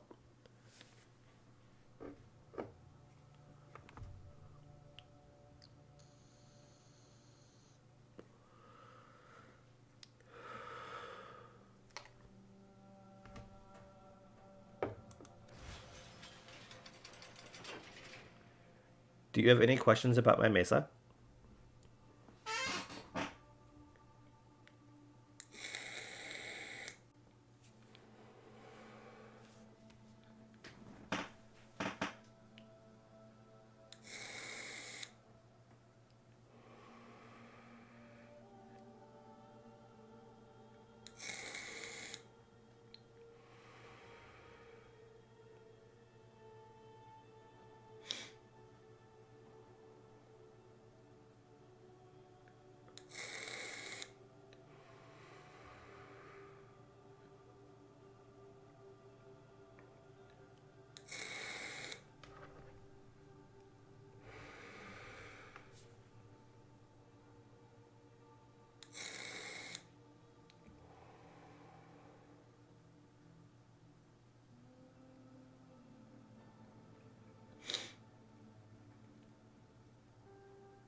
Alright.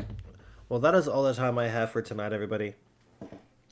Thank you, Ivan, for sticking around. I really appreciate you chatting with me. It's kept me busy, kept giving me something to do.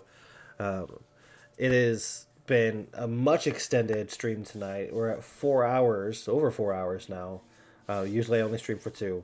So I, once again, appreciate you all for hanging out. Just a quick reminder to take a look down in that description below for links to the Trevor Project. Check that out. Donate if you can. Be sure to like if you enjoyed my content in any way, shape, or form. And be sure to subscribe. I try to stream every Wednesday night and Sunday night. With that in mind, I will catch you all on the next one.